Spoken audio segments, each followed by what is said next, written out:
Chapter 395, Broken Steel Legacy Set Equipment. Feng then used the communication crystal to contact Xianxia. Hello, Miss Xianxia.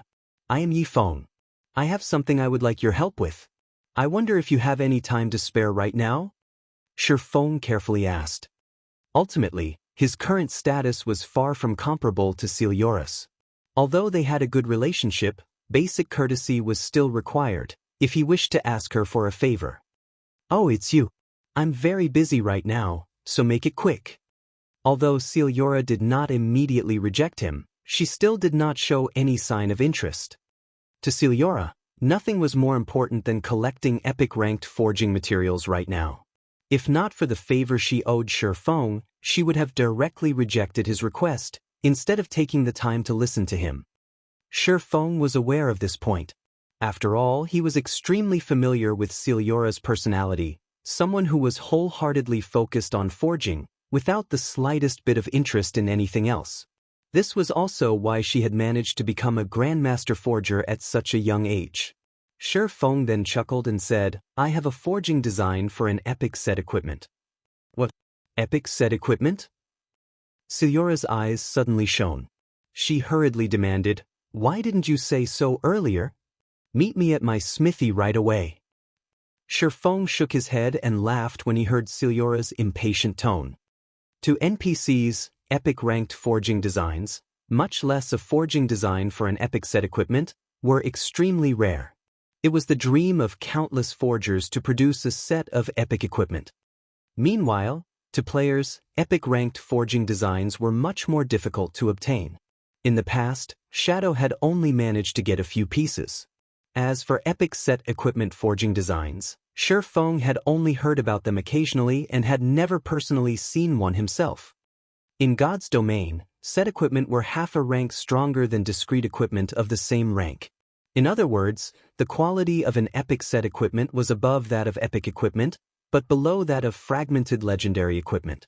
To players who could not get their hands on fragmented legendary equipment, epic set equipment was the best equipment available. In this life, Feng was truly fortunate to have obtained the forging design for an epic set equipment. Half an hour later, Feng arrived at Xianxia's smithy in a horse carriage. At this moment, the door to her smithy was still shut tight, and it did not seem she planned to do business at all. Feng walked over and knocked on the door. The thick wooden door then slowly opened, and a surge of scorching air rushed out of the house. In the next moment, Xianxia walked out from within before quickly dragging Feng into the house. Despite having not seen each other for some time, Xianxia looked exactly the same, still fully garbed in black leather clothing. That large V-shaped collar revealed her snow-white skin. Her black leather pants tightly hugged her slender legs. Xianxia currently exuded an enchanting charm. Hurry up and let me see it. Xianxia pushed Feng against a table, her body very nearly sticking to his. Her eyes shone with excitement as she spoke, failing to notice how lethal her impure actions were. Although Feng had long since gotten used to Xianxia's personality in his past life, his heart still raced involuntarily every time they met. Here it is. Feng calmed down somewhat and retrieved the broken steel forging design from his bag. Broken steel set equipment. Epic rank unique set equipment. 6-piece set consisting of broken steel gauntlets, broken steel breastplate, broken steel helmet, broken steel leg guards, broken steel boots, broken steel bracers. Equipment requirement: strength 1000, agility 1200, sword-related mastery 350. Class restriction: Blade Saint. Originally, Feng had thought he could equip this broken steel set equipment immediately. However, 1,000 points in strength and 1,200 points in agility were definitely not achievable by players below level 30. At the very least, one needed to be above level 50 to possess such attributes. Meanwhile, the materials required to produce this set equipment were 12 pieces of Eternium, 300 mana stones, 1,000 pieces of Titan or 12 fire source crystals, 12 water source crystals, 12 wind source crystals, 12 earth source crystals, and 1 nucleus of life. The person who drew this design must be insane. Is he trying to make a legendary item? Xianxia gaped in shock after inspecting the forging design. Not to mention Xianxia's, even Shifeng's heart was beating madly right now. He, too, was dumbfounded by the description. Shifeng had previously been caught up in his joy over becoming a blade saint. Moreover, he knew it was impossible for him to produce the broken steel set equipment by himself and to gather the materials required to make the set.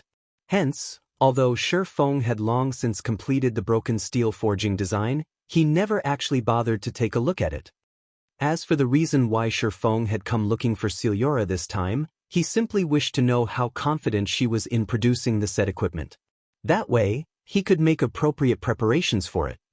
However, after seeing the forging materials required, Shifeng immediately dismissed his previous thoughts of making preparations. Just collecting a single set of materials was nigh impossible, not to mention collecting a second set. Previously, Shifeng had spent hundreds of gold just to produce 21 mana stones. Now, the set equipment actually required 300 mana stones. That was a few thousand gold at least. However, even if he did manage to obtain the 300 mana stones, Eternium was something much rarer and more precious than even mana stones.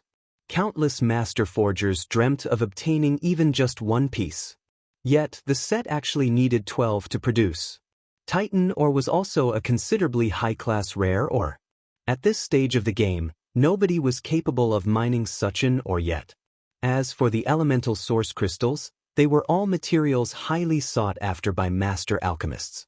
Their preciousness and rarity were not one bit lower than Eternium. Meanwhile, the most inconceivable thing was that the broken steel set equipment actually required a nucleus of life. The value of that item far surpassed even the water of life, and it was something that could only be found with luck. Miss Xianxia, if you have the materials, how confident are you in making it? Shifeng asked. Originally, he had already planned on giving up on producing the broken steel set equipment. However, after giving it some thought, he still chose to inquire. You really have the materials? Xianxia's expression immediately changed upon hearing Shifeng's words. Her gaze as she looked at Shifeng was as if she were looking at a 7 luminaries crystal mountain, and she beamed at him as if saying, "Tycoon, let's be friends." I was only asking. Shifeng smiled bitterly, shaking his head.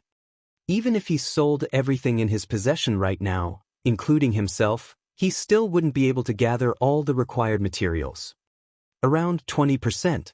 If you give me more time to practice, I can raise it to 30%. Xianxia rolled her eyes at Shifeng, feeling slightly disappointed. However, her interest in producing the broken steel set equipment still burned brightly.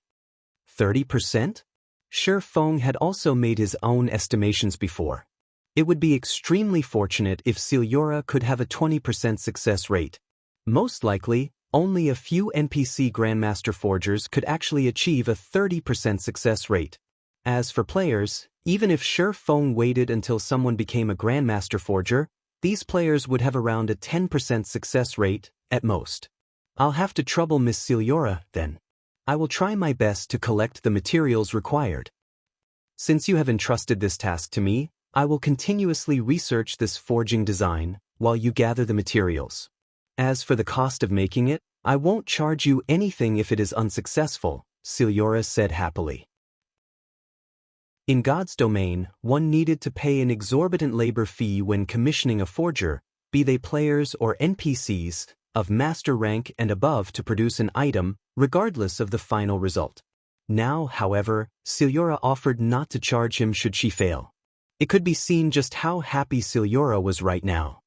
System, Xianxia's favorability towards you has increased by 100. Currently, Shifeng was in no hurry to produce the broken steel set equipment. After all, even if it was produced, he did not possess the attributes needed to equip it. In order to do so, he needed to be above level 50 at the very least. During this period, he could slowly gather the required materials. Following which, Shifeng left the broken steel forging design at Xianxia's place to allow her to properly study it. He then hailed another carriage and hurried to the location he had agreed to meet Gentle Snow at. Chapter 396, Powerful Aid. Inside Blue Mountain Restaurant, a high-class restaurant located in White River City's Nobles District. As White River City's upper-class area, the cost of living here was very high. It was a place that ordinary players rarely visited. At this moment, however, there were actually 3 players, 2 women and 1 man, sitting under one of the outdoor gazebos of Blue Mountain Restaurant. Of the 2 female players, one was a bright and seductive witch, while the other was an otherworldly fairy. Meanwhile, the man exuding a cold, murderous intent by their side also possessed a valiant look. With his combination of a handsome face and frosty personality, many young ladies would definitely fall prey to him. Snow, you can tell me who it is now, right? Just who is that mysterious person you called for? Zhao Yueru whispered as she shifted closer to Gentle Snow's side, the expression on her face saying, I won't tell anyone else. Don't worry. You yourself have met that person before. In any case, he'll be here in just a moment. Gentle Snow smiled faintly. I know them. Zhao Yueru immediately started searching her memories, trying to recall all the experts she had met. However, taking into consideration the severity of the matter this time, she dismissed the large majority of them. In the end, she still shook her head and gave up. She truly could not figure out just which amazing character her friend had invited. If Zhao Yueru had to point out an amazing character she had personally met before, then that would be Star Moon Kingdom's #1 expert, One-Hit Azura Black Flame. However, as the guild leader of Zero Wing, Black Flame was obviously not suitable this time. If they really were to invite him, those people might even disagree to hold the match and make up even more excuses. There were countless players in God's domain. Meanwhile, Black Flame managed to obtain the rank of 481 on the God's domain experts list, as well as being given the title of Azura by the Secret Pavilion. Let alone a single Star Moon Kingdom, there were only a few players throughout the entire God's domain stronger than Black Flame. Looking at Zhao Yueru's defeated expression, Gentle Snow could not help but curl her lips up even higher. If not even Zhao Yueru, someone who was extremely familiar with her, could guess the identity of the person she invited, then it was even more impossible for those people. Most likely, even if she were to reveal that person's name, those people would not know anything about that person either. Listening in on Gentle Snow and Zhao Yueru's conversation, the aloof-looking man's curiosity reluctantly grew as well. The operation this time needed to be kept a secret. It was something that should not be told to outsiders. At the same time, this operation was of utmost importance to Gentle Snow. Yet, Gentle Snow had done the unthinkable. She had actually requested the help of an outsider instead of choosing an expert subordinated to her. This decision had inspired both confusion and curiosity in him with regard to the expert who would arrive in a moment. Fierce, why didn't Nimble Snake come with you? Gentle Snow asked, shifting her gaze to the impassive youth beside her. The reason why Ouroboros was able to become a dominant force in the virtual gaming world was mainly due to a few reasons. Other than its founding members, guild leader, branch leaders, and elders, it also had the 32 advocators and the 12 apostles. The last 2 groups of players were carefully chosen from the large number of experts within the God-slaying army, and they could be said to be the strongest combat power of Ouroboros. This was especially true for the 12 apostles. Each and every one of them possessed strength that not even Gentle Snow herself could casually dismiss. Meanwhile, the cold youth before her was one of the 12 apostles, Fierce Snake. The Nimble Snake she mentioned was also one of the 12 apostles. However, Nimble's strength was still a cut above Fierce. Among the 12 apostles, Nimble was also ranked close to the top, and he was one of the key figures for the operation this time around. Nimble said he had something to take care of, so he might come a little later. However, he is always punctual, so you can rest assured, Big Sis Snow. Not to mention, the operation this time is of such importance, Fierce Snake assured. Gentle Snow nodded in reply. Gentle Snow had nurtured quite a few confidants in Ouroboros. Apart from the apostles, she had also nurtured a few among the advocators. However, The operation to be carried out later required someone with top-notch combat power. Although the advocators were also very strong, they were still not comparable to the apostles. She could not afford to be careless in the operation this time. If she failed, the results would be irreversible, hence why she had called for Fierce Snake and Nimble Snake. In addition, out of worry that her plan might fail due to unforeseen circumstances, she had even invited Yi Feng. After Gentle Snow's group of 3 chatted for a while, a man wearing a black cloak came walking over.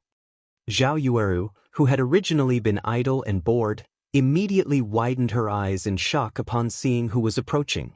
Unable to help herself, she said, "Snow, don't tell me he's the person you invited." "Of course. Who else do you think I would invite?" Gentle Snow chuckled lightly as she stood up to welcome that ordinary-looking man. Meanwhile, the identity of this ordinary-looking man was none other than Shi Feng. Zhao Yueru possessed a certain understanding of Yi Feng's strength. Although she felt a little hatred for the man, she could not help but admit that Yi Feng was indeed very strong. If it were any other person, they would definitely be fooled by that ordinary appearance and aura of his.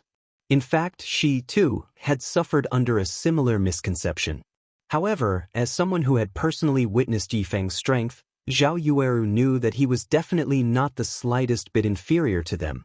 From the dungeon raid, the previous few battles, as well as the fact that he was the first player to enter White River City, all of these clearly proved how strong Yi Feng was. However, because of Black Flame's sudden celebrity, Yi Feng's existence had slowly disappeared from everyone's minds. Even Zhao Yueru herself had nearly forgotten that there was still this hateful person. "Miss Snow, may I know why you have called me here this time?" Shi Feng was somewhat curious about the reason for Gentle Snow's latest invitation. Previously, Gentle Snow had always been tight-lipped on the matter, so Shi Feng had not asked about it. Now that the operation was set to begin, he needed to at least understand what they were to do. "Of course, if Miss Snow feels it inconvenient to speak, you need only tell me what you can. Since you're already here, there is naturally no need to keep this matter a secret any longer. It is a competition. 5 people, 5 matches, the first to win 3 wins the competition. I have invited you here to defeat 1 person on the opposition team. The remuneration is 20 million credits, Gentle Snow said truthfully. 20 million? Shi Feng was greatly shocked upon hearing this amount. Previously, Gentle Snow had already paid 5 million upfront just to have him show up. With this additional 20 million, the total would come to 25 million credits. Wasn't it just a competition? Was there a need to be so extravagant? There were countless people in the world who could not earn 1,000,000 credits even after working for their entire lives. Yet, with just a few words, Gentle Snow had casually spent tens of millions. Comparisons were indeed odious. Originally, Shi Feng had thought he could be considered a relatively wealthy person. Now, in comparison to Gentle Snow, he was practically a pauper. Of course, 20 million is just the basics. Depending on the opponent's strength, I can further increase the remuneration. Gentle Snow nodded. Okay, I accept this condition. Shi Feng was naturally very satisfied with this deal. Currently, Zero Wing had just started its development, and Shi Feng needed money for all aspects. Yet, he also could not constantly convert his coins into credits. Hence, this 20 million could definitely be considered a timely injection of funds. Upon Shi Feng's agreement, Gentle Snow sighed in relief. With a great expert like him around, things should proceed much more smoothly later on. However, before she even had the time to feel joyous, she suddenly received a message. When she read this message, her expression immediately turned grim. At this moment, everyone beside Gentle Snow could feel a bone-chilling aura emanating from her. Chapter 397, A Different Outcome. Snow, what happened? Zhao Yueru asked. She knew Gentle Snow well enough to notice the change immediately. Seeing Gentle Snow's icy expression, Zhao Yueru knew that her friend was furious. Gentle Snow had always been a very calm person. She was not easily angered. Now, however, a single message had enraged her. Something big must have happened. Even Shi Feng, who was not particularly familiar with gentle snow, could tell that the woman was furious. However, as an outsider, it was not appropriate for him to ask. After reading the message, gentle snow first felt anger, but soon she seemed to deflate. Seeing this, Shi Feng could tell that gentle snow wanted to say something but struggled with how to express her thoughts. There are many challenges throughout life, and for most, one must face them alone. In the end, gentle snow revealed a faint smile as she forwarded the message to Zhao Yueru. Nimble snake. This inhuman, heartless animal. To think that we took care of him when he was at his lowest, provided him with resources, and even helped him become one of the 12 apostles of Ouroboros, yet he actually became someone else's lapdog. The next time I see him, I will break all 3 of his legs. Zhao Yueru bellowed the moment she finished reading the message. Big Sis Yueru, maybe this is a misunderstanding? Big Sis Snow taught and nurtured him personally, they're nearly blood siblings. How could he possibly betray her? Fierce Snake said, astonished when he heard Zhao Yueru's words. Nimble Snake was normally very appealing when in Gentle Snow's presence. Moreover, he had always been earnest and honest. He was also very loyal. He definitely was not someone who would betray his allies. If you don't believe me, then look at the evidence. Zhao Yueru made the message visible to everyone. This message was evidence that Nimble Snake had betrayed Gentle Snow before she even began to make plans. He had been reporting Gentle Snow's movements to those people, allowing them to take appropriate measures against her. Just an hour ago, Nimble Snake had officially become one of the opposition's 5 duelists. This was indisputable proof of Nimble Snake's treachery. Fierce Snake was speechless after reading the message, his eyes becoming bloodshot. He tried desperately to contact Nimble Snake. However, no matter how many times he tried, his calls never connected. Right now, Fierce Snake wanted to hunt down Nimble Snake and question him. However, this revelation hurt Gentle Snow the most. She had treated Nimble Snake like her own younger brother. Yet, in her hour of need, that brother slid his blade between her shoulders, stabbing her in the back. For the 5 matches, based on Gentle Snow's understanding of the opposition's strength, Nimble Snake, Yi Feng, and herself had the highest chances of victory among her team. As for Zhao Yueru and Fierce Snake, they didn't even have half a chance. Now that Nimble Snake had defected to their enemy, her side had become the underdog. Snow, don't worry. Even if Nimble Snake has become a turncoat, we still have the Advocators, Zhao Yueru hurriedly consoled her friend. Their strength has risen significantly recently, and they're not completely without a chance of victory. I'll contact them and have them meet us. However, Gentle Snow simply waved off Zhao Yueru's suggestion. Since Nimble Snake had betrayed her, other than Yi Feng, her opponent most likely knew all about her other options. Even if she called for the Advocators under her wing, they probably would not heed her summons at all. As the situation had already devolved to this point, she could only look for a random person to fill the empty spot on her team and leave everything else to luck. Fortunately, she had yet to reach a dead end. If Zhao Yueru or Fierce Snake won their matches, they still might come out on top. At this moment, Gentle Snow was relieved that she had not revealed the matter regarding Yi Feng. Otherwise, their position might be unsalvageable. Witnessing this from the side, Shi Feng suddenly thought of Gentle Snow's sudden departure from both Ouroboros and God's domain in the past. At that time, the snow goddess had suddenly disappeared from God's domain, creating a commotion throughout the virtual gaming world. Everyone knew of her disappearance in the past. However, nobody had known what exactly had happened to cause Gentle Snow's sudden departure. Now that Shi Feng thought about it, Gentle Snow's departure might very well have had something to do with strife within Ouroboros. Meanwhile, considering the situation, something that should not have happened for another 2 years had arrived ahead of time. Just what is going on here? Originally, Shi Feng had avoided obtaining the first clear of the Land of Death precisely because he was afraid of altering too much of history, making it more difficult for him to control the flow of events. However, the butterfly effect had still occurred. Moreover, history was even rapidly evolving in the worst possible way. If Gentle Snow left the virtual gaming world right now, Zero Wing would lose a reliable ally. Meanwhile, the other guilds would begin to target Zero Wing. This was not a future Shi Feng wished to see. Since history's development was already out of his control, Shi Feng no longer intended to suppress himself. He might as well alter history further and open a better path for himself in the future. While Zhao Yueru attempted desperately to contact people and Gentle Snow planned to look for a random substitute, Shi Feng suddenly walked up to them. "Miss Snow, if you need an expert, I can recommend one," Shi Feng said.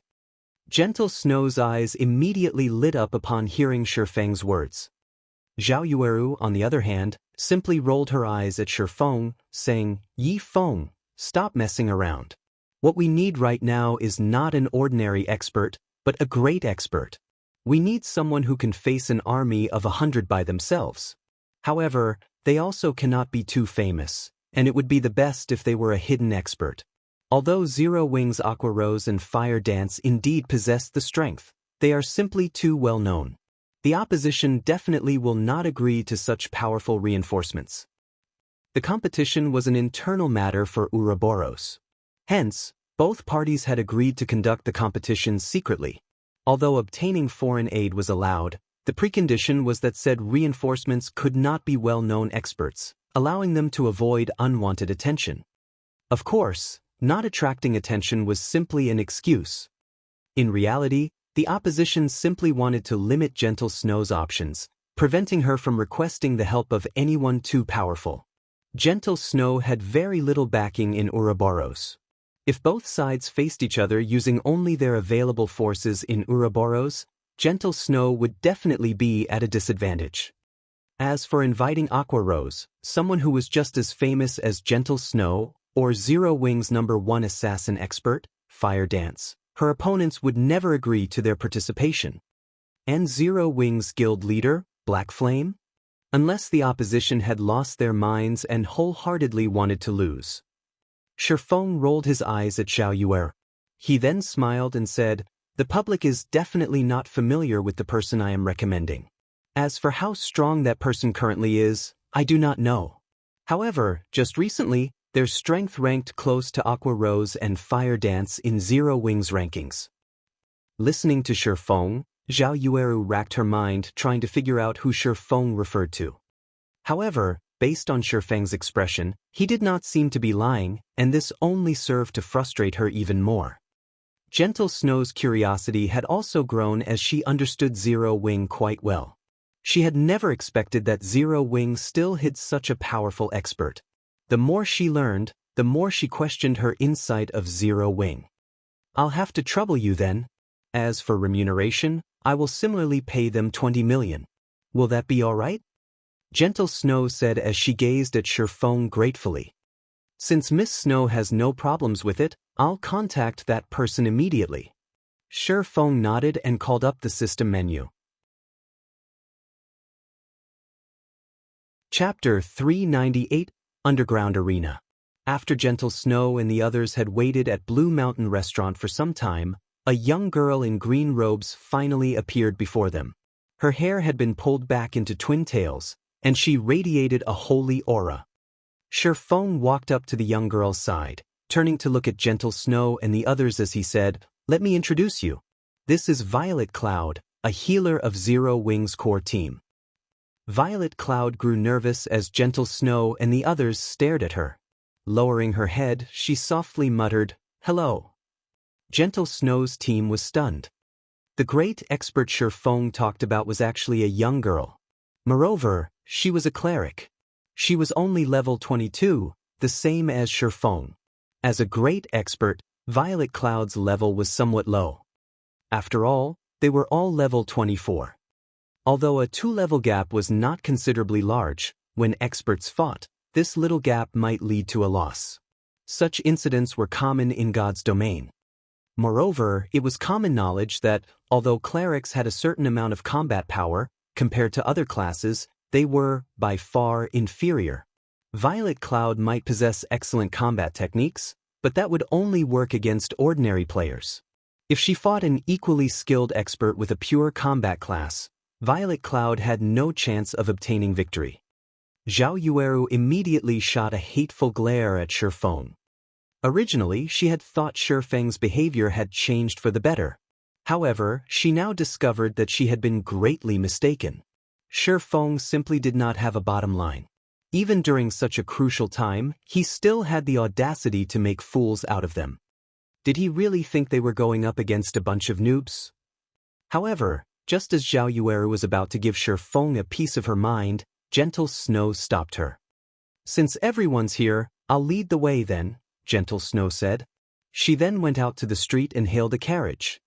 In reality, Gentle Snow also thought of replacing Violet Cloud.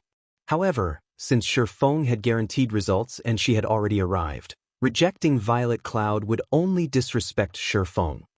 In any case, the result would be the same even if she replaced the cleric with a random player. Since it wouldn't really matter who took Violet Cloud's place, she might as well humor Shi Feng a little. Shaking his head, Shi Feng could not help but laugh as he watched Gentle Snow's figure board the carriage. He then said, "Violet, I look forward to your performance today." "Yes, sir. I definitely won't disappoint you." Violet Cloud nodded with determination. Following which, the two boarded the carriage as well. Shi Feng was very familiar with Violet Cloud's combat techniques. She was a first-class cleric in Zero Wing. Only, due to the limitations of her initial class, she could not display her strength fully. Now that she had successfully become an Astromancer, however, things had changed. Moreover, until now, Gentle Snow and the others had failed to notice one thing. He and Violet Cloud were no longer Tier 0 players. They were now Tier 1 players. Of course, a player's tier would not reveal itself to a basic identification skill. One required an advanced identification skill. It was also because of this that advanced identification skills became must-have skills later in the game. If one unknowingly provoked a high-tiered player, it would be too late for regrets. After all, the gap in tiers was much wider than the gap in levels. At this stage of the game, players rushed to level up and raid dungeons. It was even more so for the members of the various guilds. Nobody had the time for their class change quests. After all, a basic class change quest required players to invest at least 2 to 3 days. Moreover, class change quests were not easy to complete. On the off chance that they failed, they would have wasted a lot of their time. Hence, everyone chose to level up first and upgrade their equipment so that they would have a much easier time with their class change quests in the future. Even a great expert like Gentle Snow was of the same mind. There was also another reason why nobody was in a hurry to challenge their class change quest. Everyone still lacked a clear understanding of Tier 1 classes. They did not know just how much of an improvement a Tier 1 class could provide. Hence, none of the guilds in God's domain were in a hurry to push their members to complete their class changes. They all focused on claiming the first clear of dungeons, setting aside their class changes for now. 2 hours later, Gentle Snow led everyone to Star Moon City's underground arenas. The underground arena was a holy land for players who loved PvP. During the later stages of the game, it was also a place to make a lot of money. Countless players would come to watch the fights here, and many of these spectators would bet on their favorite players. Meanwhile, the winners could receive a commission from the bets. The underground arena was also separated into a few different areas. There was the basic area, advanced area, and special area. Meanwhile, the commission players could obtain and the conditions to enter each zone were different. In the basic area, any player could enter to watch or participate in the fights. The advanced area was slightly different. If players wished to watch the fights there, they needed to pay a small fee. Meanwhile, if one wished to participate in the advanced area, they needed to face a minimum of 20 opponents in the basic area and win 80% of their matches. Victors in the advanced area would receive a commission of 1%. In other words, they would receive 1% of the total bets placed on their match. If a lot of players gambled on the fight, it would serve as a hefty income. Lastly, the victor would also receive 10% of the entrance fees.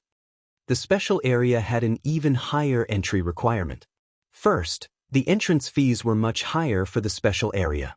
As for players who wished to join the fights, they needed to have a minimum of 20 matches in the basic area under their belts and have won 90% of their battles. However, there was another option for players to become participants in the special area, the systems test. The system had to determine a player was an expert before they could fight in the special area. Meanwhile, victors would receive a 3% commission in addition to 30% of the entrance fees. In the basic area, advanced area, and special area, there was one more difference between them: the size of the arenas. Each of the arenas in the basic area could only house up to 300 people, while the advanced area could house up to 1,500 people, and the special area could house up to 10,000 people. As long as a player had sufficient strength, they could make a lot of money in the underground arenas.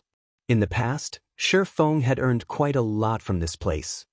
At this stage of the game, although the underground arenas were not particularly popular and many of the rooms were empty, one could already see signs of prosperity in this place. In a few months, this place would definitely become very lively. Basic Room 29. This should be it. Gentle Snow looked at the number plate hanging on the door before opening it. Inside the room, over 30 players had already gathered. These players all possessed very high levels.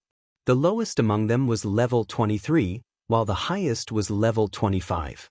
None of these players were ordinary. Nimble Snake, you traitor! You dare to show your face here. Have you forgotten who it was that helped you to achieve the wealth and status you possess today?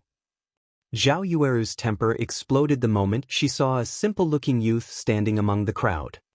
That simple-looking youth was none other than the person Gentle Snow had spared no effort in cultivating, Nimble Snake. He was a level 24 assassin, and currently, he was fully armed with the level 20 Crimson Blood set equipment, a secret silver set equipment meant for assassins.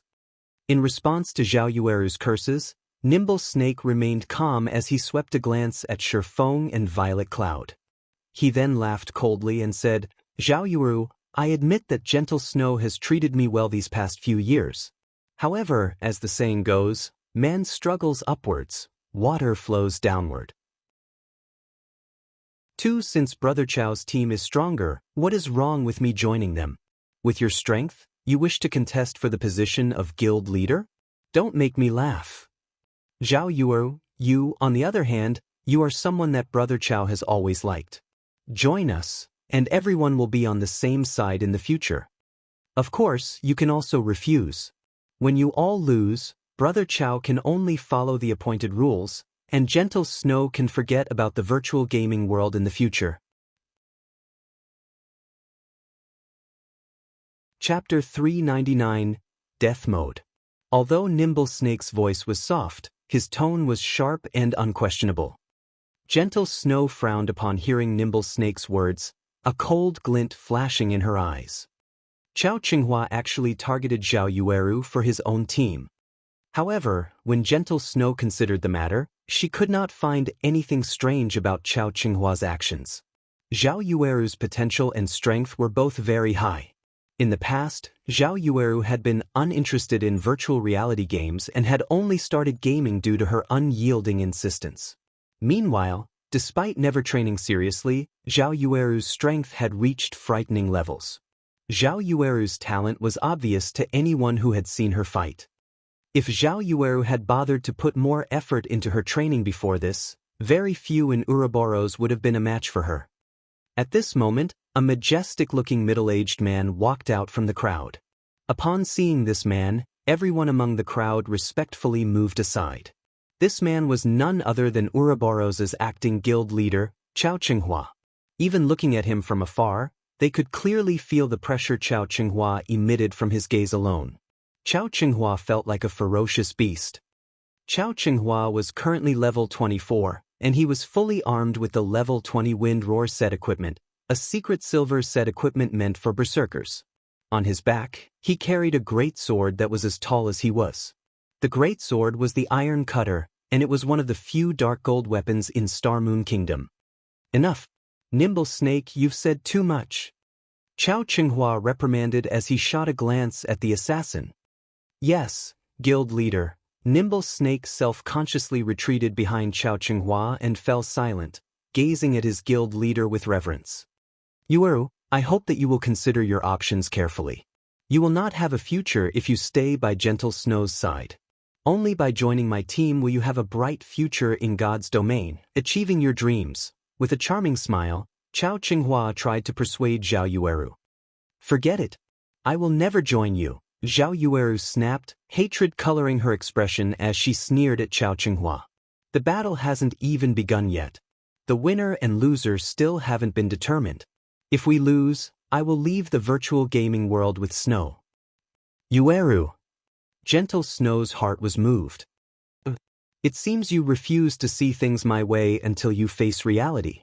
With just your 2 level 22 aids, even I feel sorry for you. Nimble Snake snorted and laughed disdainfully.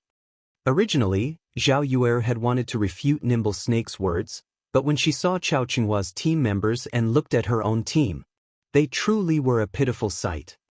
Chao Qinghua's team consisted of 4 level 24 players. Other than Chao Qinghua and Nimble Snake, there was Ouroboros's third branch leader, Blackheart Arrow, and the strongest member of the 12 Apostles, Soaring Snake. As for Chao Qinghua's last team member, he was a level 25 shield warrior who had hidden his identity behind a black cloak. Initially, Zhao Yueru still had some hope for victory. However, after seeing Chao Qinghua's team, other than Blackheart Arrow, whom she had a 40% certainty of defeating, her chances of defeating the other 4 were less than 30%. Moreover, Chao Qinghua's team also had Soaring Snake. Even Gentle Snow only possessed slightly more than a 50% chance of victory against him. Since everyone has arrived, this competition will be overseen by us elders. There are a total of 5 matches in this competition. The first to claim 3 victories will win. The victor will become Ouroboros' guild leader, while the loser will leave God's domain forever. The main God system has already accepted this condition. In addition, the arena has been set at death mode. A match will conclude only after one side has died. Before entering the arena, either side can choose to forfeit. That way, even if it is a loss, you won't have to suffer the penalty of death mode. If no one has any issues, you too can check the agreement. The main God system will bear testimony to this agreement. After agreeing, you can start drawing the lots for the battle. Gentle Snow and Chao Qinghua nodded, confirming their agreement. Neither side really cared about the arena being set to death mode. Originally, players fighting in the underground arenas would not die even when defeated. Their HPs would stop decreasing after reaching 1. However, players could also enable death mode. This mode of battle was the equivalent of PvP out in the field, and players would suffer the same penalties for death, losing 1 level and dropping 1 random piece of their equipment. They would also randomly lose some skill proficiency points. The only difference about death mode was that a player's crime value would not increase for killing their opponent. Meanwhile, Shifeng, who stood by the side, finally understood what was going on after listening to Ouroboros's elder's explanation. It turned out that Gentle Snow's mysterious departure in the past had been because of this competition. It was also obvious that Gentle Snow had lost the competition in the past. As for why she had lost, Shifeng could see that as well. With a treacherous bastard like Nimble Snake stabbing her in the back at the most crucial of moments, how could Gentle Snow possibly walk away victorious? Seeing the predicament Gentle Snow was in, Shifeng suddenly thought of himself. Gentle Snow had only fallen to her current predicament because of her bad judgment of people. Shifeng had suffered a similar fate in the past. After campaigning for a decade in God's domain, instead of suffering defeat at the hands of his enemy, world dominators, his own people got rid of him. It was truly laughable. Just as Shifeng recalled his past, the level 25 shield warrior on Chao Qinghua's team finally removed his cloak and revealed his true appearance. Why is he here? Disbelief filled Shifeng upon seeing this shield warrior's identity. This shield warrior was Warwolf. Shifeng had met him once in the past, and the man had left a very deep impression on Shifeng. He was definitely a top-tier expert, and even Shifeng had wanted to recruit him. However, Warwolf, at that time, had hated guilds deeply, so Shifeng had no choice but to give up on his endeavor. Hence, he was greatly surprised that Warwolf had actually shown up as foreign aid for Xianxia. Warwolf's appearance also shocked Gentle Snow. She had previously tried to recruit Warwolf back in White River City. However, the middle-aged man had rejected her, and after that, they both went their separate ways. As for how strong Warwolf was, even Gentle Snow herself was unsure. However, seeing that even the usually arrogant soaring snake and tyrannical Xianxia showed him respect, it clear that something was amiss. After observing Warwolf for some time, Gentle Snow's gaze suddenly turned solemn. She could feel Warwolf's body radiating a sense of extreme danger. This was something that she had never felt before, even from Soaring Snake. Although Gentle Snow wished to oppose Warwolf's participation, until today, Warwolf had been utterly unknown in God's domain. Hence, arguing the matter wouldn't do any good. Compared to Gentle Snow's grave expression, Xianxia currently appeared carefree. What is with Gentle Snow? I thought she would have invited some powerful experts, yet she actually invited 2 level 22 players. One of them is even a cleric. What a disappointment, the Elementalist, Soaring Snake, commented. Before Gentle Snow's team had arrived, he had planned to let loose, displaying his full might. Now that he was looking at them, however, it would seem that he would not get the chance today. Perhaps my departure had dealt too big of a blow to Gentle Snow, so she simply found a few people to fill the gaps. Otherwise, why would she even invite a cleric? Nimble Snake laughed, mocking the other team. Right now, the only threats are Gentle Snow, Zhao Yueru, and Fierce Snake. Unfortunately, it is impossible for Zhao Yueru and Fierce Snake to win their matches. Just as Xianxia's group laughed, confident of their victory, the system promptly announced the players who would fight in the first match. Immediately, everyone's attention shifted towards the large screen above the arena. First match, Zhao Yueru vs. Xianxia. Chapter 400, A Strange Blow. After the system revealed the first set of opponents, Zhao Yueru and Xianxia promptly entered the arena. Zhao Yueru was an elementalist, while Xianxia was a berserker. In terms of levels and equipment, both were evenly matched. Though Xianxia was slightly superior to Zhao Yueru regarding techniques, Zhao Yueru had the class advantage in this matchup. Hence, the victor was not apparent at first glance. Yet, Nimble Snake and the others revealed playful smiles as if victory was already in their grasp. Seeing these reactions, Gentle Snow grew slightly confused.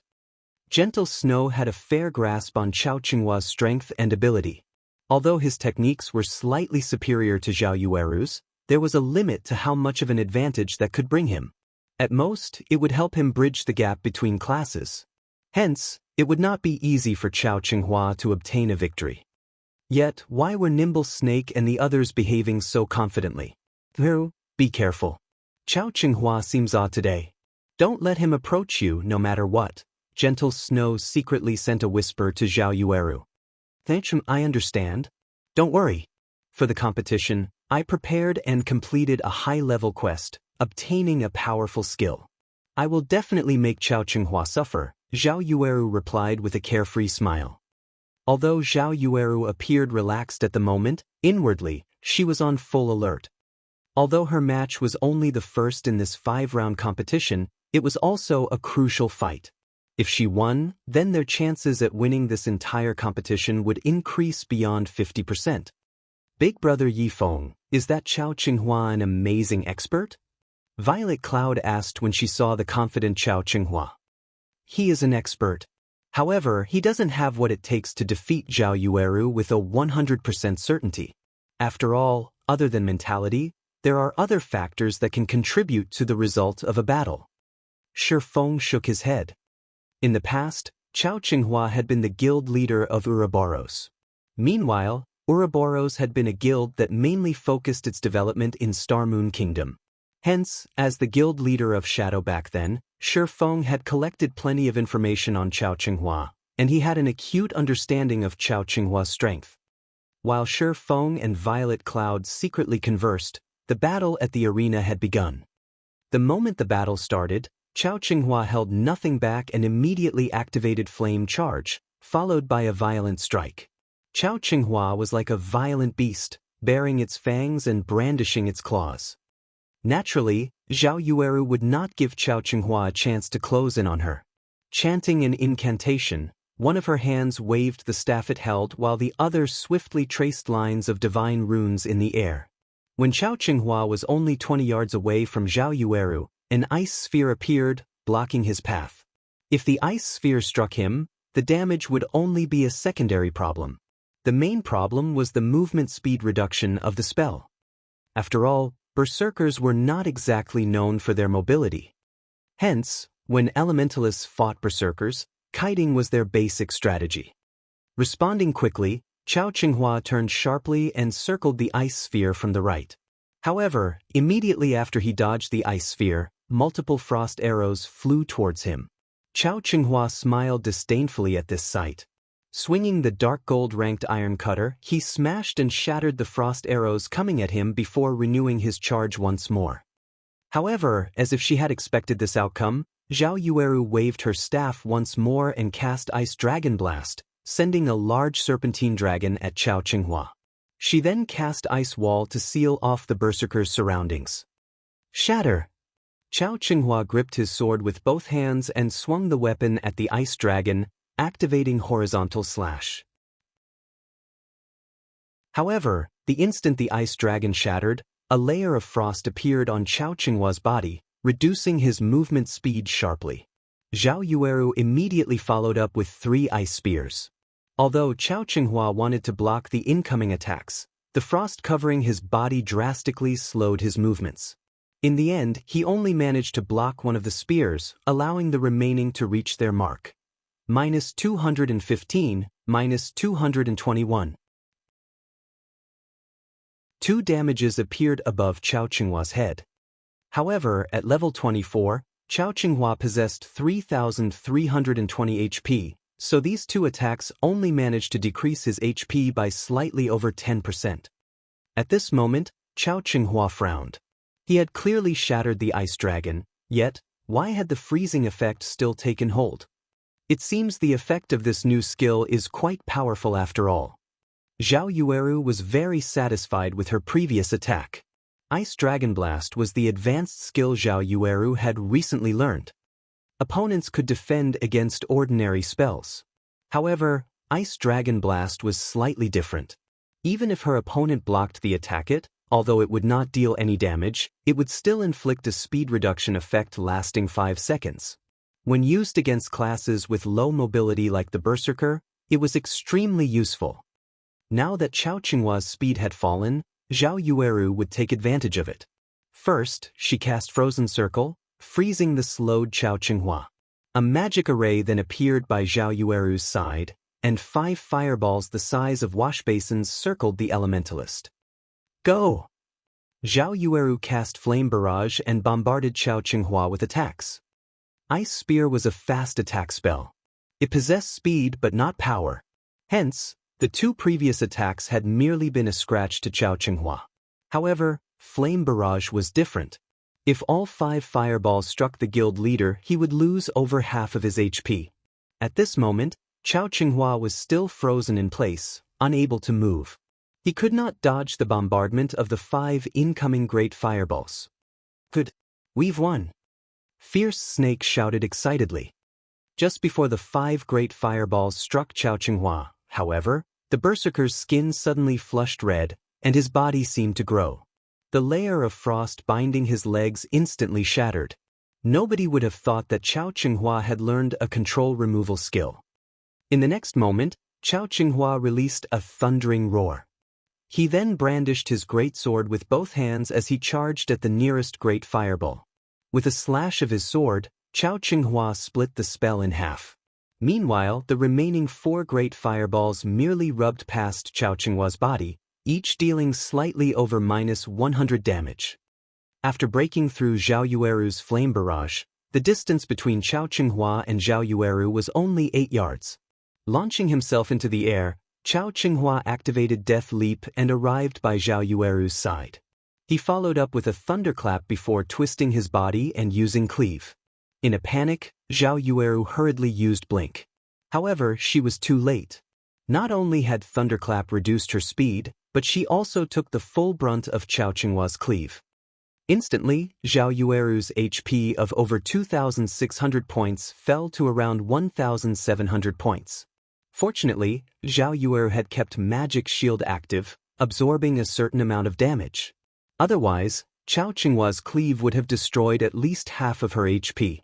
However, just after Zhao Yueru used Blink to pull a distance of 15 yards between Chao Qinghua and herself, the Berserker used Charge for the second time, approaching the Elementalist at high speeds. Zhao Yueru waved her staff, sending out multiple ice spears. Facing these attacks, Chao Qinghua had no choice but to defend himself with his great sword, slowing him down. Meanwhile, Zhao Yueru took this chance to widen the gap between them further, not forgetting to use control skills like Ice Wall and Ice Sphere while she made her escape.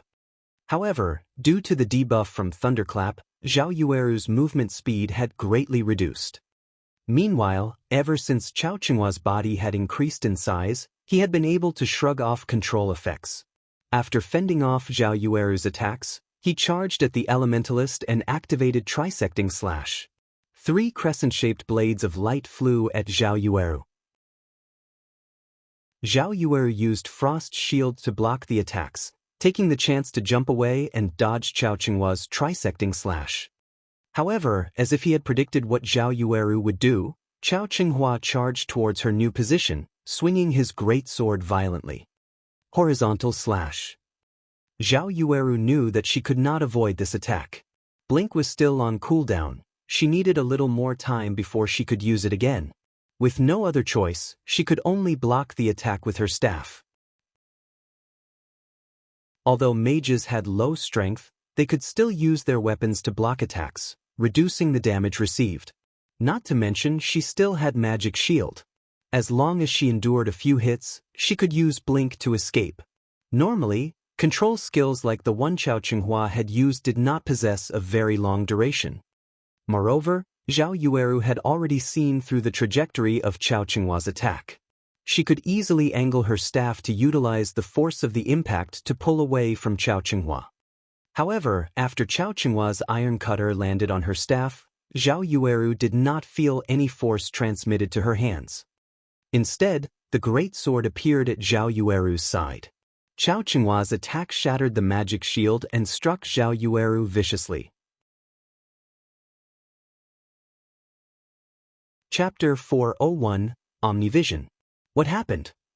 Gentle Snow, who watched the fight from the spectator stands, focused on Chao Qinghua, her mind replaying Chao Qinghua's last attack.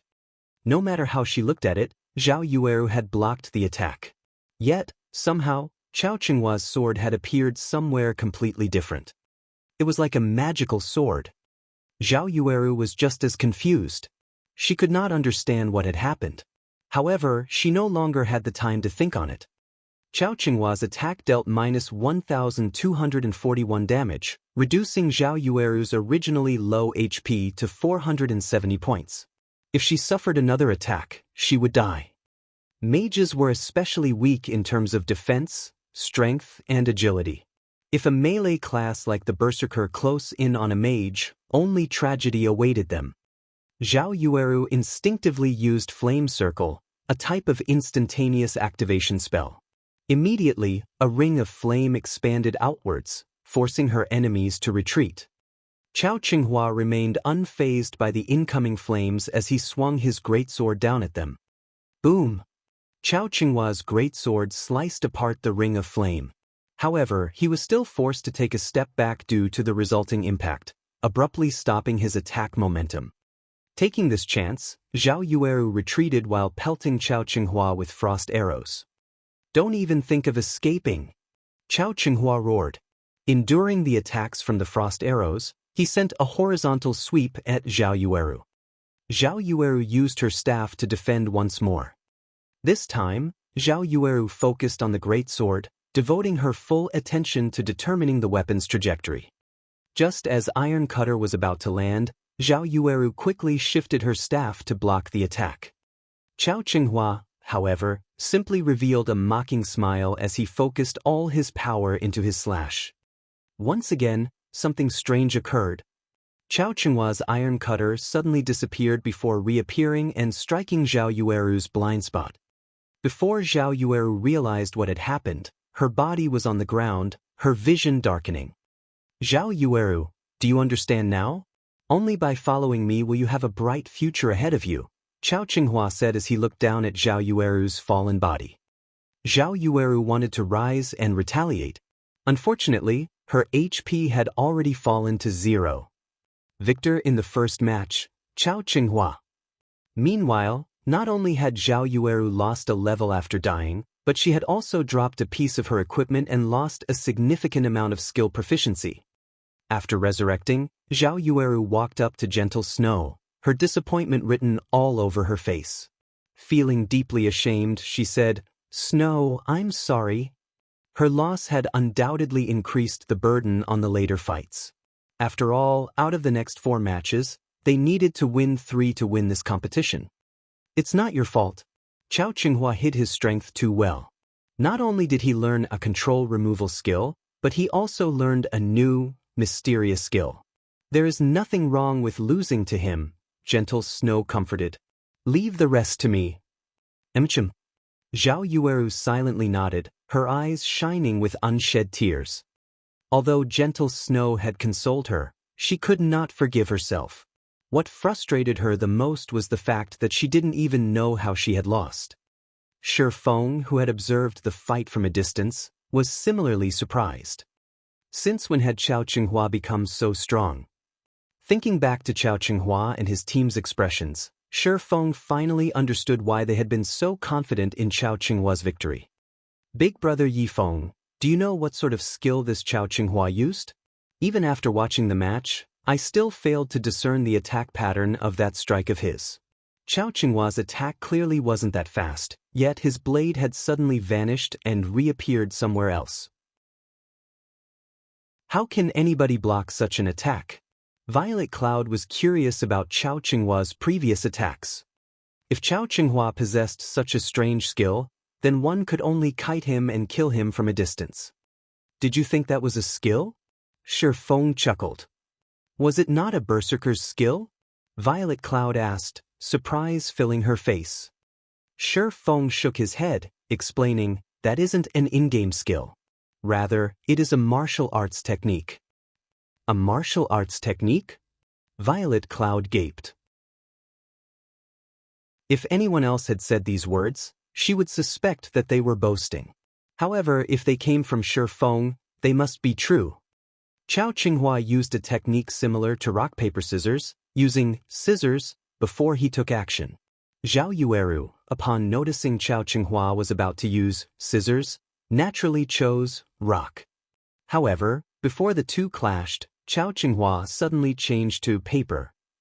So, Chao Qinghua won, while Zhao Yueru could not figure out how Chao Qinghua had used paper. That's the general idea of this technique. Although it sounds easy theoretically, it is actually quite difficult to pull off.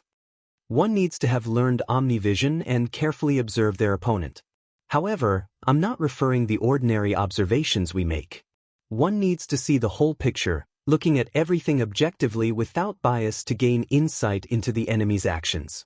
When Chao Qinghua had attacked earlier, he had analyzed Zhao Yueru's actions, her body's movements, defensive positions, everything. Hence, when Zhao Yueru was about to defend herself, Chao Qinghua changed the trajectory of his attack, striking Zhao Yueru's blind spot. By the time Zhao Yueru reacted, she had already taken damage. Of course, when Chao Qinghua swung his greatsword, he had also used a technique called second acceleration. When he swung his greatsword, he had not attacked with his full power, using only around 40%. Only when he changed his attack's trajectory did he use his full power. Such a sudden acceleration leaves an afterimage, causing one to think that the greatsword still followed its original trajectory. So, when you saw Chao Qinghua's sword suddenly vanish, what you actually saw was a false image produced by your mind.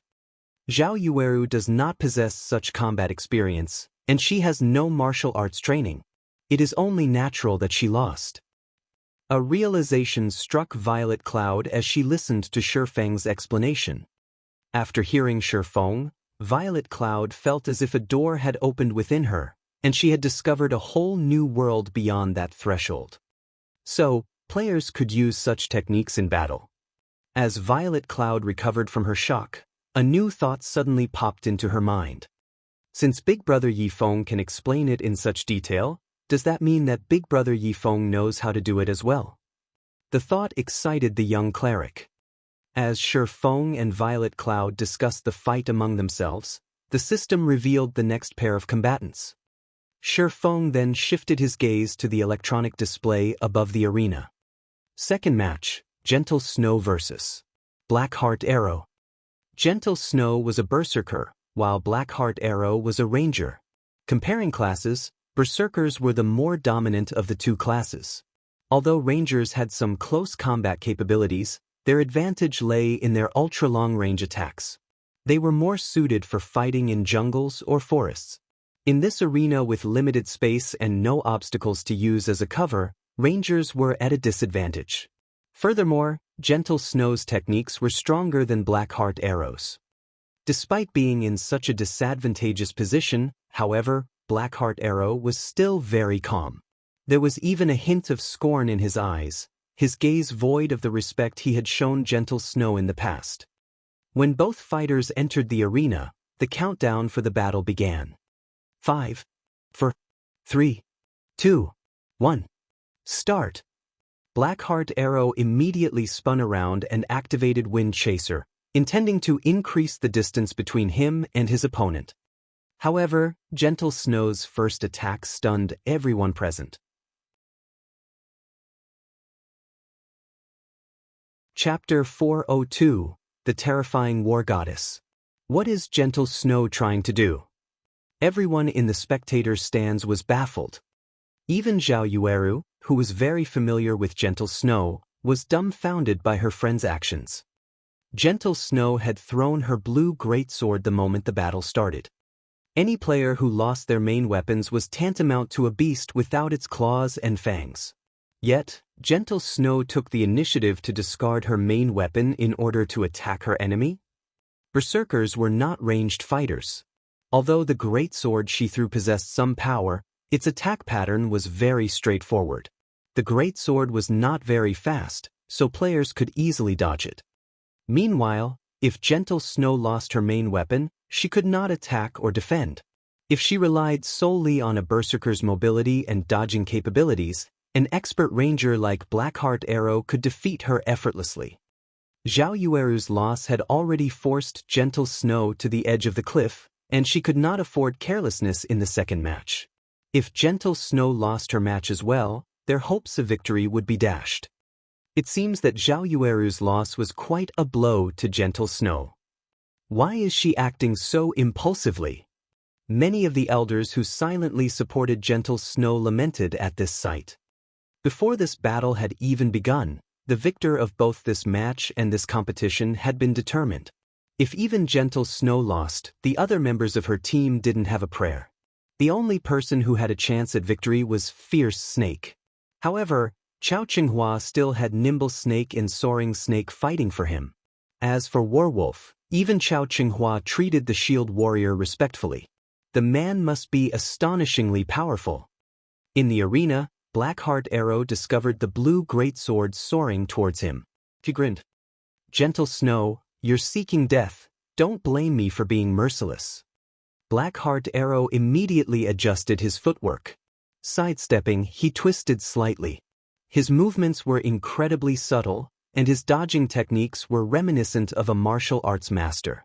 In the next moment, Gentle Snow's blue sky flew past Blackheart Arrow, missing his side by a few centimeters. At this moment, Blackheart Arrow revealed a savage expression. Whenever he had fought Gentle Snow in the past, the latter would always beat him into a pulp. Even today, he was not absolutely confident that he could triumph over the Snow Goddess. However, she had foolishly thrown her greatsword, assuming that he couldn't dodge it. Now that she no longer had her main weapon, she could not deflect his rain of arrows. Blackheart Arrow retrieved the deep blue longbow from his back and retrieved the precious wind-breaking arrows from his bag. He then knocked the arrows, aimed at Gentle Snow, and drew his bow into a full moon. Wind-breaking arrows. There was also an additional knockback effect when the arrow hit its target. Furthermore, the bow Blackheart Arrow used, Blue Wings, had an effect that increased an arrow's speed by an additional 15%. Compiling both of these effects, even an agility-focused assassin would struggle to dodge his attacks. At most, they could use their weapons to deflect the arrows. Previously, Blackheart Arrow had tested the wind-breaking arrows with Nimble Snake. Within 20 yards, even with Nimble Snake's skills and extremely fast reaction speed, he could only use his daggers to defend himself against the arrows. Hence, there was no way a low agility and unarmed berserker could protect herself from them. This was one of the reasons why Blackheart Arrow was confident that he would defeat Gentle Snow. Just as Blackheart Arrow was about to fire 3 wind-breaking arrows at Gentle Snow, the Snow Goddess suddenly revealed a faint smile. "Watch how I'll get rid of." Ah! Blackheart Arrow suddenly felt a sharp pain in his back, and he plunged face-first into the ground. A damage of -1,342 appeared above his head, his HP decreasing by almost half. Blackheart Arrow's mind was blank as his body fell to the ground. What happened? Hadn't he been the one attacking? How had he fallen? There was even an additional heavily injured debuff on him now. His movement speed and attack speed had decreased by 20% for 6 seconds. Moreover, by the time he looked up, the blue greatsword Gentle Snow had thrown had somehow returned to her, and the berserker was charging at him. Wasn't that Death Throw? When did Gentle Snow learn it? Moreover, the skills level has actually reached Tier 1. Is it an innate skill of her weapon? With his wealth of experience, Shi Feng had immediately discerned the skill Gentle Snow had used. Death Throw was not a skill unique to berserkers. Rather, it was a special skill with a 2-staged attack. Those unaware of this skill would simply think that Gentle Snow had thrown her weapon. However, Death Throw basically made her weapon boomerang. Normally, after players dodged the first attack, they would launch a counterattack, failing to notice the second attack from behind. Moreover, Death Throw's second attack contained far more speed and destructive power than the first. At Tier 0, Death Throw would inflict a heavily injured debuff upon hitting the target. It was even more powerful at Tier 1. This 2-staged attack fooled many players, and as a result, they would lose their lives. Blackheart Arrow knew that he was in danger at the moment. However, Gentle Snow was still more than 10 yards from him. Hurriedly, he climbed up from the ground, intending to escape while firing the wind-breaking arrows at Gentle Snow, knocking her back. However, the moment Blackheart Arrow stood, he suddenly discovered Gentle Snow slashing down her blue greatsword despite the distance between them. In the next moment, over a dozen blue wind blades flew towards him. With both his movement speed and attack speed reduced, Blackheart Arrow would have a difficult time blocking or dodging. The ranger immediately released an angry bellow, intending to activate a life-saving skill, Backward Jump. However, why can't I use any of my skills? Blackheart Arrow discovered that he could not use Backward Jump. He then looked at the blue wind blades that were suddenly before him, crying out in confusion. Chua, chua, chua. The dozen or so wind blades shredded Blackheart Arrow's body, and damages over -300 appeared above his head, one after another. In the end, his HP fell to 0. As the ranger's body transformed into particles of light, a deep blue longbow had been left behind in his place. Victor of the second match, Gentle Snow. Chao Qinghua, his teammates, as well as the elders of Ouroboros standing at the spectator stands, were dumbfounded. Gentle Snow had only used 2 moves to defeat Blackheart Arrow, Ouroboros' third branch leader. It was simply unbelievable. Is this her true strength? Chao Qinghua watched Gentle Snow's figure as she departed from the arena with a grim expression. Fortunately, Gentle Snow's opponent had been Blackheart Arrow, the weakest of the 5 on Chao Qinghua's team. If she had fought anyone else this round, Gentle Snow might have had a chance of becoming the victor of this competition and the guild leader of Ouroboros. Big brother Yifeng, Big sis Snow is so amazing. She took out an expert with just 2 moves. Violet Cloud exclaimed with awe. Indeed. Shifeng nodded, smiling faintly. Blackheart Arrow did not know that, if struck by the Tier 1 death throw, players would also suffer a silence effect, which prevented them from using any skills for a short time. This was why the skill was known as the death throw. Gentle Snow's brilliant victory had undeniably increased the morale of her team. They now only needed to win 2 of the 3 remaining matches. Moreover, Gentle Snow's intense domination had given the opposition some pause. Just as Zhao Yueru and Fierce Snake celebrated Gentle Snow's victory, the next combatants were announced. Chapter 403, Boiling Fury.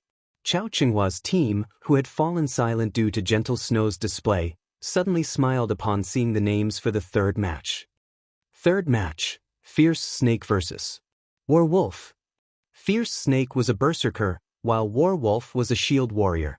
Regarding combat power, berserkers held the advantage over shield warriors. However, shield warriors possessed high HP and defense, as well as plenty of life-saving skills, making them far more difficult to deal with than other classes. In general, neither class had an edge over the other. Hence, the players' techniques would determine the outcome of this 3rd match. Gentle Snow looked at the shield warrior who had remained silent and calm throughout the competition. Despite doing nothing, Werewolf exuded a faint pressure that made one unconsciously distance themselves from him. No matter how Gentle Snow examined Werewolf, she could never mistake him for an ordinary expert. Even her core team's MT, Ghost Chop, had admitted that he had only started playing a shield warrior because of this man. Furthermore, Chao Qinghua and the rest of his team treated Werewolf with great respect. This showed that Werewolf's standards were top tier, and he should not be any weaker than Nimble Snake. Of the 12 apostles, Soaring Snake ranked 1st, Nimble Snake ranked 3rd, and Fierce Snake ranked 9th. If Fierce Snake fought Nimble Snake, his chances of victory only hovered between 30% and 40%. If Werewolf was stronger than Nimble Snake and was about equal to Soaring Snake, then Fierce Snake's chances of victory were only around 20% to 30%. However, Werewolf did not play a damage-dealing class. His attacks would not be very powerful. On the other hand, a Berserker also wore plate armor. Unlike leather and cloth armor classes, Berserkers would not die so easily. Knowing this, Werewolf was prepared to fight a battle of attrition and slowly exhaust Fierce Snake to death. After all, that was the shield warrior's specialty. Fierce Snake, your opponent is not simple. Make sure you don't cross swords with him for too long and give him any openings. Gentle Snow whispered a reminder to Fierce Snake. She then took a gold-rimmed skill book from her bag, carefully handing it to Fierce Snake, saying, "Learn this skill. If you use it at a crucial moment, you might defeat him." Fierce Snake's heart pounded the moment he read the introduction of this skill book. This skill book was an extremely rare burst skill for Berserkers, Boiling Fury. For a short time, the skill increased the player's damage by 40%, strength by 15%, and attack speed by 30%. Moreover, the less HP the player had, the faster their attack speed would become. To a Berserker, this skill book's value far surpassed that of 1 or 2 dark gold weapons. Big Sis Snow, Boiling Fury is too valuable. I can't learn it, Fierce Snake said, shaking his head. Werewolf will not be easy to deal with, and you know this. You don't want me to lose, right? Worried that a powerful enemy would appear, Gentle Snow had prepared for this competition. As the underground arena prohibited players from using any tools, the only way to raise a player's combat power was to learn new and powerful skills. Boiling Fury was one such skill Gentle Snow had prepared. She also had another advanced skill for Nimble Snake. Unfortunately, that skill book would not come into play during these matches. Sitting a short distance away, Shifeng was slightly surprised upon seeing the skill book Gentle Snow passed to Fierce Snake. Gentle Snow had actually obtained such a super rare skill book. Boiling Fury would only drop from High Lords ranked field bosses, and its drop rate was 2%. One needed immense luck in order to obtain it. I understand. I will not lose. Fierce Snake nodded and chose to learn Boiling Fury. He then watched the thin werewolf walk into the arena, his eyes blazing with fighting spirit. Originally, he only had a 30% chance of defeating the Shield Warrior. Now that he had obtained Boiling Fury, he had a 70% certainty of coming out victorious. Following which, Fierce Snake also entered the arena. Snow, you're simply too amazing. I can't believe you had something so powerful hidden. Fierce Snake will win for sure. Zhao Yueru hugged Gentle Snow excitedly, her previous depressed mood scattering to the winds. In response, Gentle Snow lightly tapped Zhao Yueru's forehead and revealed a faint smile. Meanwhile, inside the arena, the battle between Fierce Snake and Werewolf had begun. I'm interested to see just how powerful you are. The moment the battle started, Fierce Snake lifted his silvery gray battle axe and charged at Werewolf. When his axe descended, even the air roared. However, without even retrieving the shield and saber from his back, Werewolf simply took a step back and allowed the battle axe to brush past his body, slamming into the ground. Werewolf immediately stomped down on the battle axe, the weapon becoming completely embedded into the ground.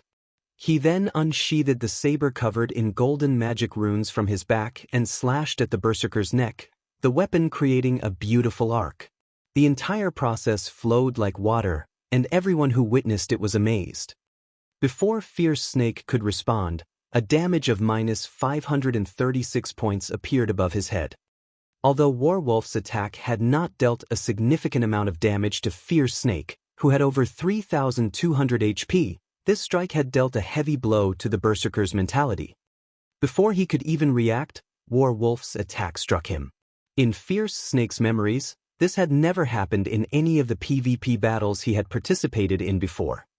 Seeing Werewolf's saber slashing at him again, Fierce Snake hurriedly used Whirlwind Slash. At this moment, Werewolf lifted his shield, blocking Fierce Snake's skill and taking a single step back. Fierce Snake took advantage of his small victory to follow up with a series of attacks, using skill after skill to force Werewolf into a continuous retreat. Yet, to everyone's surprise, Fierce Snake's HP continued to decrease despite being on the offensive. Every time Fierce Snake attacked, Werewolf would effortlessly block it with his shield and counterattack with his saber. Fierce Snake had no idea what was happening. Although he had tried to dodge and block Werewolf's counterattacks, the Shield Warrior's saber would always somehow land a hit.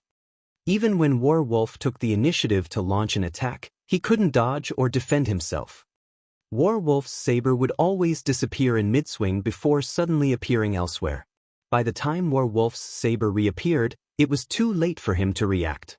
He could only watch as his HP fell, powerless to do anything about it. Damn. Seeing that he had less than 1,000 HP remaining, Fierce Snake gritted his teeth and activated Boiling Fury. At this point, if he hesitated to activate Boiling Fury, he would die in a few moments. However, even after activating Boiling Fury, Fierce Snake was no different than a baby swinging a large axe to Werewolf. This time, the Shield Warrior did not even bother to use his shield and relied on his reflexes to dodge every one of Fierce Snake's attacks. It looked as if Fierce Snake's axe actively avoided Werewolf as the weapon brushed past him, never hitting his body. Fierce Snake nearly crumbled. This scene dumbfounded both Gentle Snow and Zhao Yueru. They were familiar with Fierce Snake's strength. Yet Werewolf could toy with him so effortlessly. Even Gentle Snow admitted that she was not capable of such a feat. Just who is he? Gentle Snow could not believe her eyes. Chao Qinghua had actually found someone so impressive. Most likely, only Zero Wings Guild leader, One-Hit Azura Black Flame, could contend with such a powerful expert. Inside the arena, Werewolf walked up to Fierce Snake, utterly relaxed. After swinging his saber twice, Fierce Snake's body fell to the ground, reluctance and frustration filling his face. Their strengths were on different levels entirely. Gentle Snow has definitely lost. The difference between our external player and hers is like heaven and earth. However, this is fate. Not everyone has the chance to connect with such an expert. If Chao Qinghua becomes the guild leader, he might be able to invite more experts into our guild. This would benefit the guild's future development. The elders seated in the spectator stands expressed their admiration of Warwolf's performance. They began to anticipate the future of the guild. As for Gentle Snow, they no longer expected anything of her.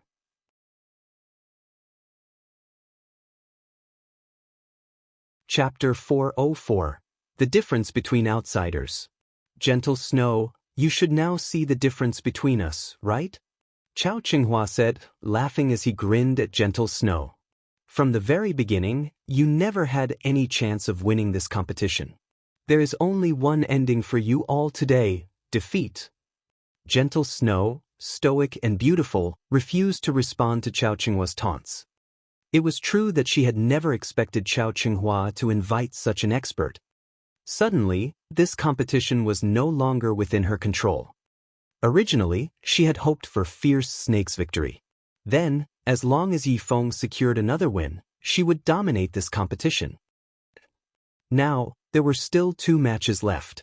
Even if Yi Feng won his match, they would end with a tie. However, they didn't have any experts for the final match. Big brother Yi Feng, what is going on? Violet Cloud's eyes widened in shock when she witnessed Warwolf's demonic attacks. Why does he know it too? Seeing as Warwolf can use Omnivision and second acceleration to such a refined standard, Chao Qinghua must have learned those techniques from him, Shi Feng calmly explained. Realization immediately dawned on Violet Cloud. However, Shi Feng's words had undeniably given Gentle Snow and the others a shock, each one of them falling silent. If Nimble Snake and Soaring Snake had also learned such mystifying techniques. That's right. Both Nimble Snake and Soaring Snake have also learned those techniques. Moreover, they are more proficient than I am. Chao Qinghua could not help but laugh when he saw Gentle Snow and the others' expressions. Gentle Snow, you understand now, right? You have no chance of winning this competition. On top of that, the 2 outsiders you've brought are merely 2 level 22 players. How could they possibly compete with the empowered Nimble Snake and Soaring Snake? Gentle Snow, just admit your loss right now. If you do, you won't have to suffer a humiliating defeat. At this time, both Nimble Snake and Soaring Snake shifted their gaze to Shi Feng and Violet Cloud, disdain filling their eyes. How boring. They are the last opponents. With this, I can't test out my new techniques, Soaring Snake sighed with disappointment. If I fought Gentle Snow, I might have been able to display some of my strength. I heard that Yi Feng is quite strong. He was previously the first player to enter White River City and had even defeated hundreds of players by himself during the initial stages of God's Domain. He should provide some challenge and serve as a warm-up for the both of you, Chao Qinghua casually explained as he smirked at Shi Feng. At this moment, Warwolf opened his mouth and said, "That's right. You should not underestimate Yi Feng. I have seen his battle videos. Even though everyone's levels were very low at the time, based on the way Yi Feng moved and took action, I guarantee that he possesses a significant foundation in martial arts. Although he has yet to grasp Omnivision, you two should still be careful when fighting him." After Warwolf had agreed to aid Chao Qinghua, other than speaking while he trained them, he was usually silent. Warwolf's sudden and casual comment drew everyone's attention. Him. Nimble Snake looked at Shi Feng, unable to feel any power or pressure from the ordinary-looking man. The corners of his mouth twitched slightly as he laughed and said, "Big brother Warwolf, you worry too much. You taught both of us personally. Against such an amateur martial artist, I can easily take care of him alone." Before Nimble Snake had joined Chao Qinghua, he had never known that he could apply so many martial arts techniques to playing a game like God's Domain. When Chao Qinghua had first approached him, Nimble Snake did not even humor the thought of defecting. At that time, he felt that Gentle Snow's combat techniques were the epitome of what it meant to be an expert.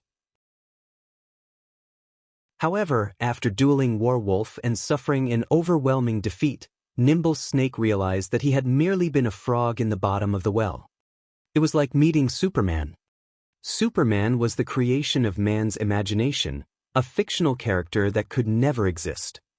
Yet, reality suddenly revealed that such fictional characters actually existed. This revelation had shaken Nimble Snake's beliefs. Hence, Nimble Snake had joined Xianxia's side without hesitation and received special training from Werewolf. After spending a lot of time and effort, he finally grasped the technique called Omnivision. After grasping Omnivision, Nimble Snake finally realized how huge of a gap there was between him and Werewolf. If Gentle Snow was the peak of mortals, then after grasping Omnivision, Nimble Snake had exceeded mortal standards. The two were on entirely different levels. Top-tier experts. Great experts. They were just jokes in Nimble Snake's eyes. Nimble Snake, stop speaking nonsense. Brother Werewolf definitely has his reasons for what he said. No matter who faces Yi Feng, you must go all out against him, understand? Chao Qinghua reproached Nimble Snake, glaring at the assassin. Yes, I understand. Nimble Snake hurriedly lowered his head. At this moment, the fourth combatants had been revealed. Fourth match, Yi Feng versus Soaring Snake. Ha! Perfect. Since Big Brother Werewolf said to be careful of Yi Feng, then I'll use him to test my new skills and see just how much I have improved. Soaring Snake walked into the arena excitedly. Soaring Snake was not a brawny man. On the contrary, he was very lean. However, although he was thin, his muscles were packed with explosive power like a cheetah's. Out of everyone in Chao Qinghua's team, Werewolf was the most optimistic about Soaring Snake. Not only did he possess the highest talent for combat, but the speed at which he learned also left everyone speechless. He had only taken half the time to learn Omnivision. Moreover, he was a natural-born fighting maniac. Under Werewolf's tutelage, Soaring Snake had developed with unimaginable speeds, and right now, he was definitely the #1 powerhouse in all of Ouroboros. If not for Chao Qinghua's wish to hide Soaring Snake's strength, the latter would have long since made it on the God's Domain experts list. Yi Feng, how confident are you? Gentle Snow suddenly asked as Shi Feng was about to enter the arena. If you don't feel confident, just admit defeat. You are Zero Wings Backbone. It would not be beneficial for you to lose a level here. This competition was a miscalculation on my part. I never expected that Chao Qinghua had such a monster on his team. Not only is he a powerful fighter himself, but he has also enhanced Soaring Snake and Nimble Snake's strength. As for the losses you have suffered by joining me, I will pay 5 million credits. In Gentle Snow's opinion, Yi Feng was undoubtedly stronger than Soaring Snake. However, after finding out that Soaring Snake had completely changed, even Gentle Snow didn't think that she had much of a chance against him. Meanwhile, how much stronger could Yi Feng possibly be? A promise is a promise. Since Miss Snow has already invited me here, and I have agreed to help, how could I possibly flee without a fight? Shi Feng revealed a faint smile as he entered the arena. Yi Feng is such a fool. Zhao Yueru huffed angrily. Didn't he see how powerful Werewolf was? Since Werewolf guided and taught Soaring Snake, even if he is not on par with Werewolf, he is probably not too far behind. Yi Feng is just trying to die. Alright, everyone has their own bottom lines and styles of conduct. It is my fault for telling Yi Feng to give up without a fight. Gentle Snow placated Zhao Yueru. She then shifted her gaze to Shi Feng inside the arena, a mix of feelings filling her heart. However, while Gentle Snow and Zhao Yueru both worried, Violet Cloud suddenly giggled and said, "Since Big Brother Yi Feng has given his promise, he will fulfill it. You can rest assured about this." Both Gentle Snow and Zhao Yueru turned their heads to look at the little girl named Violet Cloud, confused. Just why was Violet Cloud so confident in Yi Feng? Violet Cloud simply smiled and remained silent. Only she realized that their opponents should be the ones worrying. Soaring Snake was about to fight none other than Star Moon Kingdom's #1 powerhouse, One-Hit Azure. Chapter 405, Techniques Are Useless. Seeing Violet Cloud's confident yet silent smile, Zhao Yueru grew anxious. However, she also could not do anything about this situation, so she could only return her focus to the arena. Gentle Snow, on the other hand, was very calm, observing Violet Cloud. Previously, due to her anger over Nimble Snake's treachery, she had only glanced at the cleric, not paying her any mind. Now that Gentle Snow paid closer attention, she discovered that, although this little girl named Violet Cloud seemed like any ordinary spirited and harmless girl, she could feel a faint, indescribable pressure from the girl. It felt completely different from the pressure Warwolf gave off. Warwolf felt more like a slumbering, feral wolf, cruel, domineering, and vicious. As for Violet Cloud, she didn't know how to describe the girl. This was the first time she had encountered such a feeling. Violet Cloud felt like the starry sky at night, silent, awe-inspiring, and profound. Just who is this little girl that Yi Feng brought with him? Gentle Snow was quite confident in the accuracy of her sixth sense. After she started playing God's Domain, that sixth sense had only grown keener. Naturally, Violet Cloud noticed Gentle Snow staring at her. In response, she only nodded her head lightly and beamed a playful smile at the Snow Goddess. Inside the arena, Shifeng and Soaring Snake faced each other, both observing their respective opponent. Both were swordsmen, and the only difference between them was their level. Shifeng was only level 22 while Soaring Snake was level 24. With a difference of 2 levels and Soaring Snake's grasp of the combat technique Omnivision that granted him insight far beyond the average person, the battle was definitely tilted in Soaring Snake's favor. Yet, even though the starting signal for the battle had already occurred, Soaring Snake remained motionless. He stood there calmly, without any apparent intentions to rush at Shifeng. Soaring Snake, what are you doing? Why aren't you moving? Soaring Snake's hesitation puzzled his teammates. Usually, Soaring Snake was a battle maniac that would go into a frenzy the moment the battle began. He would never behave as calmly as he was now. Soaring Snake is certainly quite talented. Warwolf revealed a faint smile as he watched the motionless Soaring Snake. Big Brother Warwolf, what do you mean? Nimble Snake asked, confused. When in battle, one does not rely only on their physical prowess, but their mental strength as well. One must remain calm to obtain victory. Soaring Snake is currently adjusting his mentality, Warwolf explained. Indeed, just as Warwolf had said, Soaring Snake was not as excitable as he had once been. Instead, there was a hint of clarity in his eyes. Suddenly, Soaring Snake unsheathed his swords and, with a powerful stomp, dashed towards Shifeng. As the first apostle of Ouroboros, Soaring Snake's weapons and equipment spoke for themselves. Of the 2 swords he wielded, one was dark gold ranked, while the other was fine gold ranked. Meanwhile, a large majority of his equipment was fine gold ranked. His gear was among the best currently available in God's Domain. Soaring Snake crossed more than 20 yards and arrived before Shifeng in an instant. Immediately, he launched a rapid attack at Shifeng. Soaring Snake had no intention of fooling around with Shifeng. However, faced with Soaring Snake's bombardment, Shifeng leisurely unsheathed the Abyssal Blade and the Purgatory Shadow. Leaning forward, he lightly swung his 2 swords and readied his battle stance. Suddenly, the atmosphere in the arena changed. Everyone shivered, goosebumps covering their whole bodies. What is going on? Gentle Snow could sense something from Shifeng inside the arena. Who is this Yi Feng? Chao Qinghua watched Shifeng with shock. Just by adjusting his stance, Shifeng had managed to deter every one of his opponents, causing their hearts to beat madly. Suddenly, silence overtook the arena. Facing Shifeng, Soaring Snake stumbled like a frightened bird, abruptly halting his steps. Not even Soaring Snake understood why he had suddenly stopped. After regaining his composure, he resumed his charge at Shifeng. Your courage is commendable. Shifeng smiled faintly and nodded.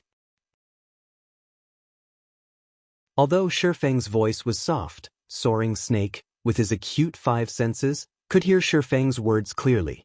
Rage instantly burned in his heart. Activating Wind Blade, his speed increased once more as he slashed at Shi Feng. However, the moment Soaring Snake was within range, Shi Feng struck his adversary with even greater speed. Shi Feng's sword was as fast as lightning, reaching Soaring Snake in no time at all. Just as the abyssal blade was about to slice open Soaring Snake's neck, something strange occurred. The sword, which should have originally cut Soaring Snake, struck only air. Meanwhile, Soaring Snake's upper body completely vanished from Shi Feng's sight. Taking a closer look, Soaring Snake had actually reclined his body to evade Shi Feng's fatal strike. A pity! Soaring Snake revealed a malevolent smile. Before Soaring Snake had even finished speaking, his two swords flew towards Shi Feng's sides. His angle of attack was extremely complex and prevented Shi Feng from dodging. With no better choice, Shi Feng activated Defensive Blade to block the two attacks. He then took the chance to distance himself from Soaring Snake. What is going on here? Soaring Snake can dodge such a fast attack? Zhao Yueru considered herself an expert, and her dynamic vision was excellent. In her view, Shi Feng's previous strike had been perfect. His strike was so fast that the attack should have been impossible to avoid. Yet, that perfect strike had missed Soaring Snake. Instead, Shi Feng was the one who had been struck twice. It was simply too strange. Inside the arena, Shi Feng examined himself for wounds. He frowned at the amused smile plastered on Soaring Snake's face. Leisurely, he said, "I never expected that you would have hidden your strength so well. Your reaction speed is impressive. I am both a swordsman and the strongest member of the 12 Apostles. How could I possibly be slow?" Soaring Snake laughed. "You, on the other hand, have truly surprised me. You were able to use Defensive Blade the moment I countered your attack. Your reactions are not slow either." "No, I'm not talking about that." Shi Feng shook his head. "To be precise, you dodged my sword because your neural reaction is fast, no?" "Oh, you've discovered that?" Soaring Snake asked, feeling slightly surprised. In the next moment, he smiled and said unconcernedly, "So what? Do you think you can win despite it?" "Snow, what are they talking about?" Zhao Yueru asked curiously. Many in the spectator stands had overheard the conversation in the arena. Zhao Yueru was thoroughly confused. "You saw Yi Feng's attack for yourself. It was a perfect strike. Yet, Soaring Snake still dodged it. Do you know how?" Gentle Snow inquired, wearing a grim expression. "Isn't it because Soaring Snake detected Shi Feng's attack, so he managed to evade it?" Zhao Yueru did not understand what Gentle Snow was trying to say. "You could put it that way. However, detecting an attack is one thing, dodging it is an entirely different matter. With the speed of Shi Feng's strike, not even a top-tier assassin could dodge the attack from so close. Yet, Soaring Snake had done just that. The reason lies in Soaring Snake's neural response rate. When ordinary people act, their brains go through three processes: cognition, understanding, and correspondence. Time is required to go through all three. Statistically, the average person's reaction time is 0.3 seconds. Top sprinters who have undergone arduous training can shorten it to around 0.15 seconds. However, no matter how hard a person trains, they can never lower the transmission speed of their neural signals below 0.1 seconds. Of course, this is only common knowledge. Based on Soaring Snake's reaction time, his was 0.7 seconds, possibly around 0.6 seconds. His reaction was a lot faster than the average person. In other words, where an ordinary person can carry out 3 to 4 actions in 1 second, Soaring Snake can act over a dozen times. Because of this, not only could Soaring Snake dodge Shi Feng's sword, but he also managed to stab at Shi Feng twice simultaneously. This is no longer a situation of technique or hard work, but talent. One could say that Soaring Snake is a true combat genius.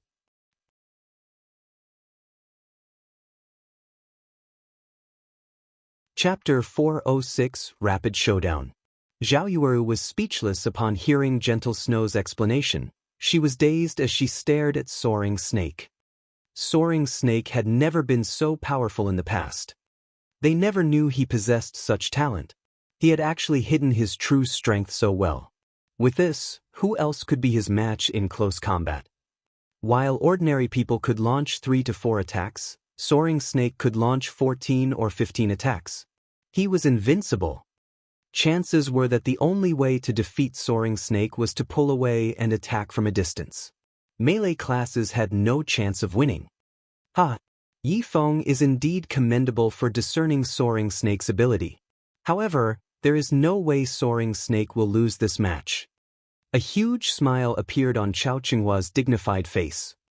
As long as Soaring Snake won this match, this competition would come to an end. Meanwhile, he would officially take hold of the position of guild leader.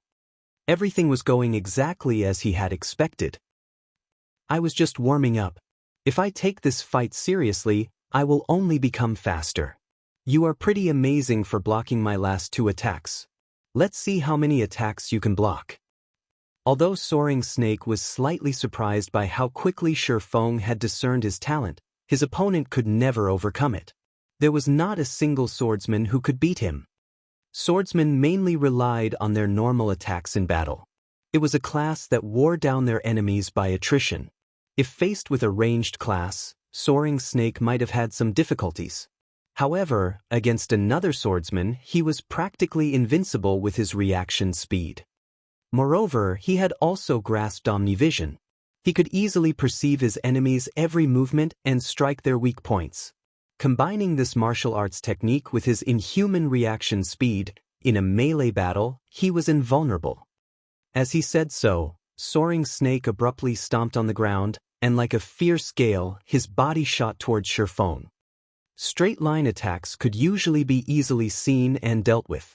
Despite knowing this, however, Soaring Snake still chose to face Shi Feng head-on, as if saying, "Come at me if you can. You want to compete with speed?" Shi Feng's frown deepened. Facing Soaring Snake, someone with such a unique talent, would be disadvantageous for Shi Feng. Although Soaring Snake's assault had many flaws, the swordsman was not afraid of exploitation. Even if Shi Feng attacked Soaring Snake, the latter could easily perceive the attack with his Omnivision. With Soaring Snake's reaction speed, before Shi Feng's sword could reach him, he would have already evaded it. Following which, Shi Feng activated the aura of Wind of the 7 Luminaries Ring, increasing his movement speed by 40%, attack speed by 40%, and agility by 30%. He then dashed forward to meet Soaring Snake in battle. With breakneck speed, Soaring Snake had sent out 16 sword images, forcing Shi Feng to deal with 16 attacks simultaneously. However, after activating the aura of wind, Shi Feng's speed allowed him to deflect all 16 attacks easily. For the time being, both sides were equally matched. Despite Shi Feng having a huge advantage in terms of speed, Soaring Snake's reaction speed was unmatched. Even if Shi Feng's attacks were faster, Soaring Snake could respond instantaneously. The clash of metal resounded relentlessly throughout the arena, the noise reaching deafening levels.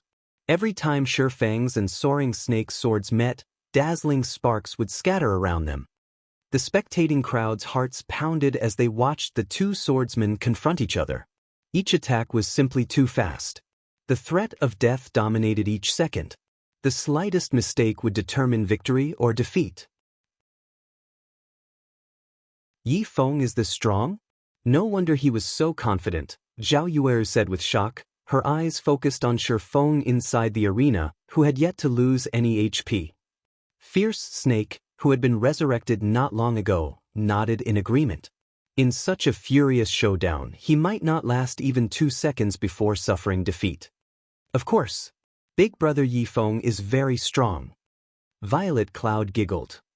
What a joke! How could the publicly acknowledged #1 expert of Star Moon Kingdom, One Hit Azura, lose just because the opponent possesses a special physique? Fine. Your Big Brother Yi Feng is the most amazing. Zhao Yueru was also relieved upon seeing Shi Feng's performance. If Shi Feng lost this match, today's competition would end. Meanwhile, Chao Qinghua's team was also greatly shocked by the battle happening before them.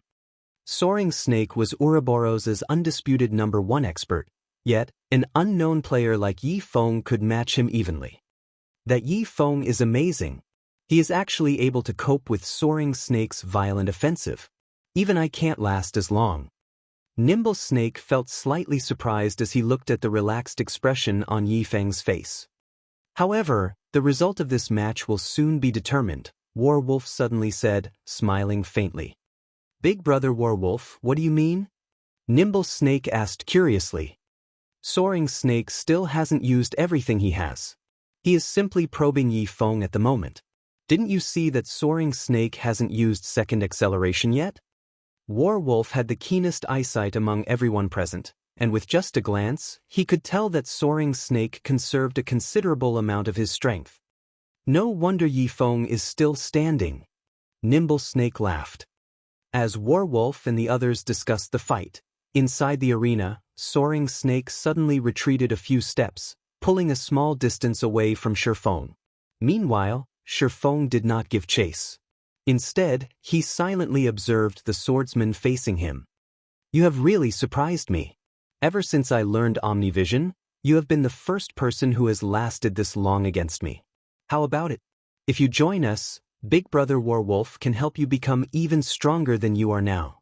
As for the remuneration Gentle Snow has offered, I believe that Brother Chow will not hesitate to double that amount now that he has seen what you are capable of, Soaring Snake said, smiling at Shifeng confidently. Even with his inhuman reaction speed, Soaring Snake found it extremely difficult to counter Shifeng's attacks. Shifeng's strikes were simply too fast, so much so that, if he had not perceived the attack's trajectory beforehand, it would be impossible to dodge or block them. If the assassin Nimble Snake stood in his place, the battle would have ended long ago. Only a talented person like himself could possibly avoid Shifeng's attacks. Chao Qinghua cannot afford to give me what I want. So, just forget about it, Shifeng said, shaking his head. What a pity. Soaring Snake's smile instantly twisted into something sinister. In the blink of an eye, he launched 18 sword images, blocking all of Shifeng's paths of retreat. Although the 18 sword images did not appear to be fast, Shifeng knew that Soaring Snake was no longer holding back. Of these 18 sword strikes, Soaring Snake had applied second acceleration to every one. When the 18 sword images were about to reach their mark, Shifeng simultaneously activated Purgatory Power, Windwalk, Windblade and Windrider, and rather than retreating he dashed forward to meet the incoming attacks. Shifeng was like a phantom. In the blink of an eye, he had weaved through the gaps between Soaring Snake's sword images. When Shifeng and Soaring Snake collided, a silvery gray flash appeared on the latter's body. The time it took the two to cross swords was only an instant. For some reason, however, an impressive gout of blood sprayed from Soaring Snake's body, splashing across the floor. Following which, Soaring Snake released an agonized scream as he tumbled to the ground. What? What happened? The crowd fell silent at this sudden development. Only the sound of Soaring Snake's scream echoed throughout the arena.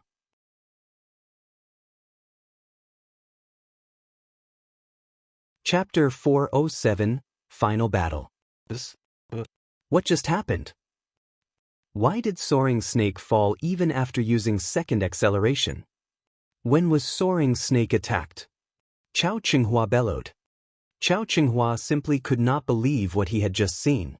From his position, he could see the entire battle, yet he was completely clueless as to what had just happened between the two swordsmen. It was simply ridiculous.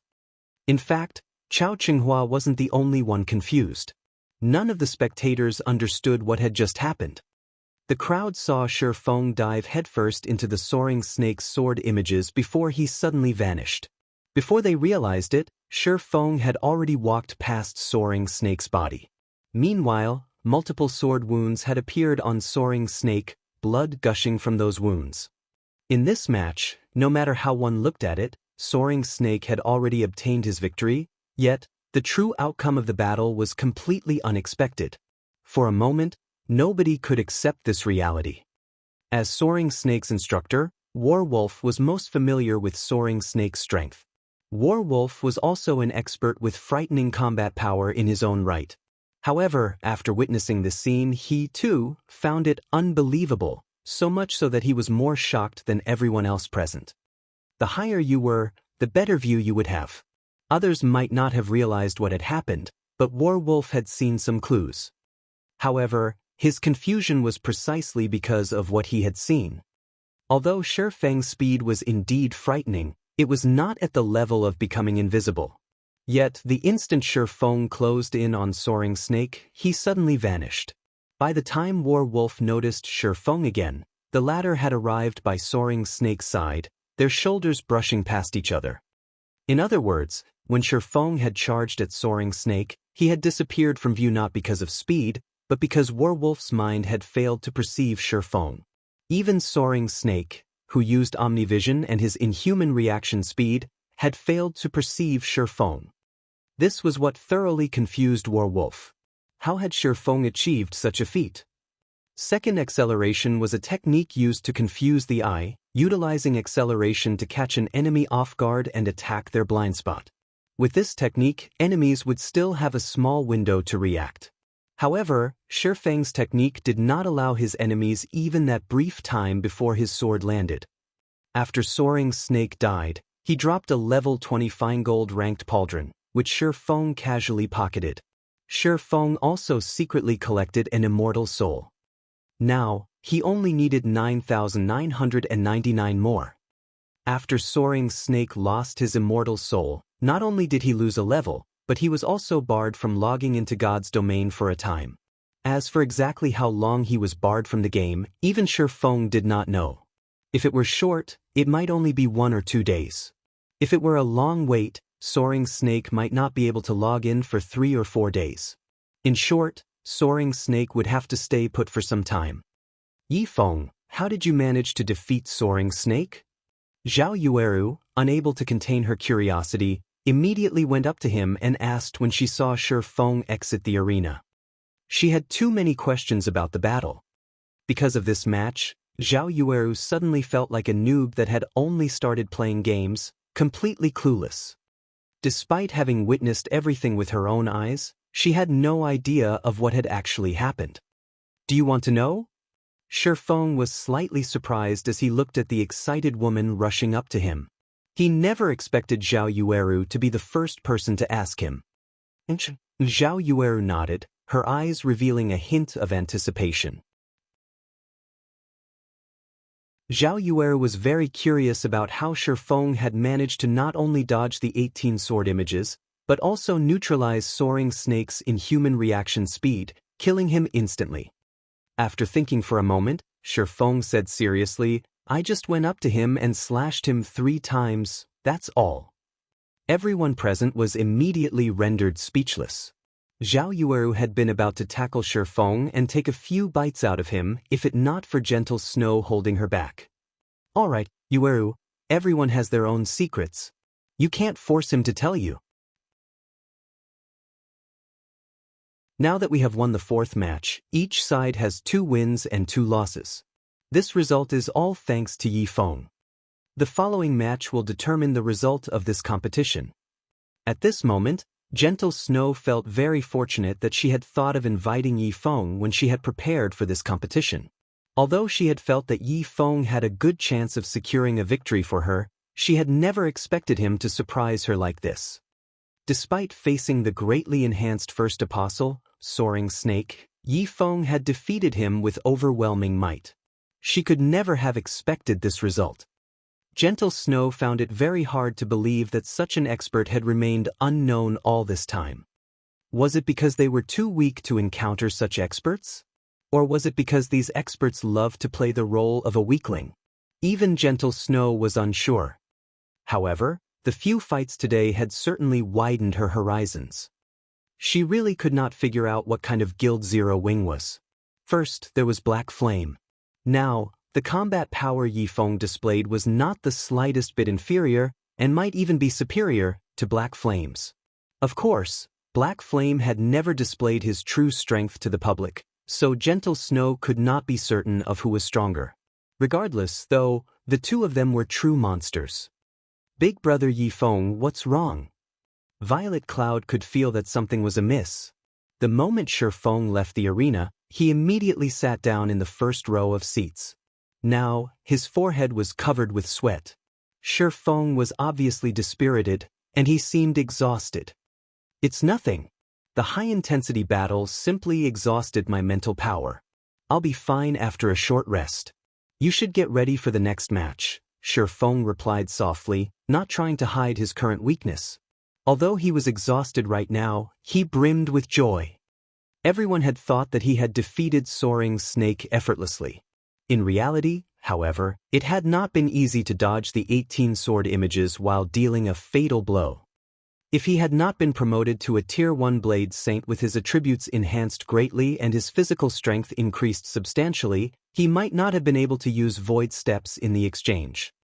Although Shi Feng had other methods to deal with Soaring Snake, he had chosen to take the risk because he wanted to break through his personal barrier and improve himself further. Fortunately, his gamble succeeded. Under the immense pressure Soaring Snake had placed on him, Shi Feng had finally reached a breakthrough and used footwork that he had never been able to use in the past. Void Steps. Void Steps was advanced footwork that allowed one to remove their presence from the opponent's mind. In the past, very few top-tier experts had successfully grasped such advanced footwork. As for Shi Feng, who had merely been a first-rate expert back then, he had only ever succeeded in his dreams. In order to learn this advanced footwork, Shi Feng had done countless research and trials. Yet, he had never succeeded. This footwork possessed an extremely high requirement of a person's movement and breathing. It was not a technique that ordinary people could easily learn. However, Shi Feng's physique had massively improved after he had undergone his class change. His control over his body had also improved. In addition, he was currently playing the game through a virtual gaming cabin. Hence, Shi Feng had always thought of giving the footwork a try. Only he had never found the chance. Fortunately, Soaring Snake had created the perfect opportunity for him. With the threat of death looming, the pressure allowed Shi Feng to finally break through that unreachable barrier. Meanwhile, as Shi Feng was still feeling joyous over his own breakthrough, the fifth match of the competition had begun. Fifth match, Violet Cloud vs. Nimble Snake.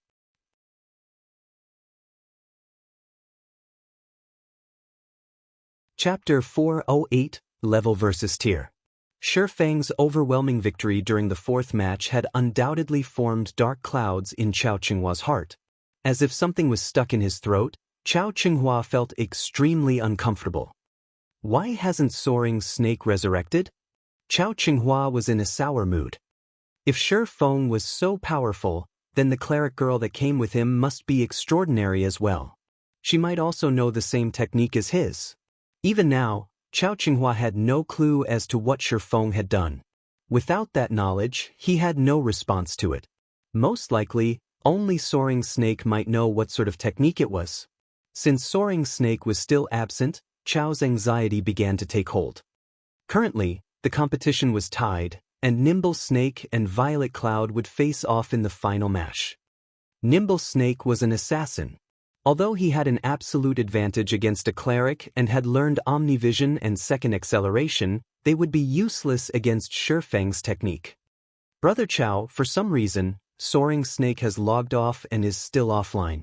I can't contact him at all, Nimble Snake reported. At this moment, Nimble Snake was also panicking, afraid that his opponent would know the same technique that won the previous match. If he lost, Chao Qinghua would be finished. His life wouldn't exactly be easy either. Chao Qinghua paled as he looked at Soaring Snake's status window. He wished he could log off and strangle Soaring Snake. Playing hooky at such a crucial moment, was he trying to toy with him? Guild Leader Chao, you don't have to be so worried. Although Yi Feng is very powerful, that female cleric is different from those like Yi Feng and me, Warwolf suddenly spoke. Brother Warwolf, are you sure? Chao hesitated. If Violet Cloud were not a martial artist like Yi Feng and Warwolf, then even if she had powerful techniques, Chao Qinghua would have nothing to worry about. A cleric was still a cleric after all. Yes. She does not have the unique aura that people like us possess. I guarantee it, Warwolf affirmed, nodding. Excellent. Chao Qinghua's face lit up with a relieved smile. He then shifted his gaze to the other team, muttering in a cold tone, Gentle Snow, oh gentle Snow. Although you invited an expert of such caliber, in the end, you are still a step behind. Nimble Snake, do not disappoint me. Brother Chao, rest assured. She is only a level 22 cleric. I could have defeated her effortlessly even before I underwent the special training. Nimble Snake revealed a sinister grin as he glanced at Violet Cloud, who had already entered the arena. He was currently level 24. To an expert, an advantage of 2 levels made quite a difference. Following which, Nimble Snake entered the arena as well. Meanwhile, seated in the spectator stands, Warwolf still appeared indifferent. There was not the slightest hint of a smile on his face. In truth, he had only finished half of his statement. Violet Cloud indeed did not possess the unique aura of a martial artist. However, with his acute senses, Warwolf could feel a faint sense of danger from her. This danger was slightly different from that of a ferocious beast. It felt almost like a divine pressure. Just what secret is this female cleric hiding? Although Warwolf was not trying to boast, in God's domain, he did not fear many people. Even if he encountered someone who could intimidate him, it definitely would not be the young little girl standing inside the arena. Yet, there was something about her that gave him pause. Meanwhile, the tension was similarly high on Gentle Snow's side. Yi Feng, will Violet really be alright? Zhao Yueru asked as she took a seat beside Shi Feng. She wanted a straight answer from him. Although she did not know why, Zhao Yueru felt that Shi Feng knew something she did not. It should be alright, Shi Feng said, uncertain. Should? What do you mean should? If Violet loses, Snow will have to leave God's domain forever. Are you really willing to lose her? Zhao Yueru huffed. Listening to Zhao Yueru's words, Shi Feng was suddenly speechless. Yueru! Gentle Snow glared. To think that her friend could still joke at a time like this. Gentle Snow was somewhat familiar with Shi Feng's personality. Shi Feng would never speak without certainty. If he said it, then it was true.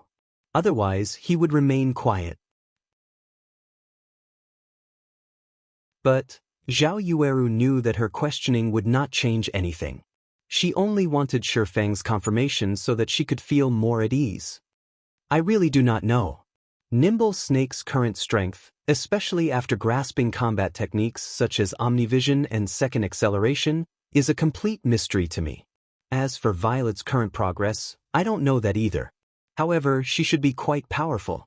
At least, without Omnivision and second acceleration, Nimble Snake wouldn't even be a challenge for her. Now, however, I do not know. We can only wait and see, Shi Feng explained as he understood Zhao Yueru's anxiety. Before Warwolf's appearance, Shi Feng had been certain of Violet Cloud's victory regardless of who she fought. Now, however, Nimble Snake had learned combat techniques that very few experts knew. Of course, although Nimble Snake had the advantages of levels and techniques, Violet Cloud possessed the advantage of tiers.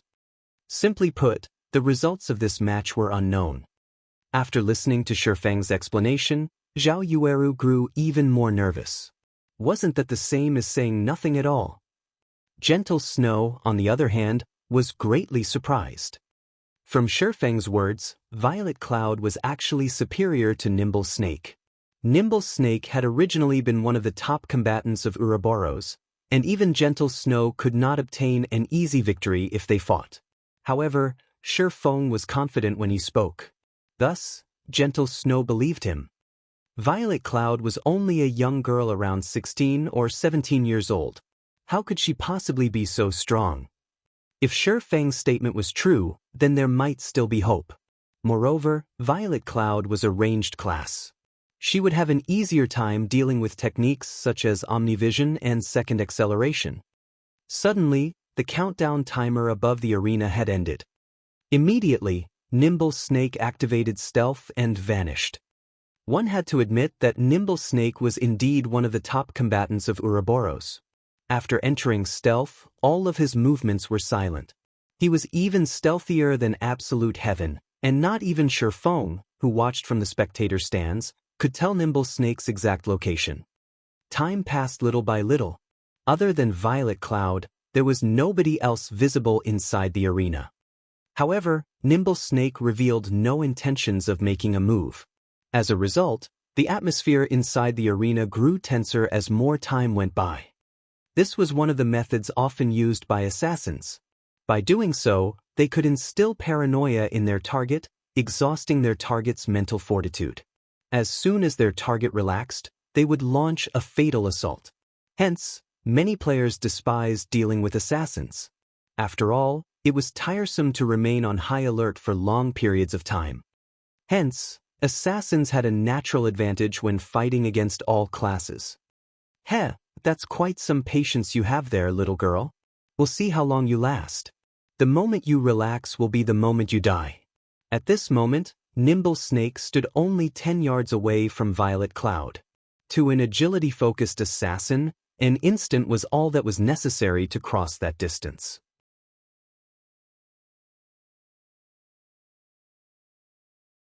Chapter 409. The Difference of Tiers. The seconds ticked past. The crowd seated in the spectator stands were on the edge of their seats. Although they were not the ones fighting, they were just as focused on the battle as the combatants in the arena. This was the final match. The result of this match would determine the fates of both sides. The winner would become the guild leader of Ouroboros, and their team members would obtain success and prestige. The loser, however, would have to leave God's domain forever, and those who followed them would struggle in the future. As a result, the tension was practically tangible in the stands. Even the elders observing the fight from the side felt heavy. Nimble Snake, show yourself if you dare. It has already been more than 20 minutes, yet you still act like a coward. Even with the advantage of your class, you play such a dirty trick. Aren't you ashamed of yourself? Zhao Yueru shouted, her crescent brows tightened as she frowned at the quiet arena. From the beginning, Nimble Snake had shown no sign of attacking. Zhao Yueru was greatly tempted to charge into the arena and fight the assassin with Violet Cloud. Nimble Snake was cunning. In order to gain victory, he would willingly act unscrupulously. To guard against her opponent, Violet Cloud had to stay on high alert, focusing her senses to detect any movements. At best, an ordinary person could only maintain their concentration for half an hour or so. If pushed any longer, not only would they greatly exhaust their mental fortitude, but they would also become susceptible to distractions. Soon, they would unconsciously reveal flaws in their defense. However, this was a type of defense mechanism, so it was unavoidable. Meanwhile, the match had stretched on for almost half an hour now. Even Zhao Yueru felt her concentration begin to reach its limit. If this stalemate dragged on any longer, she would definitely falter. When experts fought each other, even the slightest distraction could mean death. We never set a time limit for the matches, so it is up to them to choose how they fight. If you must blame someone, blame yourselves for not thinking of this beforehand. Don't you think it's a little too late to regret it now? Blackheart Arrow laughed triumphantly. Zhao Yueru was suddenly speechless. The statement was not false. It was true that they had not set a time limit for this competition. However, nobody ever expected Nimble Snake to do something so underhanded. Originally, Zhao Yueru had thought that she knew how low Nimble Snake would go. However, it would seem that she still underestimated the treacherous bastard. It turned out that he did not have even the basic self-respect of an expert. He actually planned on dragging the match on for over half an hour. It was my mistake. I had forgotten to set a time limit despite knowing that we would face an assassin, Gentle Snow said remorsefully as she watched Violet Cloud, who already began to show signs of mental exhaustion. She had blundered during such a crucial competition. Without a doubt, her mistake had significantly decreased Violet Cloud's chances of victory. Don't be too nervous. Just watch. I believe that Violet Cloud knows what to expect, Shifeng advised, his gaze fixed on his guildmate as well. But relax. Shifeng was not the slightest bit worried at this moment. Although Nimble Snake was indeed skilled, He still had a long way to go if he wanted to defeat Violet Cloud. Finally, half an hour had passed since the match had begun. It seems that this little girl is close to reaching her limit. All this time, Nimble Snake had carefully observed Violet Cloud from a distance. In reality, he had plenty of chances to make his move during this half an hour. However, he resisted. To be 100% certain that he would kill the cleric, he chose to wait until this very moment. Sweat had already appeared on Violet Cloud's forehead. It was obvious that her concentration had reached its limit. Nimble Snake even slipped up deliberately and made a little noise when he was about 10 yards from her. An expert with acute senses would detect the sound. However, Violet Cloud failed to sense it at all. Sure enough, she has grown tired. Nimble Snake was overjoyed. He then circled to Violet Cloud's back, silently drawing closer. 10 yards, 5 yards, 3 yards. Soon, Nimble Snake arrived behind Violet Cloud and unsheathed his gleaming dagger, before stabbing it between the girl's shoulders. Ambush. Ambush placed the target in a fainted state for 4 seconds. During the early stages of God's domain, control removal skills were extremely rare. As long as his attack landed, Nimble Snake could kill her quickly with a chain of skills. To ensure his victory, Nimble Snake had even used second acceleration. Even if Violet Cloud discovered his attack, it would still be impossible for her to block it. The moment before Nimble Snake's dagger sank into the cleric, Violet Cloud released a mighty roar. Terrorizing Roar. Terrorizing Roar feared all enemies within a radius of 8 yards. Feared players would lose all control over their bodies. Suddenly, Ambush struck Violet Cloud, and she entered a fainted state, while Nimble Snake had been feared by Terrorizing Roar. Violet is amazing. She actually managed to use Terrorizing Roar at the very last second. Now, neither side can attack each other. Moreover, now that Nimble Snake has been exposed, he has also lost the initiative of this fight. Next, once Violet distances herself from Nimble Snake, she can wear him down and finish him, Zhao Yueru exclaimed after seeing Violet Cloud's performance. However, Gentle Snow said, "No." "Snow, is there a problem?" Zhao Yueru asked curiously. Nimble Snake is level 24, but Violet is only level 22. Though both of their control skills have a duration of 4 seconds, as Nimble Snake is 2 levels higher, the effect of Violet's Terrorizing Roar will definitely be slightly weaker. It is highly possible that the skill's effect will only last 3-5 seconds. However, Violet will remain incapacitated for a full 4 seconds. Nimble Snake can do a lot of things during that 0.5-second gap, Gentle Snow said with a grim expression. Although Violet Cloud's counterattack was marvelous, there was a small level gap between them. Does that mean we've lost? Zhao Yueru's expression suddenly became melancholic. Chao Qinghua had also revealed a victorious smile. As soon as the control effect on Nimble Snake ended, the result of this match would be set in stone. However, Shifeng suddenly smiled and said, "No, we've won." Won? Zhao Yueru turned to look at Shifeng. Whispering, she said, "But Violet's fainted duration is longer than Nimble Snake's. How is she going to win?" "You'll find out," Shifeng laughed. "What?" Shifeng confused every spectator. However, since an expert like Shifeng had said such a thing, he had his own reasons. "What nonsense," Blackheart Arrow scoffed as he glanced at the distant Shifeng.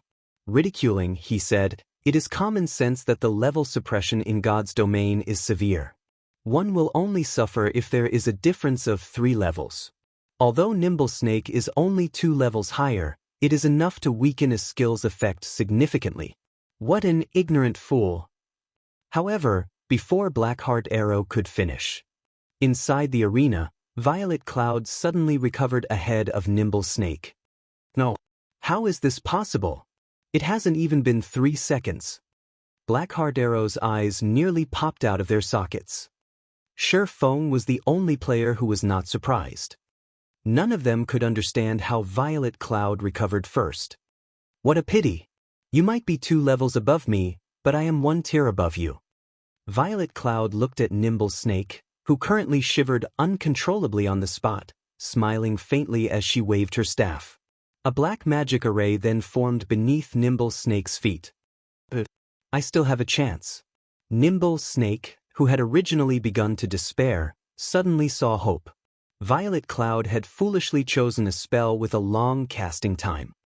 Although Nimble Snake still had no control over his body, he could see and hear without any issues.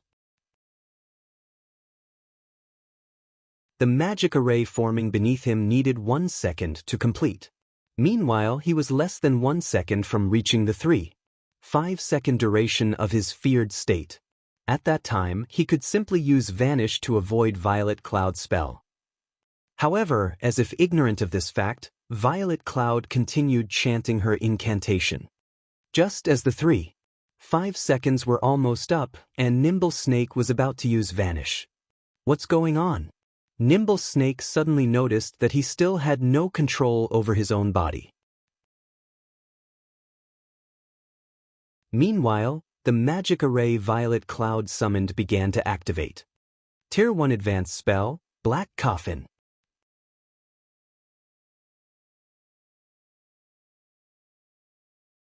Chapter 410, Unpredictable Astromancer. What's going on with Nimble Snake? Chao Qinghua asked, having paid attention to the system clock all this time. Isn't he 2 levels higher than that cleric girl? Nimble Snake had clearly been incapacitated for over 3.5 seconds now, yet he was still feared. Meanwhile, Violet Cloud had long since regained her freedom. This series of events had shattered Chao Qinghua's understanding of God's domain completely. Even Zhao Yueru, who had thought that they had lost, was dumbfounded by what she saw.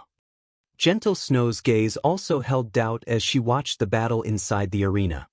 The scene happening before her made no sense. Among the crowd, only Shifeng knew that Nimble Snake had fallen into a trap. Compared to level suppression, tier suppression was far more powerful. It was like comparing the fist of an infant and a fist of an adult. The combatants were on completely different levels.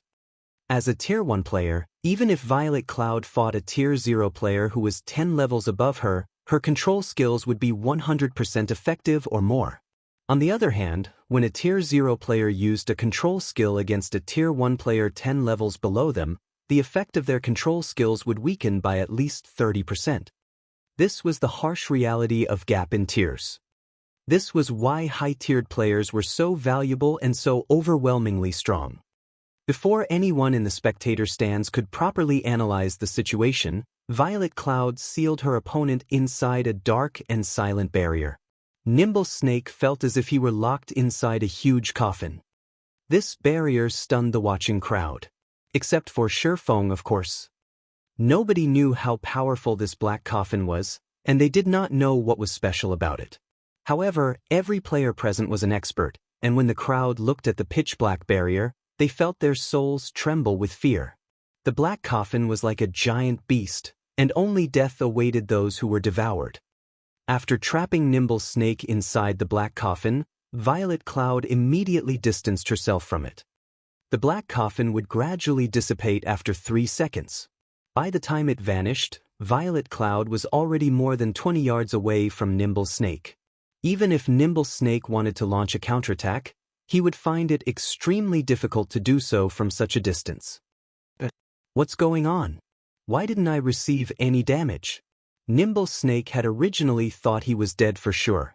After all, an advanced spell that took an entire second to cast must be frighteningly powerful. However, he was actually unharmed. Is it because of my level that the spell's damage was nullified? Or maybe this is only a control spell? Nimble Snake relaxed. He then focused his gaze on the distant Violet Cloud. Although this distance was slightly disadvantageous to him, he had many ways to resolve this minor problem. Suddenly, Violet Cloud waved her staff, and sacred sanctions descended from the sky, falling towards the assassin.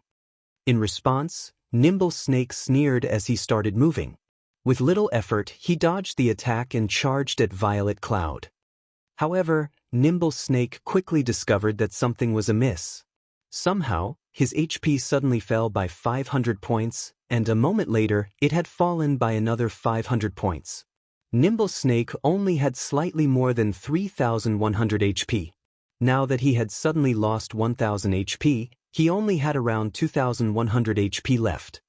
But nothing hit me. Nimble Snake was 100% certain that he had dodged the several sacred sanctions. Before Nimble Snake could figure out what had happened, Violet Cloud sent another barrage of sacred sanctions towards him. Nimble Snake advanced once more to dodge the attacks. However, he lost another 500 HP the moment he moved. Violet Cloud sent an attack once more. Knowing that he could no longer afford to lose HP, Nimble Snake started using his daggers to fend off the sacred sanctions. This time, he did not receive any damage. I was found out? Violet Cloud giggled. Astromancers possessed very few spells that dealt high damages. A majority of their attacks were strange and unpredictable. This was what Violet Cloud had discovered after researching her new class.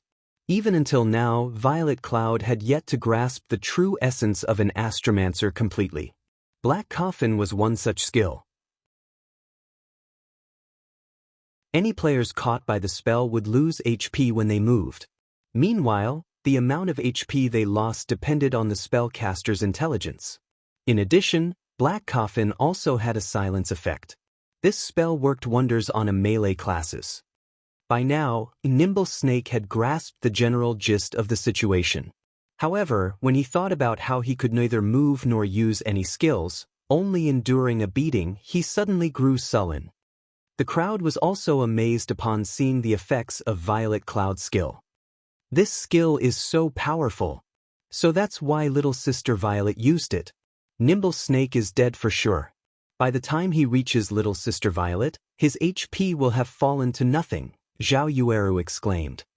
Although it is powerful, this move has a glaring flaw, Shifeng said, smiling. Flaw? Zhao Yueru wondered but quickly understood. In just a moment, her excited heart froze. Since Nimble Snake lost HP whenever he moved, he would be fine if he stood still. With Nimble Snake's capabilities, he could easily block the cleric's attacks. Unless Violet Cloud could suddenly become an elementalist.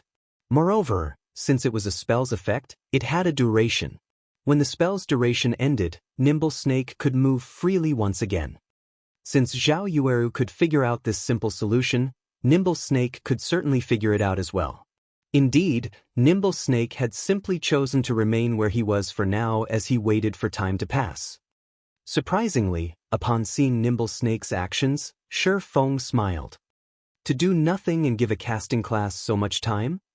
Was that really a good idea? Delaying for time? Violet Cloud smiled faintly. She then increased the distance between them to almost 30 yards before she began chanting an incantation and waving her staff. Compared to when she had cast Black Coffin, the channeling time for her current spell was much shorter. It was clear that she was not using an advanced spell as she had before. Although Nimble Snake had revealed a throwing weapon, Violet Cloud had long since prepared for it as she cast a sacred shield on herself, the spell capable of absorbing a significant amount of damage. In addition, Violet Cloud could physically dodge the attacks sent at her. After all, an assassin was not a specialized ranged class, so Violet Cloud effortlessly defended against all attacks thrown at her. As a result, Nimble Snake could only stare at Violet Cloud helplessly. When the cleric finished channeling her spell, she pointed her jade-like finger at Nimble Snake, who stood 30 yards away from her. Suddenly, her opponent felt a powerful suction, pulling him towards Violet Cloud. Although he tried to resist, his efforts were futile as he moved closer to Violet Cloud. Moreover, the speed at which he approached her on increased as he grew nearer. The moment Nimble Snake arrived before Violet Cloud, multiple damages of -500 appeared above his head, and his HP decreased rapidly. Nimble Snake knew that he was finished. A distance of 30 yards was sufficient to deplete his remaining 2,100 HP. To hell with it. A hint of madness surfaced in Nimble Snake's eyes. Now that the two were in such proximity, his daggers could reach Violet Cloud easily. In a flash, Nimble Snake tightened his grip on his daggers and sent over half a dozen blades of silver light flying towards Violet Cloud. In response, Violet Cloud simply flicked her finger. All of a sudden, an incomparably strong pressure slammed down on Nimble Snake, holding him in place. Even the two daggers he brandished froze centimeters away from Violet Cloud. In the next moment, the assassin abruptly shot backward. Flying over 20 yards away, his body smashed into the wall of the arena. Victor of the fifth match, Violet Cloud.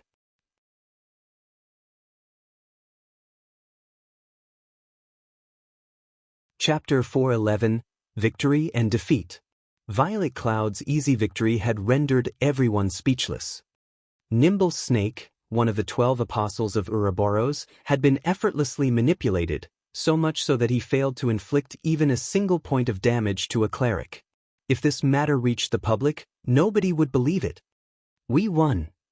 Although Zhao Yueru had prayed that Violet Cloud could win, she had not expected that the girl could so easily. However, Violet Cloud's skills were peculiar. It was especially true for her final skill. It had complemented Black Coffin perfectly, allowing the skill to display its full potential. Violet Cloud's and Yi Feng's combat styles were clearly different. Violet Cloud had not used any stunning attacks like Shifeng. Instead, she utilized her skills to their very limits. From beginning to end, Nimble Snake had no chance to employ his advantage of techniques. Violet Cloud practically had him in the palm of her hand this entire match. Regarding combat techniques, Zhao Yueru did not think that Violet Cloud was much stronger herself. Unlike Yi Feng and Warwolf, Violet Cloud's techniques were not at an unreachable level. Only, the skills Violet Cloud possessed were simply too powerful. Despite Nimble Snake's techniques being far superior, he still lost in the end. Yi Feng, is she really a cleric? Although Gentle Snow rejoiced, she was also incredibly curious. She refused to believe that a cleric could possess such powerful skills. Moreover, from the looks of it, Violet Cloud's basic attributes were significantly higher than Zhao Yueru's. Yes and no, Shifeng said, smiling. He could guess what was going through Gentle Snow's mind right now. What do you mean? Zhao Yueru piped in. Violet has already class changed from a Tier 0 cleric to the Tier 1 hidden class, Astromancer. Not only does she possess the inherent skills of a cleric, but she also possesses the skills of an Astromancer, Shifeng explained slowly. Meanwhile, she defeated Nimble Snake just now using the Tier 1 legacy skills of an Astromancer. As for the might of those skills, you've seen them for yourselves. Tier 1 class? You're saying that Violet has already obtained her Tier 1 class? Zhao Yueru's little mouth gaped, her eyes filled with disbelief as she looked at the girl smiling happily beside Shifeng. Tier 1 class. This was a completely unknown concept to God's Domain's current players. Though, as an expert, she knew that a Tier 1 class was stronger than a Tier 0 class. However, the class change quest was cumbersome. Not only would it be time-consuming, but the quest also quite difficult. As a result, she had chosen to focus on her level first. However, she never imagined that there would be such a huge gap between a Tier 0 and a Tier 1 class. So this is the gap between a Tier 0 player and a Tier 1 player? When Zhao Yueru thought back to how effortlessly Violet Cloud had defeated Nimble Snake, her heart was suddenly eager to challenge her class change quest. Meanwhile, after listening to Shifeng's explanation, Gentle Snow had also come to a realization. It was no wonder the two of them were only level 22. It turned out that they had taken the time to complete their class change quest. Zero Wing is indeed filled with crouching tigers and hidden dragons. Gentle Snow inwardly sighed as she looked at Violet Cloud. It seems that Ouroboros needs to challenge the class change quest as well. A Tier 1 class was actually so powerful. If Zero Wing had a large number of Tier 1 players, could Zero Wing even find a dungeon they could not raid? With such strength, leveling up would also be much easier. In comparison, they had only been wasting their time and efforts by leveling up and raiding dungeons. At this time, the 5 matches of the competition had come to a close. Naturally, Gentle Snow was the overall winner. As for Chao Qinghua, the loser, at this moment, his eyes were bloodshot. He glared at Nimble Snake as thoughts of strangling the assassin filtered through his mind. Despite all of his calculations and machinations, he had never expected that the two outsiders Gentle Snow had invited would be so powerful.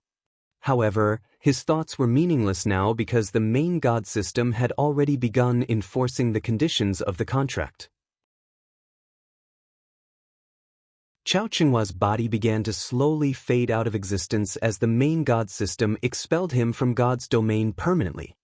Just like that, the acting guild leader of Ouroboros, a relatively influential character in the virtual gaming world, could not log into God's domain ever again. Without Chao Qinghua supporting them, Blackheart Arrow and the recently resurrected Nimble Snake were at a loss. From now on, Gentle Snow would be the guild leader of Ouroboros. It would be a piece of cake for her to deal with them. Regret turned Nimble Snake's stomach. Originally, he thought his future would be set if he followed Chao Qinghua. Yet now, just as Nimble Snake and Blackheart Arrow began to panic, Warwolf, the outsider invited by Chao Qinghua, stood and walked up to Gentle Snow. "Miss Snow, we meet again," Warwolf greeted, a faint smile on his face. "Do you have any business with me?" Gentle Snow asked, somewhat surprised. In the past, Warwolf had felt only disdain towards guild players like her, refusing to even speak with her. Now, however, he had actually initiated a conversation. It was beyond unusual. Even Shifeng was curious as to what Warwolf had to say. "I only wish to congratulate Miss Snow for becoming the guild leader of Ouroboros," Warwolf spoke softly. "Thank you," Gentle Snow answered politely. In regards to the man named Warwolf, Gentle Snow could not see through him in the least. Moreover, the shield warrior gave her a sense of extreme danger, and she was quite uncomfortable. Following which, Warwolf shifted his gaze to Shifeng, saying, "I truly did not expect to meet a fellow martial arts practitioner here. Although I wish to exchange a few moves with you, unfortunately, I am only a Tier 0 class right now. I can only seek you out once I receive my Tier 1 promotion.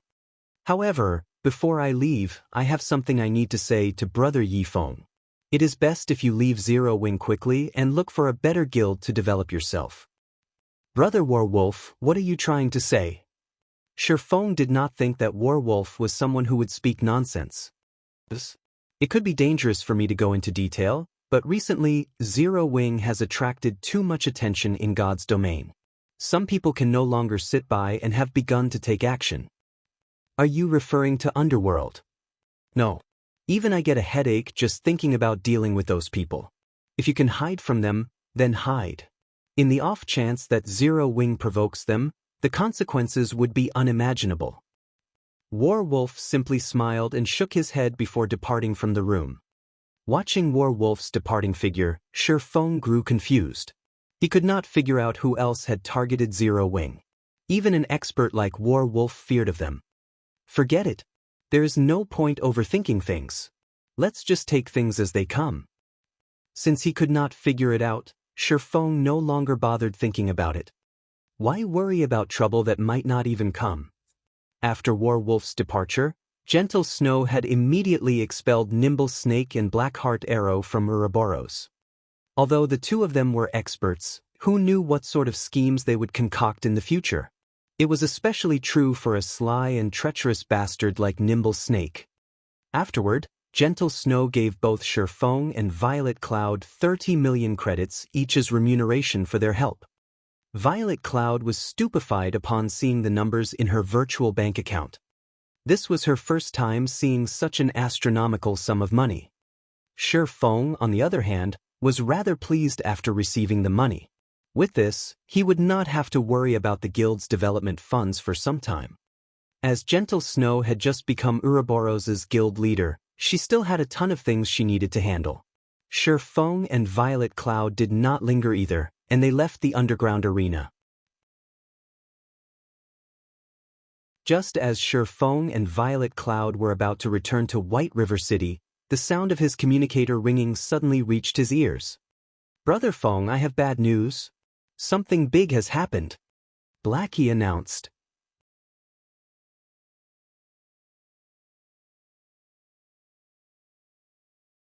Chapter 412, Great Lord.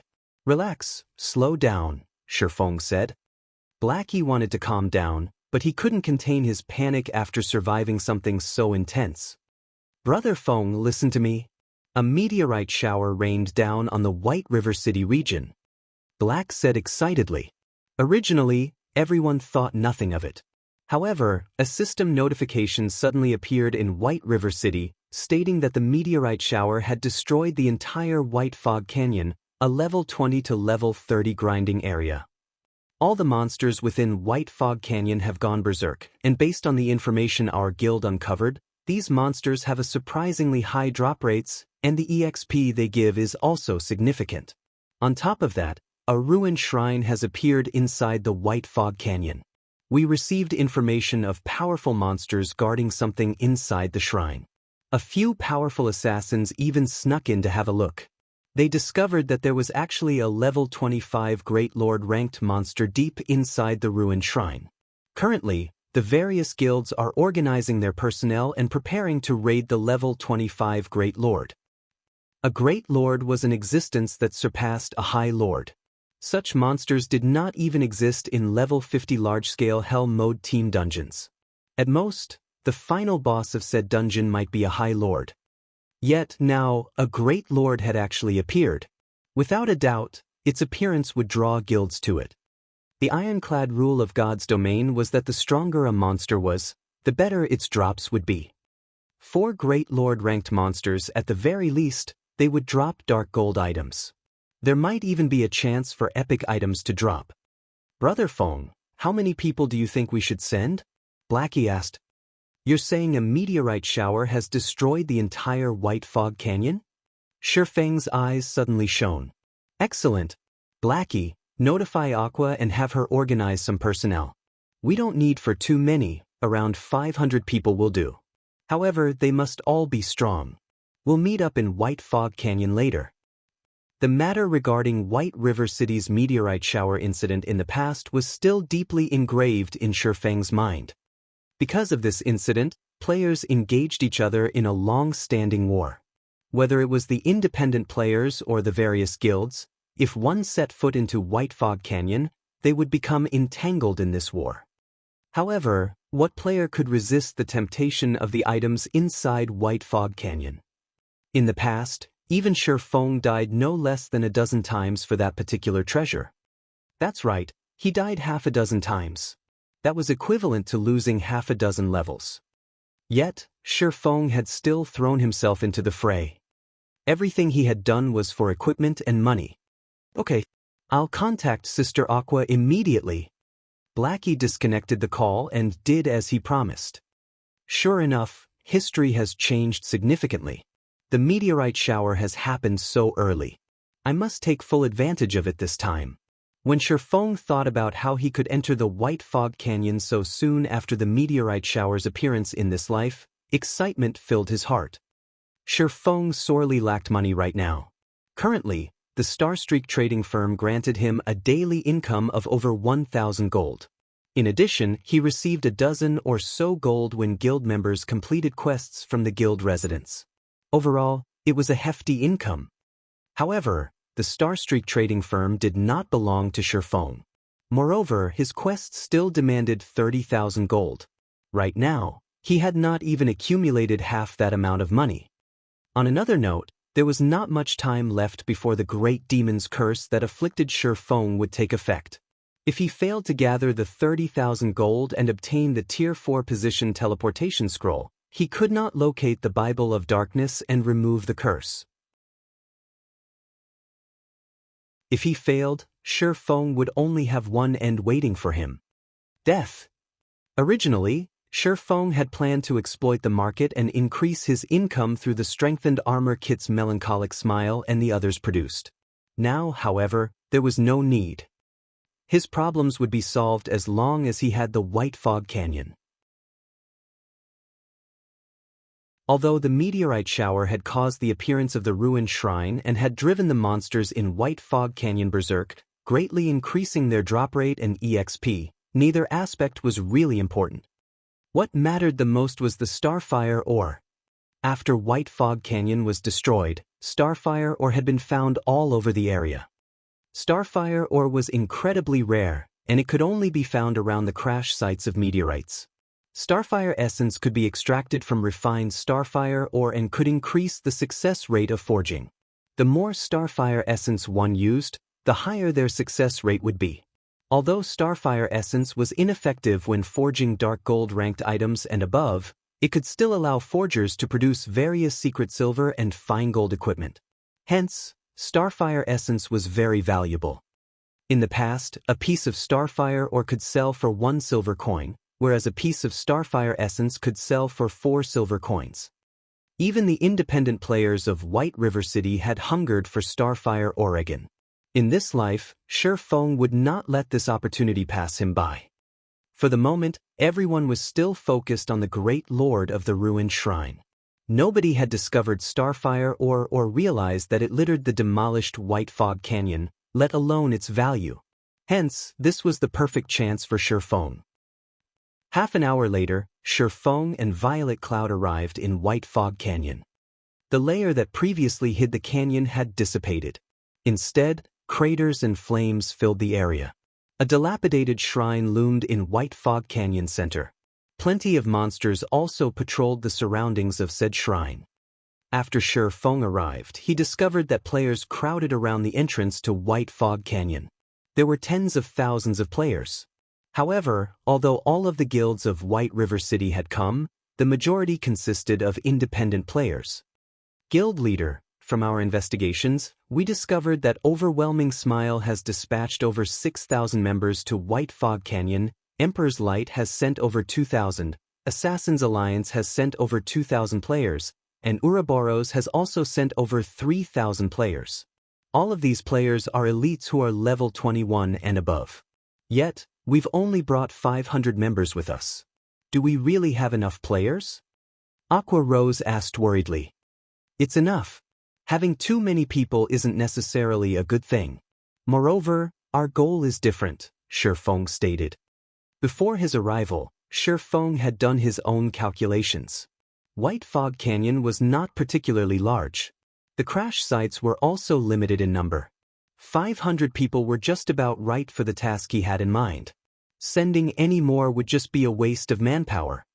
Are we not going to the ruined shrine? Aqua Rose was greatly surprised. Had they not gathered the top combatants of the guild to raid the Great Lord inside the ruined shrine? It would not benefit Zero Wing if Overwhelming Smile managed to raid the Great Lord successfully first. Currently, their guild also had quite a number of Tier 1 players. Compared to Overwhelming Smile, they would have a much easier time raiding the Great Lord. Yet, that wasn't their goal. How could a Great Lord be defeated that easily? We are here simply to level up. Even if we want to defeat a level 25 Great Lord, at the very least, everyone must be at 25 or above. Since they wish to raid it, just let them raid it, Shi Feng laughed. What was a Great Lord? A Great Lord was a monster would only appear as the final boss of a 100-man Hell Mode team dungeon. With only a group of Tier 0 players, what could they possibly hope to achieve? Even if they drowned the Great Lord with corpses, the price they would pay would be unimaginable. In the past, many guilds had attempted to raid the level 25 Great Lord inside the ruined shrine. However, after the death of several thousand players, they submitted and gave up the hope of defeating the monster. Moreover, the various guilds back then even had Tier 1 players in their midst. But what about now? The meteorite shower had appeared a lot earlier in this life. Currently, aside from Zero Wing, none of the guilds had even a single Tier 1 player. How were they supposed to defeat the Great Lord?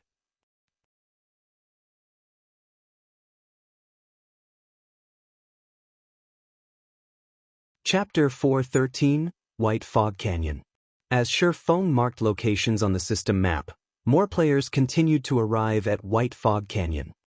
When Shi Feng had arrived, he had changed his appearance to Black Flame. As a result, he received an extraordinary amount of attention.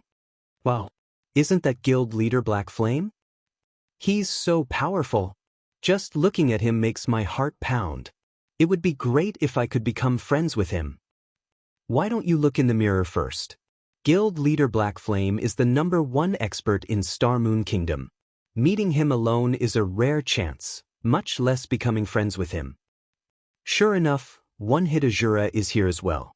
Things in the White Fog Canyon will be more interesting now. Noda. Overwhelming Smile's influence in White River City continues to grow. If Zero Wing fails to achieve anything in the competition over White Fog Canyon, it will become the laughingstock of White River City. However, Overwhelming Smile has dispatched an impressive army of players. Look, even Overwhelming Smile's branch leader, Lone Tyrant, has shown up. A huge war is going to break out over the canyon. I hurried here specifically to watch this war unfold.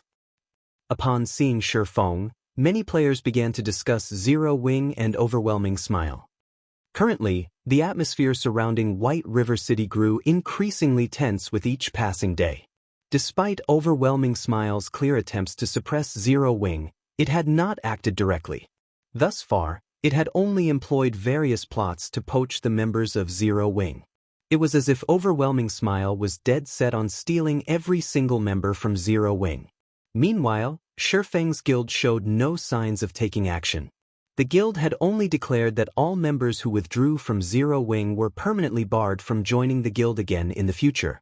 At the same time, Zero Wing also lowered their recruitment criteria. Both sides appeared strangely calm as they maintained a delicate balance. No one knew what these guilds were thinking.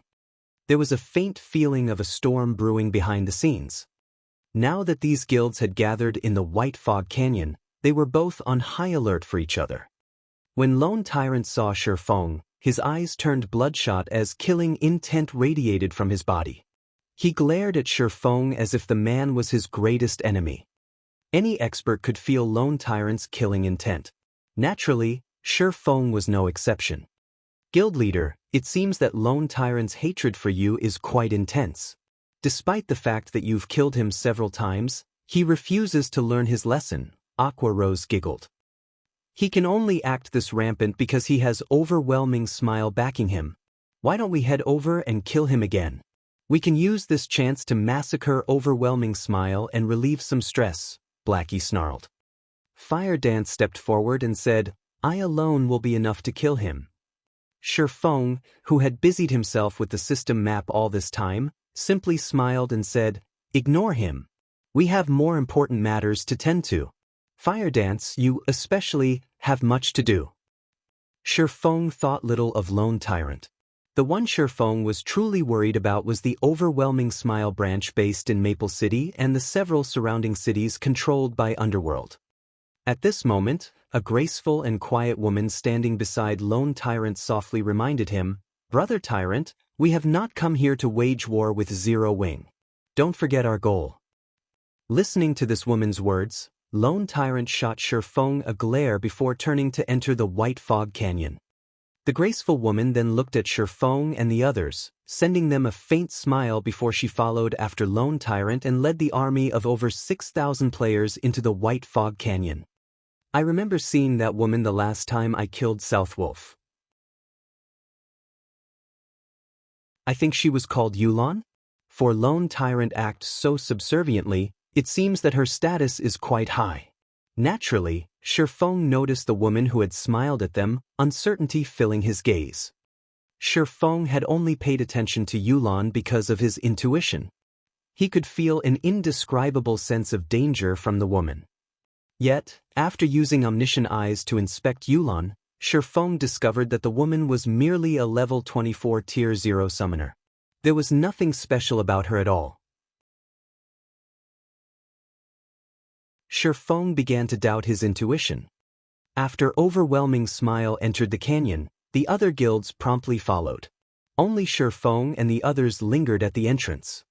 Guild leader, Overwhelming Smile, Emperor's Light, and Assassin's Alliance have already entered. Are we not going in yet? Aqua Rose asked as she watched guild after guild enter the White Fog Canyon. In a moment.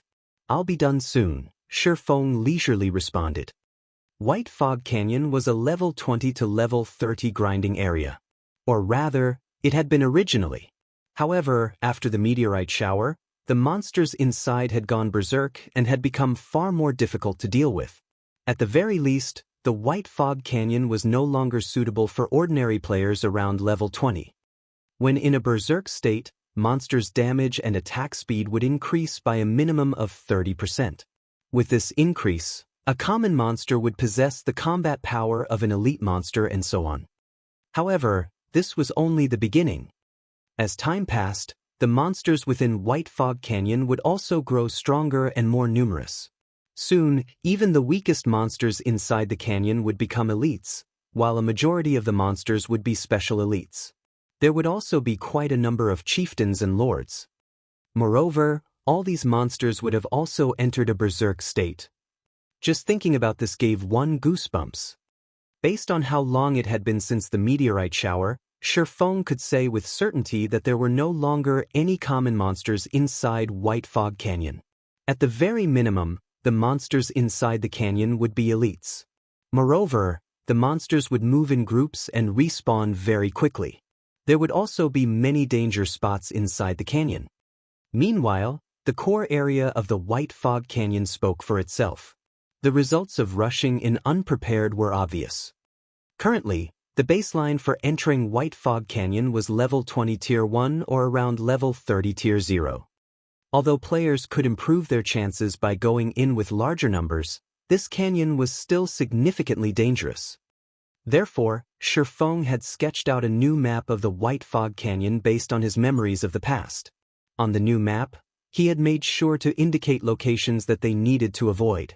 He had also marked a few mining spots and danger spots. Although it was a time-consuming task, this new map would undeniably reduce the losses his guild members suffered. The minutes crawled by. While Shifeng was busy trying to recall the White Fog Canyon, over a dozen minutes had passed since the crowd of independent players and guilds had entered White Fog Canyon.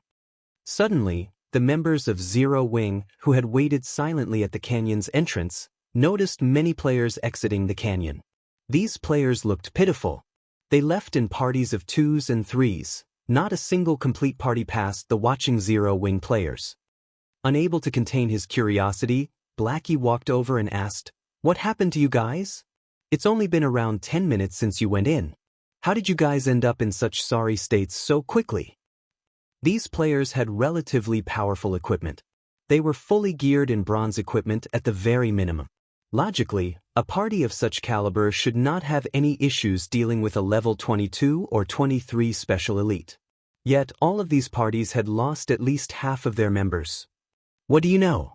The monsters inside White Fog Canyon are all berserk elites. Even our level 21 shield warrior could only take a dozen hits at most. Facing one was hard enough. Yet, for some reason, the monsters in there move in groups of 3 at least. They also have a massive aggro range, so they are easy to pull. Many had party wiped, and we only managed to escape after much difficulty. We've decided to level elsewhere until we hit level 25 at least. A level 21 veteran player replied, sighing. At this moment, his heart still trembled when he thought back to those groups of elite monsters.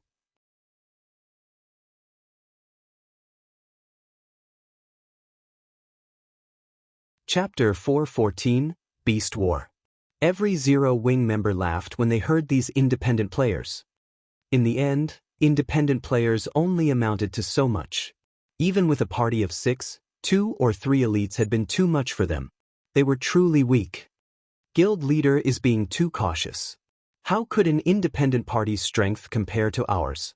Now that Overwhelming Smile has taken the lead, won't those bastards claim the Great Lord kill? It shouldn't be possible. It's a Great Lord. Overwhelming Smile has dispatched over 6,000 members for this, and all of them are elites. Killing a Great Lord should be child's play to them. Indeed, even though a Great Lord is very powerful with 6,000 players, they could simply exhaust it to death. I really don't understand what the guild leader is thinking. Everyone has already arrived, yet, we're just standing here. By the time we enter, who knows how many elite monsters the other guilds will have killed already. Why are we here anyway? While the members of Zero Wing grumbled about Shifeng's approach, a team of several hundred players left the White Fog Canyon. These players' equipment looked uniform, and they all wore the same guild emblem on their chests. They were clearly a guild team. What's up with these people?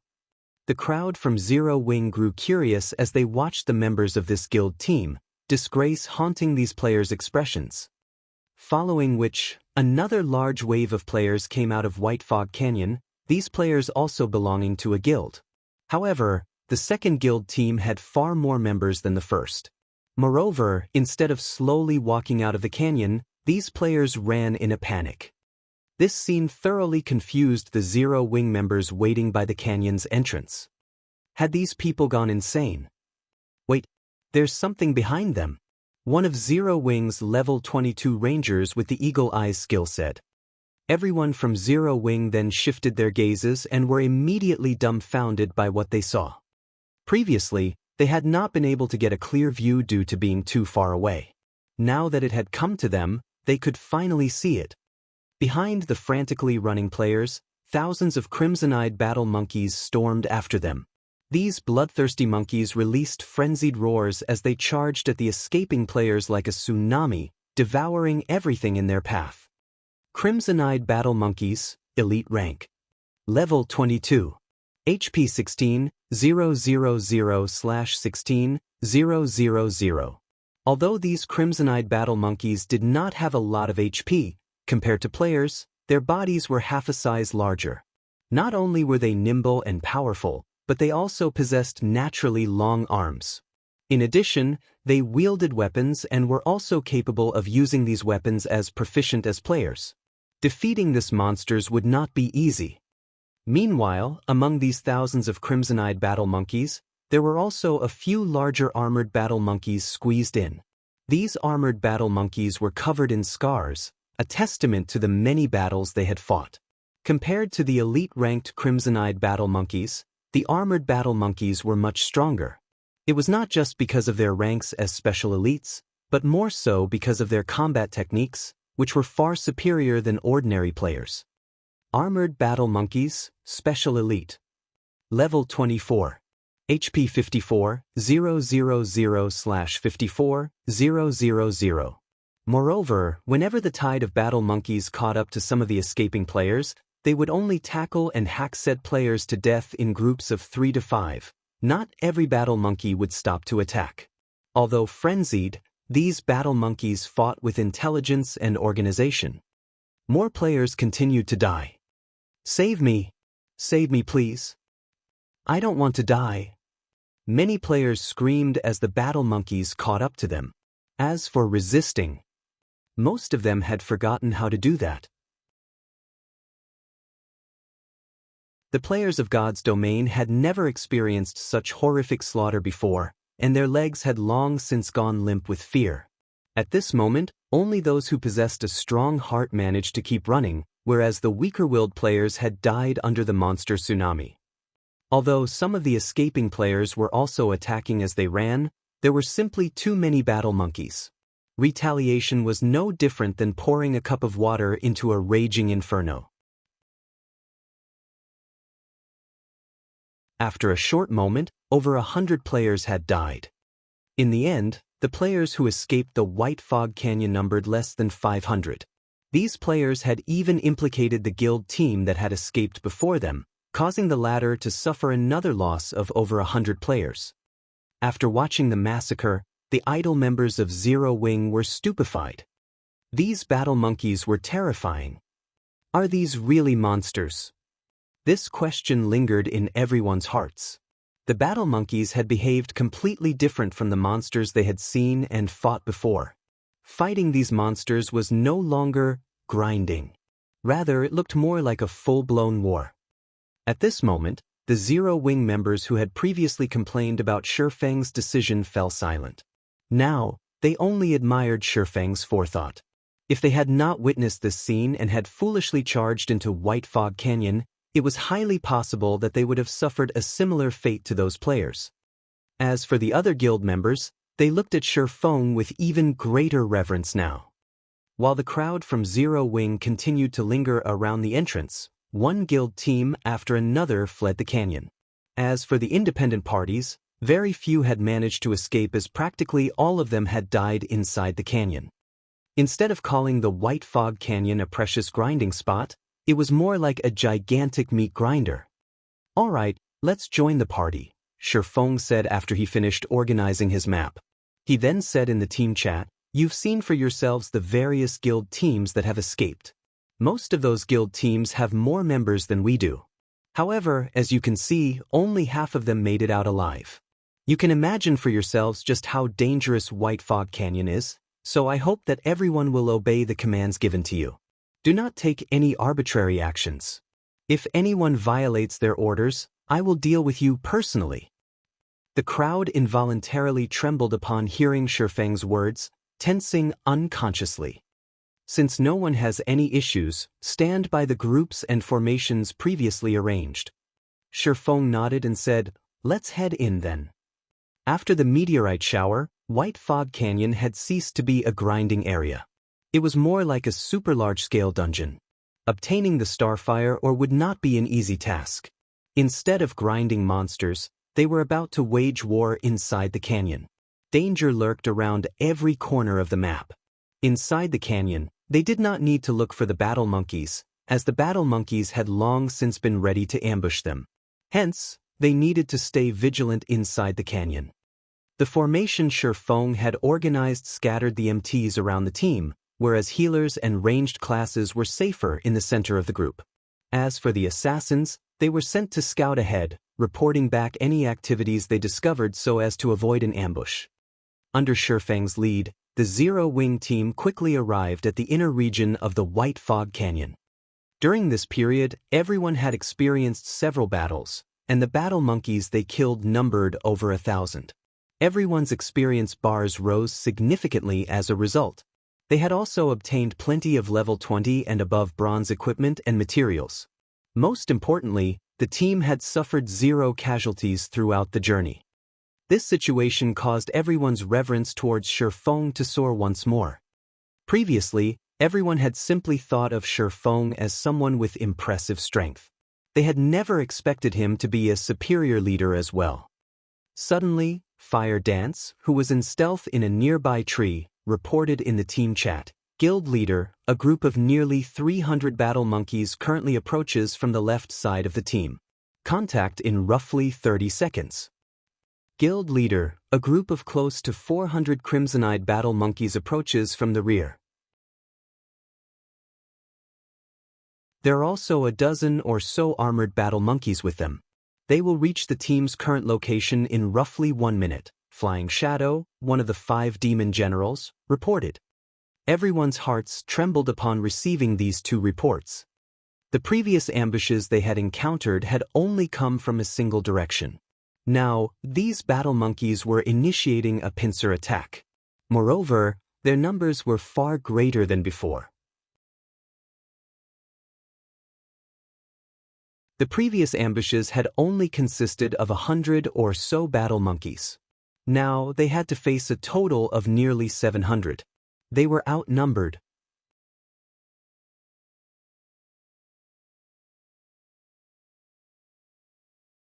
Chapter 4:15, Sword Practice. Sure enough, what will come has come. Shifeng silently examined the system map of the White Fog Canyon. He was not the slightest bit surprised by the battle monkey's pincer attack, smiling brightly. The White Fog Canyon was like a dungeon. There was a proper strategy to raid it. Shifeng had been able to lead his party around the canyon freely with what knowledge he had in his previous life. With the experience he had accumulated, leading his current party would be a breeze. Compared to the past, the current White Fog Canyon was practically child's play.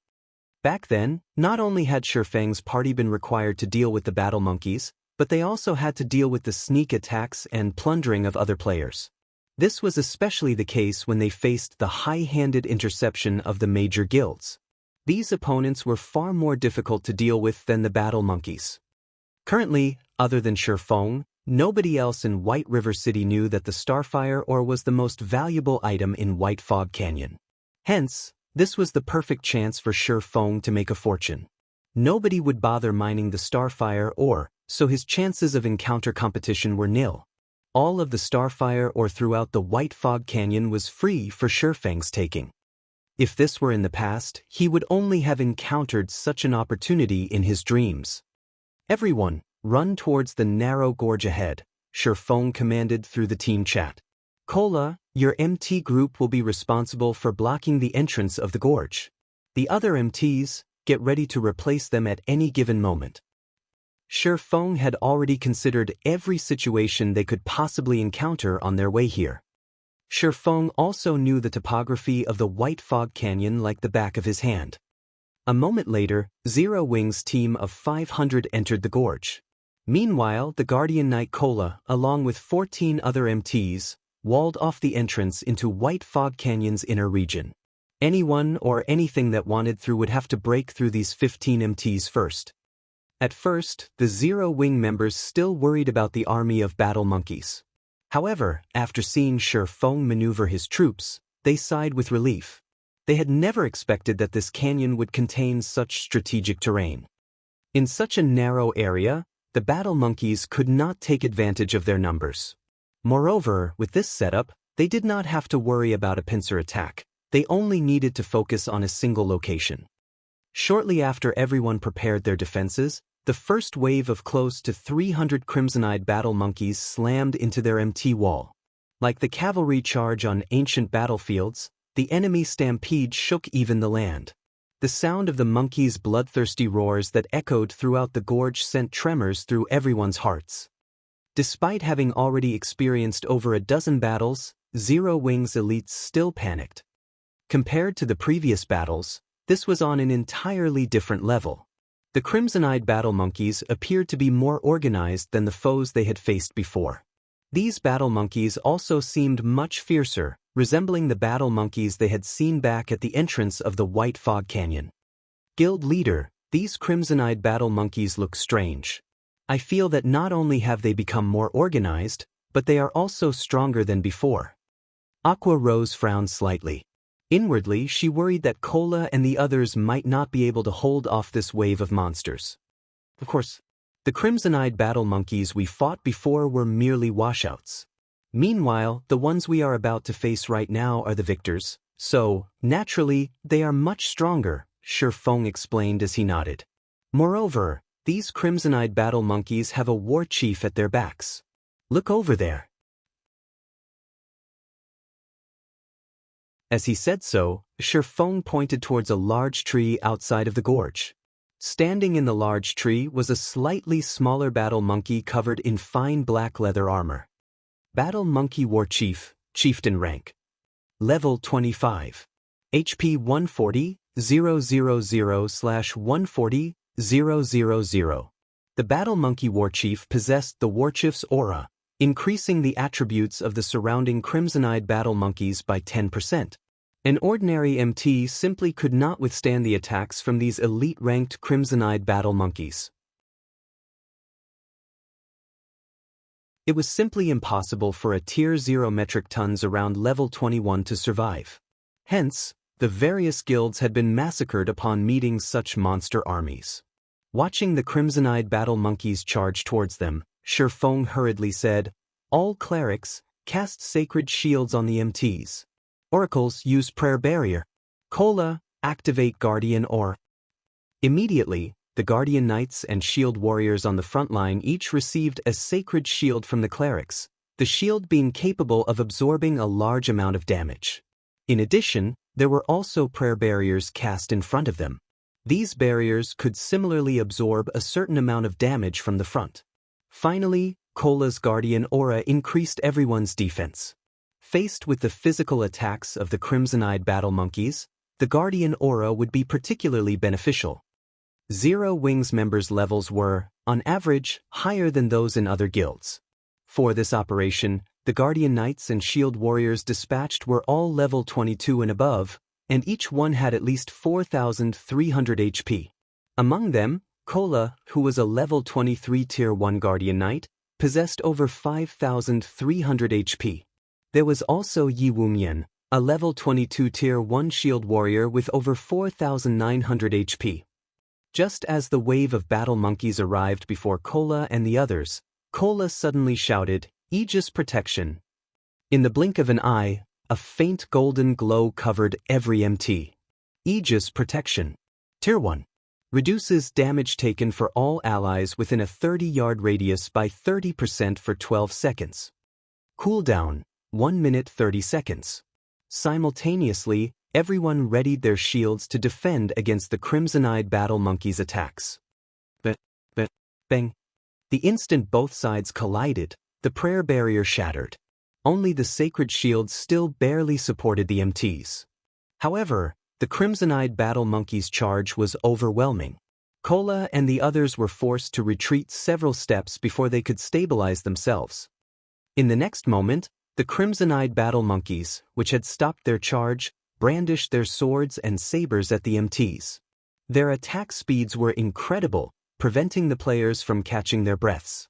Some of the MTs had been too late in defending against the oncoming attacks, their sacred shields shattering and receiving -200 damage.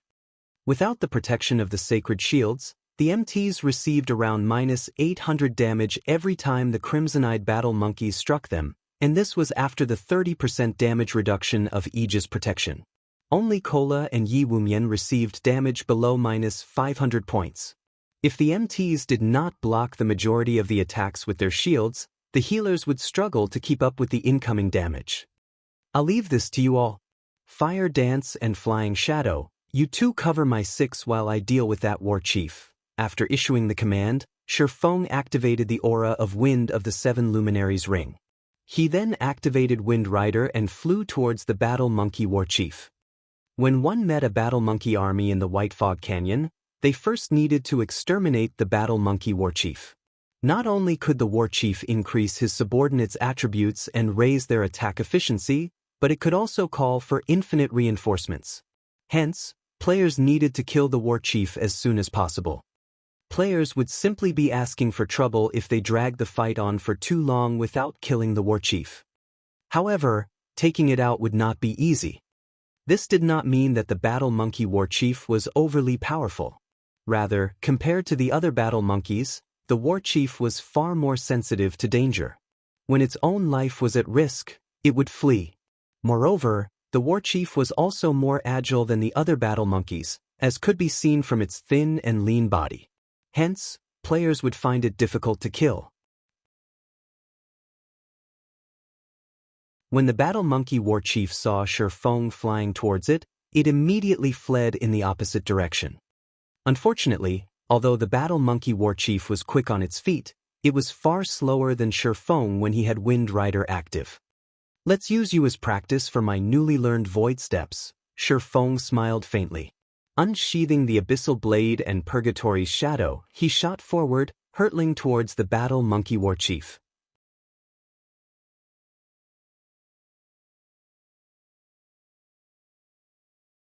Chapter 416, Dance of Blades. While Shifeng hunted the Battle Monkey war chief, the ranged classes of Zero Wing within the gorge began to take action. Kola and the other MTs had successfully held off the first charge. The healers in the back had also stabilized the 15 MTs' HP. The only thing left to do was to clean up the assaulting battle monkeys. Standing in the rear, Blackie had begun to chant an incantation, waving his staff. After becoming a Tier 1 Cursemancer, Blackie's damage had increased significantly. At the same time, he had also learned a new Tier 1 skill, Magic Synergy. Magic Synergy. Tier 1. Increases the efficiency of the caster's spells, improving spell effects by 30% and reducing cast time by 30% for 15 seconds. The density of elemental mana surrounding Blackie skyrocketed. Blackie then cast Stars of Light. Due to Magic Synergy's enhancement, both the effective range and power of Stars of Light had increased by 30%. In the next moment, a dazzling ball of light descended from the sky. Noticing this, the Crimson-Eyed Battle Monkeys responded quickly and tried to evade the incoming attack. However, while inside the gorge, other than advancing, their only escape was to retreat backward. Natural rock walls surrounded the battle monkeys on both sides, and it was impossible for them to scale these walls. With Kola and the other MTs of Zero Wing creating a shield wall ahead and their companions blocking their rear, these battle monkeys could only watch helplessly as the stars of light descended. They also had no way to block this incoming bombardment. AoE destruction spells attacked from all angles. Unless one had magic immunity, invincibility, or countered with an AoE destruction spell of their own, there was no other way to defend against the attack. Boom! The instant the stars of light descended, a damage of over -5,000 points appeared above the heads of every battle monkey the spell struck. As for the monsters further away from the site of impact, they, too, received damages of over -3,000 points. Despite having increased attributes due to the Warchief's aura, these crimson-eyed battle monkeys still lost close to a third of their HP. However, this was only the beginning. Stars of Light had a duration of 15 seconds, and with each passing second, the spell's damage would scale up by 10%. After only 5 seconds, all of the battle monkeys within range had turned to ash, leaving behind a plethora of loot. A large section of the gorge was suddenly empty. Making a rough estimate, over 100 crimson-eyed battle monkeys had died. AoE destruction spells are awesome, though it would be great if their cooldown times were shorter. Although Cola had seen Blackie cast the spell many times, his heart still trembled with excitement whenever he witnessed this overwhelming destruction. The scattered loot on the ground and his soaring EXP bar also exhilarated him. The EXP from level 22 elites was originally quite significant. Meanwhile, after the meteorite shower, the EXP from the monsters inside the White Fog Canyon had increased by 3 to 4 times. In other words, killing a single monster here was the equivalent of killing 3 or 4 monsters of the same level and rank outside of White Fog Canyon. After Blackie's Stars of Light ended, Yiwumian rose from level 22 to level 23, his HP breaking past the 5,000 threshold. Everyone else also watched their experience bars increase by a huge chunk. Originally, it would have taken them several hours to gain so much EXP. Now, however, they had only taken around a dozen seconds or so. Stars of Light truly shone when used in a war. Not only was it massively destructive, but it could also shock enemies. Take the crimson-eyed battle monkeys caught outside the range of Stars of Light, for example. Despite having received no damage, they did not barrel forward after Stars of Light ended. They stood there with stunned expressions. Their previous fierce momentum had completely vanished. Unfortunately, AoE destruction spells like Blackie's Stars of Light were rare. Moreover, these spells possessed long cooldowns, needing a full half an hour. In a battle, such spells could be used once at most. Stop daydreaming. All ranged classes, attack those dazed battle monkeys. Aqua Rose commanded. Suddenly, spells and arrows bombarded the dazed monsters. Momentarily, the crimson-eyed battle monkeys were at a loss of what to do. They had even forgotten to dodge or use their weapons to fend off the incoming attacks. In the blink of an eye, over a dozen more battle monkeys died. However, one would be sorely mistaken if they thought they could get rid of these crimson-eyed battle monkeys so easily. As soon as these monsters regained themselves, they charged at Cola and the other MTs with even greater madness. Suddenly, the second battle of attrition had begun. Although the battle was vicious, compared to Shifeng's battle, it paled in comparison. Shifeng's current opponent was the Battle Monkey Warchief, a level 25 chieftain that had gone berserk. Inside a dungeon, the Warchief was definitely worthy of the role of a boss. Only, its HP was slightly lower than a typical dungeon boss. Shifeng moved in front of the Battle Monkey Warchief with a flash, blocking its path. He then activated Chop and sent 3 silvery gray blades of light slashing at the Warchief's thin frame, completely sealing off its exit. The Monkey Warchief suddenly squinted its blood-red eyes as it screeched, releasing an intimidating power. It then took a step back, its right fist punching towards the convergence point of the 3 blades of light. Ping! The 3 blades of light shattered. The Monkey Warchief then took a step forward and swung its left fist, flames covering the fist as it flew towards Shifeng's head. The whole process had happened in the blink of an eye, and the Battle Monkey Warchief had launched its attack was a lot more accurately and faster than many expert players. However, the instant the Monkey Warchief's fist struck Shifeng's head, it felt as if it had struck air. Taking a closer look, the Monkey Warchief discovered that had only hit Shifeng's afterimage. Meanwhile, Shifeng had used silent steps and arrived behind the Battle Monkey Warchief. He then used Thunderflame Explosion. The Tier 1 Thunderflame Explosion possessed a brief area suppression effect when cast, slowing all enemies' movements within a 10 by 10 yard area. Moreover, Shifeng was now a Tier 1 player. Despite being only level 22, the effect of the attack-type skills he used would not have weakened in the slightest even against the level 25 Battle Monkey Warchief. Furthermore, Shifeng also possessed the Golden Stigmata, which allowed him to ignore up to 20 levels of suppression. Suddenly, the Battle Monkey Warchief's speed had fallen, having only 1/6 of its original speed. It was no longer capable of blocking or dodging incoming attacks in time. Boom! The power of lightning and fire assaulted the Monkey Warchief. However, it had a surprisingly high defense for such a thin frame. Despite being a Tier 1 Blade Saint, Shifeng only managed to deal over -3,600 damage to the Monkey Warchief. Fortunately, Thunder Flame Explosion forced the Monkey Warchief into a fainted state for 6 seconds. Originally, Shifeng had intended to follow up his victory with Hot Pursuit, taking the opportunity to damage the Monkey Warchief heavily while it was incapacitated for 6 seconds. In the end, however, the Battle Monkey Warchief activated Berserker Rage, becoming immune to all control effects and increasing its strength and speed. It then unsheathed the war saber hanging on its back and brandished it at its adversary.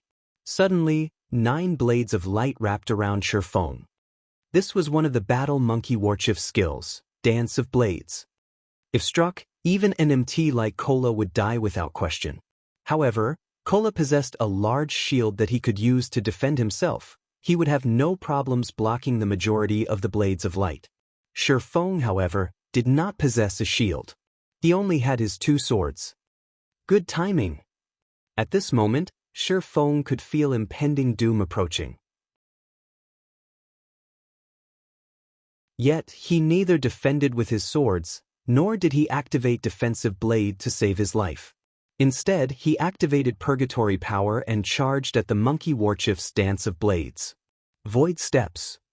Previously, Shifeng would have never thought of confronting a Berserk level 25 Battle Monkey Warchief head-on. After all, the Monkey Warchief was terrifying after going Berserk. Not only did its speed surpass Tier 1 players, but Tier 1 players also could not block its incredible attacks. After his match with Soaring Snake, Shifeng had finally succeeded in learning the advanced footwork Void Steps. However, he had not found a chance to test his footwork again since that match. Meanwhile, the agile Battle Monkey Warchief was the perfect opponent for Shifeng to practice Void Steps on. The usefulness of Void Steps wasn't limited to PvP. It was also effective against monsters. After the Battle Monkey Warchief swung its saber, it suddenly discovered that Shifeng had disappeared. By the time the Monkey Warchief discovered his opponent again, the latter had already appeared beside it, casually walking past. Meanwhile, several bloody gashes appeared on its body.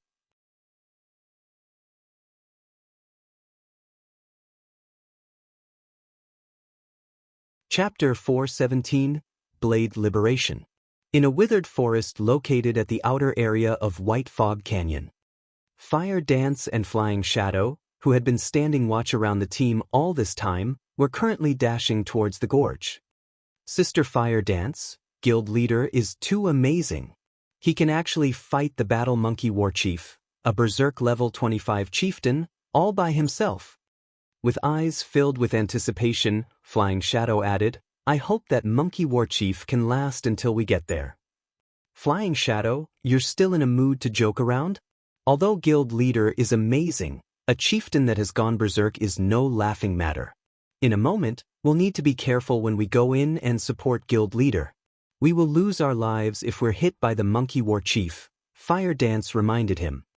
Fire Dance felt that it was too risky for Shi Feng to fight a berserk level 25 chieftain all by himself. Such a battle did not permit even the slightest mistake. After Fire Dance succeeded in her class change quest and became a Tier 1 assassin, she had wanted to test her own standards. Hence, she had sent the members of the guild out looking for monsters for her to test herself against. At the very beginning, she had required little effort to defeat a level 15 special elite. She then challenged herself with a level 16 chieftain. However, 20 seconds into the battle, she was already in a miserable state. In the end, she had to use Vanish and Flee. Hence, Fire Dance knew clearly just how powerful a chieftain-ranked monster was, let alone a level 25 chieftain that was constantly in a berserk state. Sister Fire Dance, I can hear sounds of battle coming from the front. They should be fighting over there, Flying Shadow said excitedly. Many people wished they could watch the battles of the One-Hit Azura. Some players were even offering to purchase unpublished battle videos of the One-Hit Azura at high prices, hoping to learn a thing or two from watching these videos. Flying Shadow himself had also watched Shi Feng's battle videos over 100 times and received great benefits from doing so. However, at the end of the day, a video was still a video. It simply could not compare to seeing a battle live. However, Shi Feng's battles were simply too fast-paced. Even though Flying Shadow could witness them, there was a limit to how much his mind could absorb. Hence, Flying Shadow also wanted a recording of the battle to study it in detail after returning. To this end, Flying Shadow had specially asked Fire Dance to activate holographic simulation mode to record Shi Feng's battle. Before Flying Shadow had experienced a virtual gaming cabin, he had only been dismissive of the machine. Wasn't it just a 97% sync rate? The virtual gaming helmet also possessed a 90% sync rate. How huge of a difference could there be? The makers of the virtual gaming cabin were simply trying to swindle people's money. However, after Flying Shadow tried the cabin for himself, he instantly fell in love with it. Not only could the virtual gaming cabin allow him to display more of his actual combat power, but it was also of great help in regard to learning how to fight in God's domain. The holographic videos in particular were far superior to flat-screen videos. Unfortunately, there were only 5 virtual gaming cabins in Zero Wing's workshop, 3 of which were dedicated to the guild leader, Fire Dance, and Blackie. The remaining 2 had to be shared with other core members in rotation. Currently, Flying Shadow was not using the virtual gaming cabin, so he could not utilize the holographic recording. He could only request one from Fire Dance. That way, he could properly watch the video the next time it was his turn to use a virtual gaming cabin. In regard to Flying Shadow's request, Fire Dance was not opposed to it. She, too, wished to learn from Shi Feng's battle. Then, she simply needed to give Flying Shadow a copy. When the two arrived at the scene of the battle, they suddenly saw Shi Feng disappear, before shortly reappearing beside the battle monkey war chief and slowly walking by it. Meanwhile, a few additional gashes manifested on the monkey war chief's body, fresh blood spurting out all over the place. What's going on? The sight suddenly set off an endless ripple in Fire Dance's and Flying Shadow's hearts.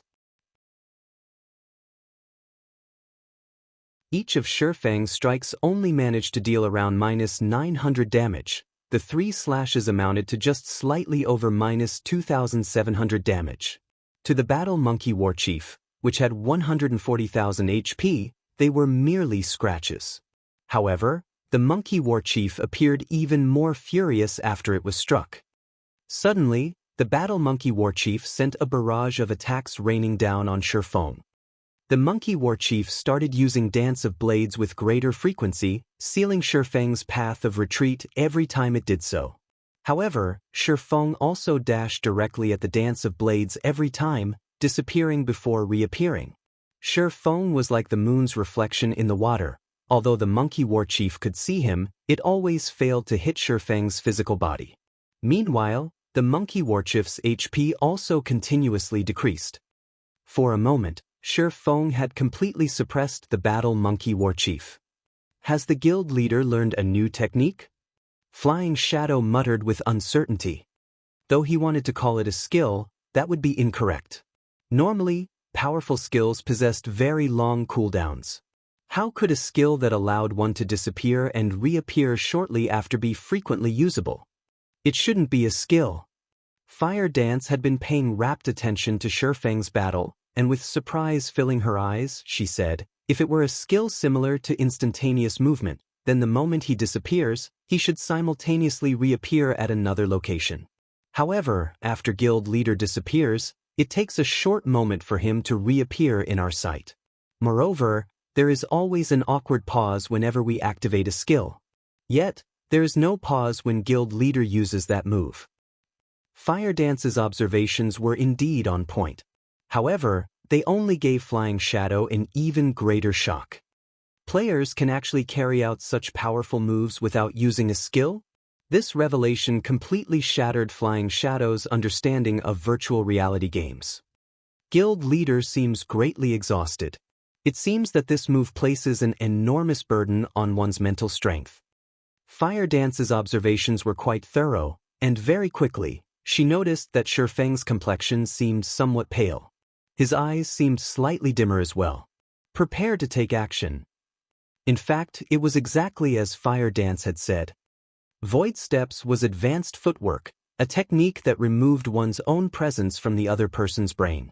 In other words, despite others clearly being able to see and sense Shifeng's presence, their brains would actively shunt this information to the subconscious mind and focus on other less relevant information, which would result in failing to see or sense Shifeng. However, such advanced footwork posed extremely high demands on its user, whether in terms of movement, breathing, and so on. Although Shifeng had already succeeded in executing void steps, and his proficiency improved with each subsequent use, the technique still placed a significant burden on his mental strength. Flying Shadow silently nodded. At this moment, he had already focused all his concentration on Shifeng, hero worship filling his eyes. Even though such a powerful move greatly exhausted one's mental strength, it was still very impressive. When the Battle Monkey Warchief had only half its HP remaining, Shifeng was already beyond exhaustion. I guess using void steps to deal with a berserk chieftain is really pushing things too far. Shifeng smiled bitterly in his heart as he looked at the Battle Monkey Warchief that grew increasingly fearless the more it fought. If he were up against a player, he could definitely finish them off after using void steps twice. The battle would not drag on for such a long time. However, this battle against the Monkey Warchief was greatly beneficial to Shifeng, as he honed his mastery of void steps with each subsequent use of the footwork. Meanwhile, when the Battle Monkey Warchief noticed that its opponent looked no different from a tired dog, it squinted its eyes as it revealed a cold smile. It then brandished its saber, using Dance of Blades once more. At this moment, Shifeng was quickly reaching his limit. If he used void steps one more time, it was highly possible that he would faint on the spot. Faced with the 9 saber images that completely sealed his movements, Shifeng suddenly erupted with power. Blade Liberation. This was the Tier 1 Super Berserk skill Shifeng had spent 20 legacy skill points to learn. The skill's duration was only 20 seconds, and after that period he would enter a weakened state, with all his attributes decreased by 80% for 3 minutes. If he could not finish off his enemy in 20 seconds, then only death awaited him. Meanwhile, the weapon Shifeng used Blade Liberation on was the level 20 Dark Gold ranked Purgatory Shadow. Suddenly, the power of the Purgatory's shadow flowed into Shifeng. His body started glowing a faint red. Shifeng then tightened his grip around the abyssal blade and slashed at the incoming blades of light.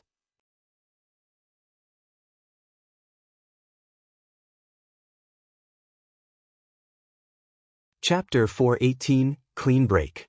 Faint red glowing dots began circulating around the blade of the silvery gray sword, the dots closely resembling the twinkling stars in the night sky. Upon colliding with the sword images, a bang resounded. Strong winds then blew outwards into the surroundings, sweeping the leaves scattered across the ground into the air. The Battle Monkey Warchief's Dance of Blades suddenly vanished. The monkey warchief was forced back by 4 steps, and a hint of fear suddenly appeared on its sneering face. The man who was at the brink of collapse a second before suddenly possessed strength that could make others tremble in the next second. Even Fire Dance and Flying Shadow, who were observing the fight from a short distance away, were stupefied. Guild leader's strength is amazing, Flying Shadow exclaimed. Shi Feng had actually managed to force a Berserk level 25 chieftain to retreat. Even Berserkers, who were known for their strength, were far from capable of such a feat if this strength were used against players. Even if Shi Feng did not use any skills, he could still finish them off with a single attack. It isn't just his strength, even his speed has received a huge increase. Before, I could still manage to see the afterimages of his attacks. Now, I can't even see his sword images. I can only barely see his hands swinging his sword, Fire Dance said, shocked. An ordinary burst skill would increase its user's strength and speed by 50% at most. On the other hand, the burst skill Shi Feng used was simply too frightening. According to Fire Dance's initial judgment, Shi Feng's basic attributes had, at the very least, doubled. Such an increase would improve his combat power severalfold. Looking at the battle monkey warchief, Shi Feng slowly raised the corners of his lips as he said softly, "Let's start the second round then." The buff Shi Feng received after activating Blade Liberation had far exceeded his expectations. Not only had his strength increased by 100%, but his agility had also increased by 150%. Shi Feng could overwhelm the battle monkey warchief even in a direct confrontation now. Gee! The monkey warchief screeched and bared its fangs at Shi Feng. Instead of acting wildly like before, it calmed down and carefully observed Shi Feng's every action. It even tightly gripped its war saber and took a fighting stance. "It seems that you're finally getting serious." Shi Feng smiled faintly as he, too, shifted to a fighting stance, prepared to receive the monkey warchief's next move. The monkey warchief possessed very high intelligence, and it was no worse than ordinary NPCs. Hence, it was capable of using skills based on the situation. Currently, Shi Feng possessed strength that surpassed the battle monkey warchief's. Naturally, the monkey warchief knew not to try to suppress Shi Feng using its strength. In God's domain, chieftain-ranked monsters were not only stronger than other monsters in terms of attributes and techniques, but they also possessed unique traits. It was precisely these unique traits that made it very difficult for players to solo chieftains.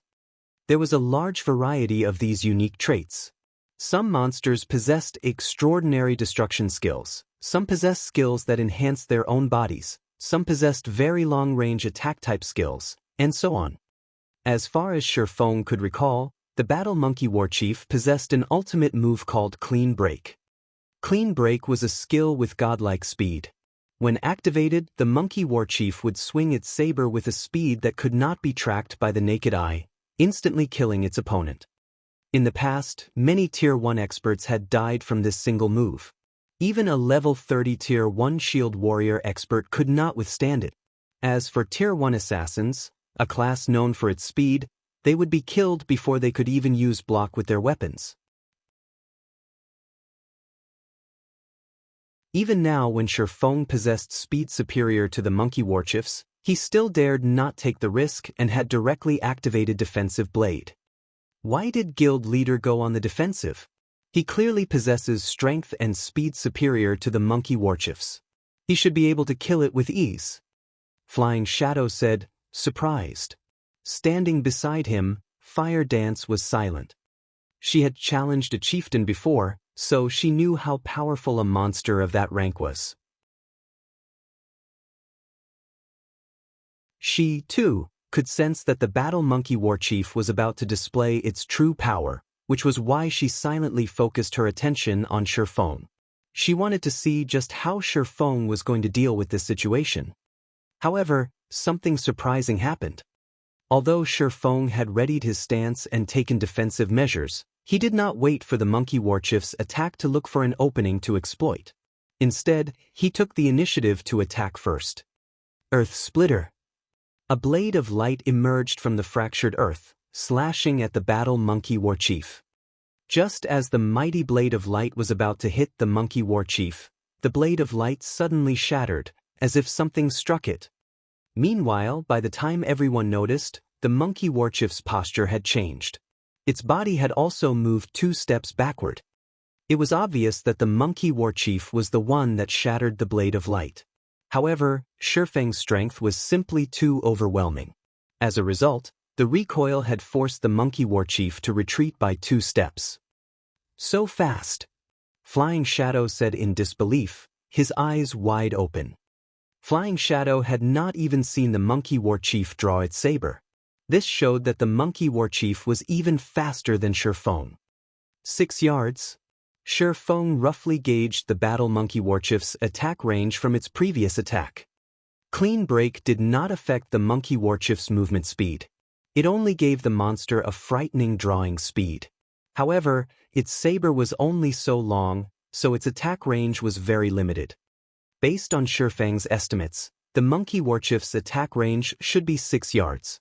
The area within these 6 yards was the monkey war chief's absolute domain. After identifying its attack range, as long as Shifeng avoided moving too close, he would be absolutely safe. Shifeng then brandished his sword dozens of times in quick succession. As defensive blade increased his attack range, Shifeng could always maintain a distance of around 10 yards every time he attacked. Meanwhile, the battle monkey war chief also rushed at Shifeng while defending against his attacks, trying to get within 6 yards of him. Unfortunately, the monkey war chief's strength was inferior to Shifeng's. Every time it defended against Shifeng's attack, it would be forced to take a few steps back. Moreover, Shifeng's speed was originally faster than the monkey war chief's, making it even more impossible for the monkey war chief to close the distance. However, Shifeng's attacks were also unable to cause any damage to the monkey war chief. They were all blocked by clean break. Furthermore, the battle monkey war chief's HP was continuously increasing due to its battle recovery. Sure enough, clean break is indeed powerful. However, what do you think about this move? Smiling faintly, Shifeng activated 9 Dragon Slash. Suddenly, 12 phantoms of the abyssal blade appeared around Shifeng. Simultaneously, all 12 phantoms stabbed at the monkey war chief. The moment the 12 phantoms entered the monkey war chief's attack range, it was as if they had stabbed into a protective barrier. The phantoms were instantly sent flying backward, unable to hit the monkey war chief at all. However, Shifeng was far from done with his assault. In the next moment, scorching hot flames emerged around the abyssal blade and the purgatory's shadow. This was the effect of Shifeng's surekill skill, the level 9 flame burst. It concentrated the power of flames to a single point for 12 attacks. Suddenly, Shifeng charged at the battle monkey war chief once more. Just as Shifeng was about to enter the attack range of clean break, he suddenly vanished. Although the monkey war chief was on high alert, it still could not detect Shifeng's existence at all. Moreover, it also needed to face the simultaneous attacks of the 12 phantoms. It had no energy to spare for locating Shifeng. When Shifeng appeared again, he was already standing directly in front of the battle monkey war chief. The abyssal blade was also only a short distance away from hitting the monkey war chief. Yet, the monkey war chief still managed to block the magic weapon with its godlike skill, clean break. What kind of attack speed is that? Fire Dance had been wholeheartedly focused on the battle. Now, however, she, too, was stupefied. In her view, Shifeng's sword simply could not be blocked at such a short distance. Yet, the monkey war chief had managed to do exactly that. How was Shifeng supposed to kill it? However, despite having succeeded in blocking Shifeng's attack, the battle monkey war chief had an extraordinarily grim expression on its face. In the next moment, the abyssal blade cleaved the war saber in its path, like a hot knife through butter. Immediately after, the purgatory's shadow slashed the monkey war chief's body with 0 resistance. Following which, sword after sword landed on the battle monkey war chief's body. A series of 11 attacks struck the monkey war chief. Each attack dealt close to -10,000 damage. Some even achieved a critical hit, dealing close to minus 20,000 damage.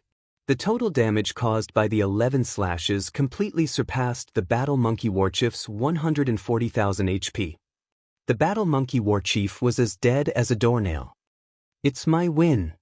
Shi Feng looked at the dead Battle Monkey Warchief, smiling faintly. At this moment, he was mentally exhausted.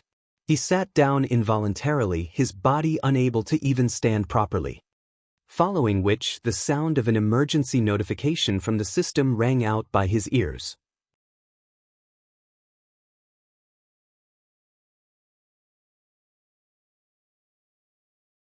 Chapter 419, Mysterious Guests. Guild Leader. Fire Dance activated wind steps and rushed over to the fallen Shi Feng. Flying Shadow, on the other hand, was completely stunned by what he had seen. He was still in a complete daze. Guild Leader, what's wrong? Fire Dance asked, panicking as she looked at Shi Feng's pale complexion. Ultimately, God's domain was only a game. Even if a player entered a weakened state, only their attributes would decrease. The debuff definitely would not weaken a player's mental state. It's nothing. I'm just tired, that's all, Shi Feng muttered a reply. I'm going to enter system sleep mode to rest for now. You two take care of the loot and meet back up with Aqua. Remember, continue to grind in the gorge and do not go anywhere else. The Battle Monkey Commander was not an ordinary chieftain. It was a chieftain found inside the White Fog Canyon, far different than other chieftains. Without void steps, even if Fire Dance and the others joined hands to fight it, they would inevitably have to flee. If Shi Feng had not used void steps during his battle, defeat would have been his only outcome. Shi Feng's mental capacity had long since reached its limit. Now that he had used void steps again, he had exceeded that limit. Nothing good would come from a player exceeding their own mental limit. Hence, the main god system would automatically send an official warning, suggesting the player to enter sleep mode. Players could recover their mental capacity while in sleep mode. In reality, it was exactly the same as sleeping. Only, while resting in sleep mode, players could recover more thoroughly. After instructing Fire Dance, Shi Feng entered sleep mode and logged out of the game to rest. Sister Fire Dance, what happened? Flying Dance asked curiously when he saw Shi Feng log off as soon as he arrived. Guild Leader is exhausted and has logged off to rest. Let's tidy up the drops here and return to the gorge, Fire Dance said, sighing relief. Logged off to rest? Flying Dance was surprised, his mind riddled with questions. This was the first time he had heard of a player needing to log off to rest due to a battle. Flying Shadow had once tried to grind continuously for over 10 hours. Although he was tired after his endeavor, he was fine after he ate some food and went to the hotel to rest. Now, Shi Feng actually needed to log off and rest. However, after giving it some thought, Flying Shadow found nothing strange about this situation. After all, despite the Battle Monkey Warchief being such a powerful monster, Shi Feng had soloed it with that mystifying move. It was unbelievable. Hence, it was not at all strange that it would take such a toll on his guild leader. On the contrary, it was perfectly reasonable. It would be awesome if I could learn that move. Flying Dance was still fascinated when he thought back to Shi Feng's battle. But I think it will be very difficult to convince guild leader to teach me such a powerful move. I cannot give up. As long as I contribute more to Zero Wing, guild leader might agree to teach me if I ask. Flying Shadow's loyalty towards Zero Wing soared once more. He inwardly vowed to contribute his all to Zero Wing. After swiftly collecting the loot of the Battle Monkey Warchief, Fire Dance noticed Flying Shadow's dazed expression. At this sight, she could not help but chuckle, saying, "Flying Shadow, stop daydreaming. We're going back to the gorge." Fire Dance could, more or less, understand Flying Shadow's thoughts. A player soloing a Berserk level 25 chieftain in God's domain was undeniably a miracle. Furthermore, the mysterious technique Shi Feng had used shattered the common ideas everyone had of battles in God's domain. Hence, how could she blame him for being mystified? Compared to Flying Shadow, Fire Dance had a far more profound experience of the battle.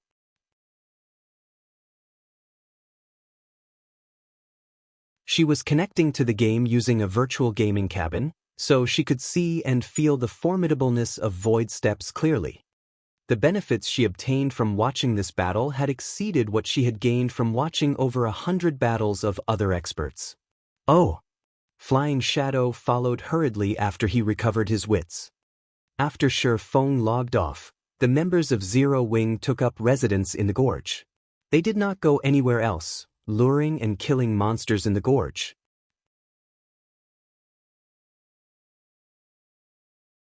The monsters in White Fog Canyon were numerous.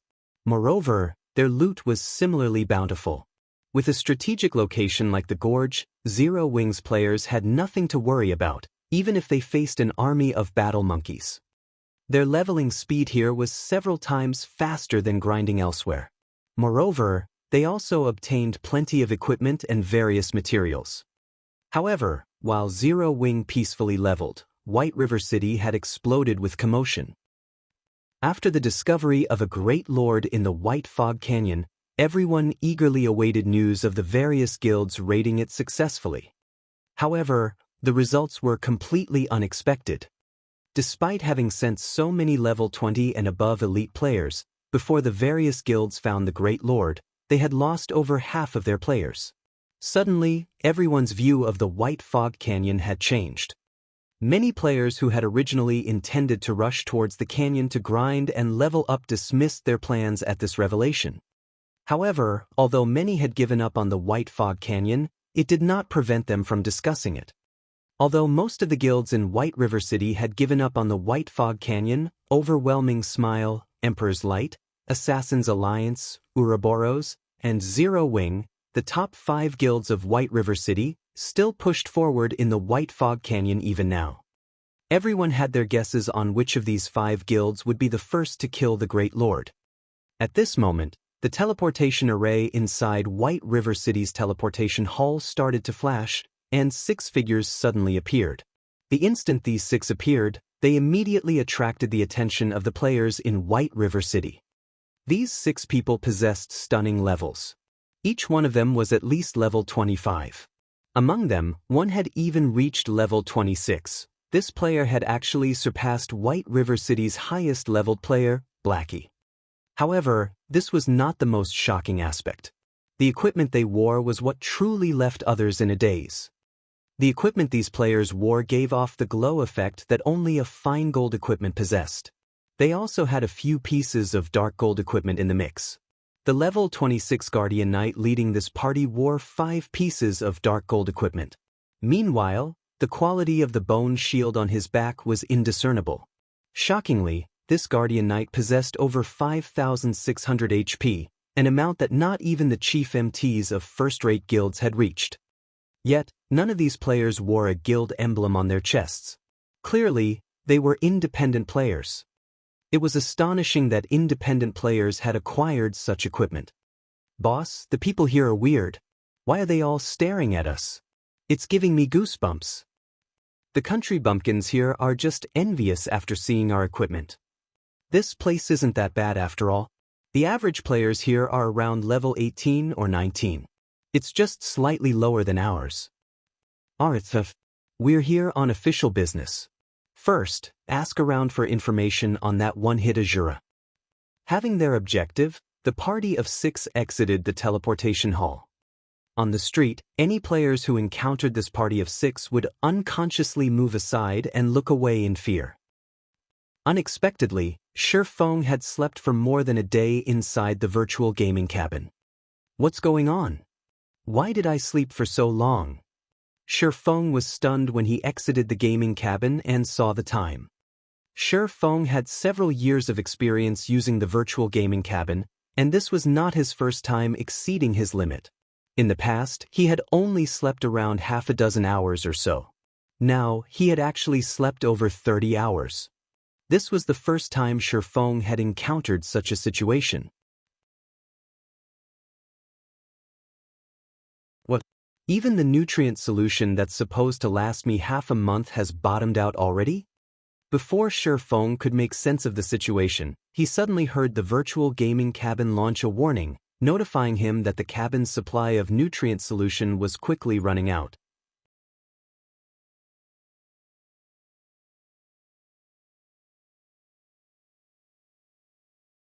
Chapter 420 Conditions for Cooperation.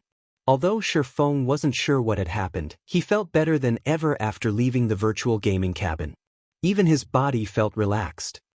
Shi Feng exercised lightly, throwing a few dozen punches at the empty air in front of him.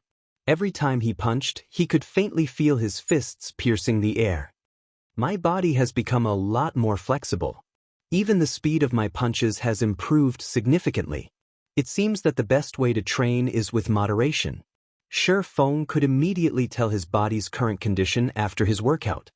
Previously, Shi Feng had trained relentlessly, constantly maintaining physical tension. Over time, he would become exhausted. Even when he drank nutrient fluids, the effect was limited and would never fully relieve his exhaustion. After over 30 hours of rest, he was completely relaxed. As a result, he could now display his true power.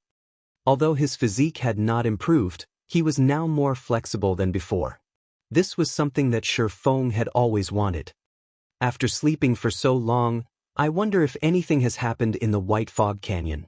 Hopefully, Aqua doesn't risk the team and delve further into the canyon. After Shi Feng's brief moment of joy, his mind suddenly drifted to the dangers in the White Fog Canyon, and he began to worry. The White Fog Canyon consisted of two regions, the outer and inner region. The battle monkeys in the outer region were tolerable, and there were only a few traps and forbidden areas. However, after entering the inner region, not only were all the monsters there level 25 and above, but the majority of the monsters were also special elites. The danger in the inner region was many times higher than the canyon's edges. With only Zero Wing's 500 members, even if they had a few dozen Tier 1 players in their midst, they would suffer terrible losses should they venture into the inner canyon. Most of Zero Wing's experts were on the team of 500. If they died, Zero Wing would suffer for it. Worrying about the possibilities, Shi Feng hurriedly ordered takeout. At the same time, he also contacted the game store and purchased a large batch of nutrient solutions. He had nearly depleted the nutrient solution in his cabin, and although he could use the gaming cabin without it, the nutrient solution was meant to counter certain situations. If he did not replenish the solution, should he exceed his mental limit again, his body would not recover to its peak condition like it had this time. After a short rest, Shi Feng was ready to enter God's domain once more.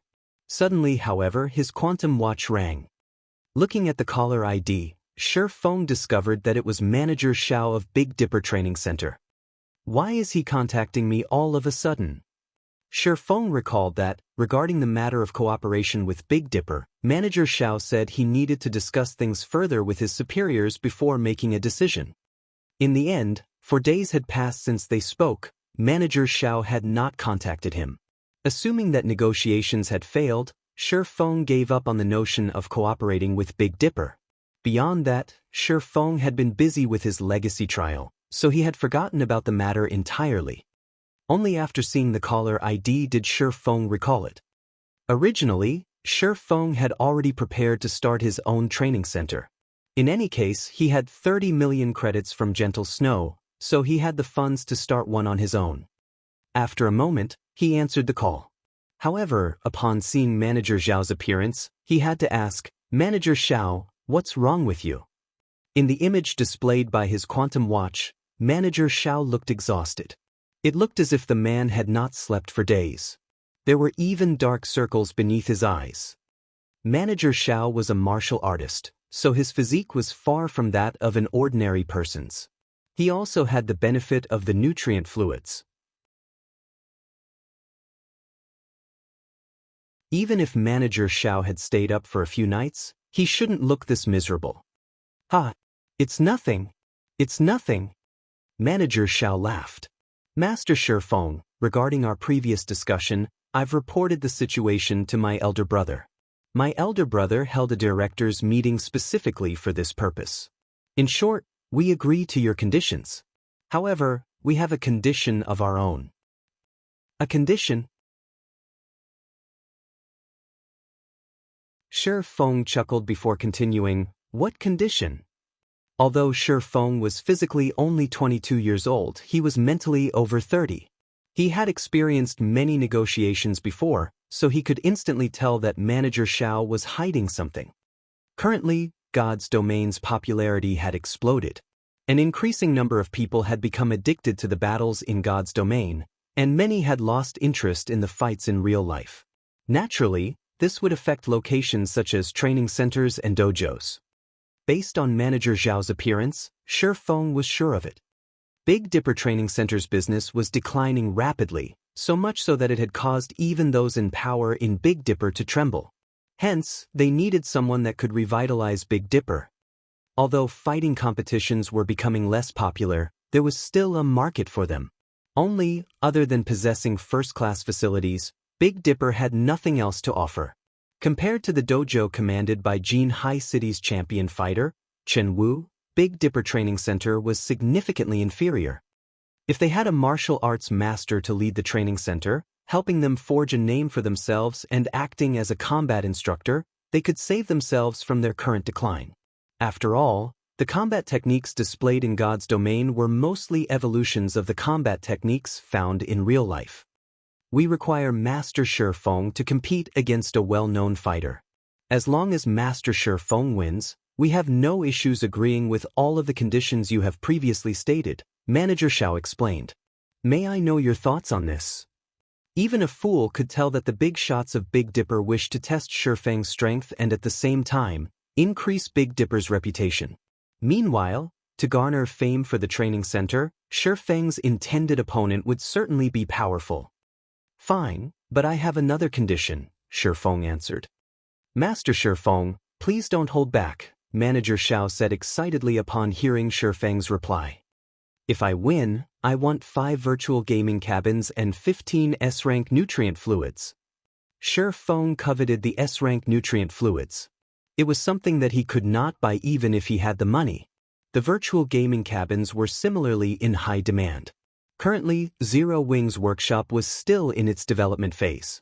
If he wanted to improve the workshop quickly, he needed a large number of experts.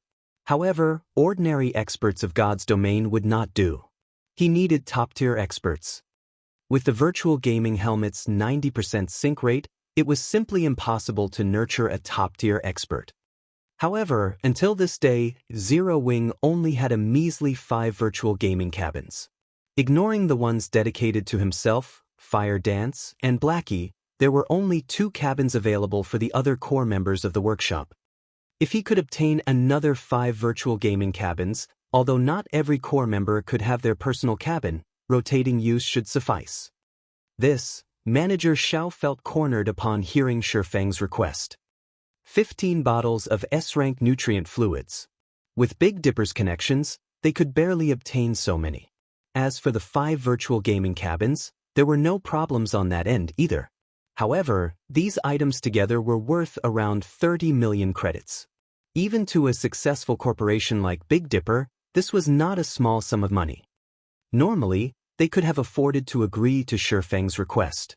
Now, however, Big Dipper's business was not doing too well. No good. Shi Feng frowned slightly as he said, if you can't do it, I can only look elsewhere. His demands were not particularly extravagant. After all, as long as he won the match, Big Dipper would double their profits. Moreover, 30 million credits was spare change to Big Dipper. If they were unwilling to pay such a small price, Shi Feng might as well start his own training center.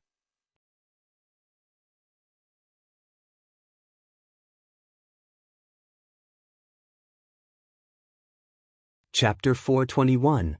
Did you transmigrate? Live combat was not without danger.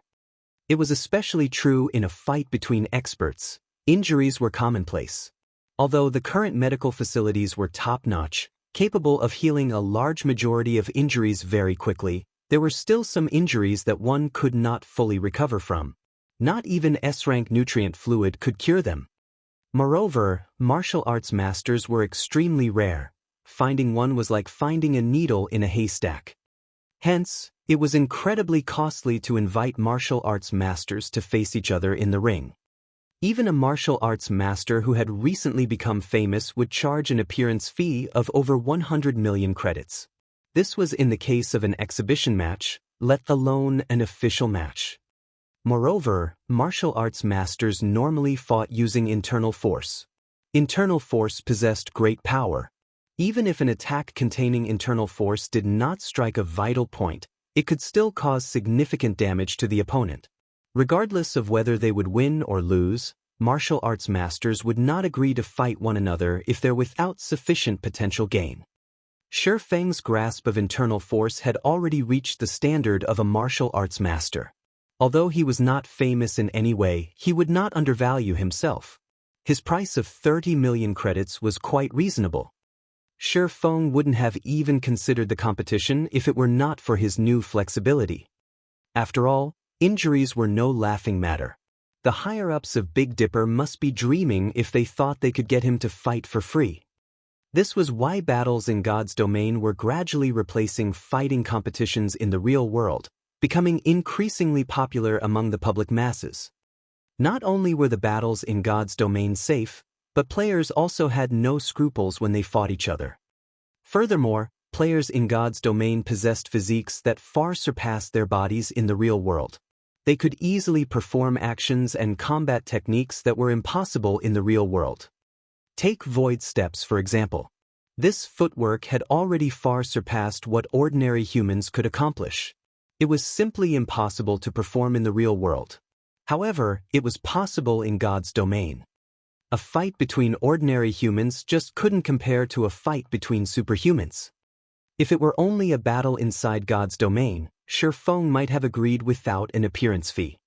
Manager Xiao frowned in the video, hesitation appearing in his eyes. Suddenly, however, a disembodied voice addressed Shi Feng. Mr. Shi Feng, I agree to your demands. If you win, we will deliver 5 virtual gaming cabins and 15 bottles of S-rank nutrient fluids to your doorstep. Elder brother. The other voice from the call was Xiao Yan's elder brother, Xiao Yu, the true wielder of the power of Big Dipper. Xiao Yu then took over the call and spoke with Shi Feng directly. Although Xiao Yu and Xiao Yan had very similar appearances, after being the chairman of Big Dipper for so long, Xiao Yu projected an aura of natural dignity and power with both his voice and demeanor. This aura made one unconsciously bow with respect before Xiao Yu. However, this aura of authority was useless against Shi Feng. He was not uncomfortable around this aura in the slightest. When is the battle? We still need to prepare for this, so the fight should be in roughly 4 days.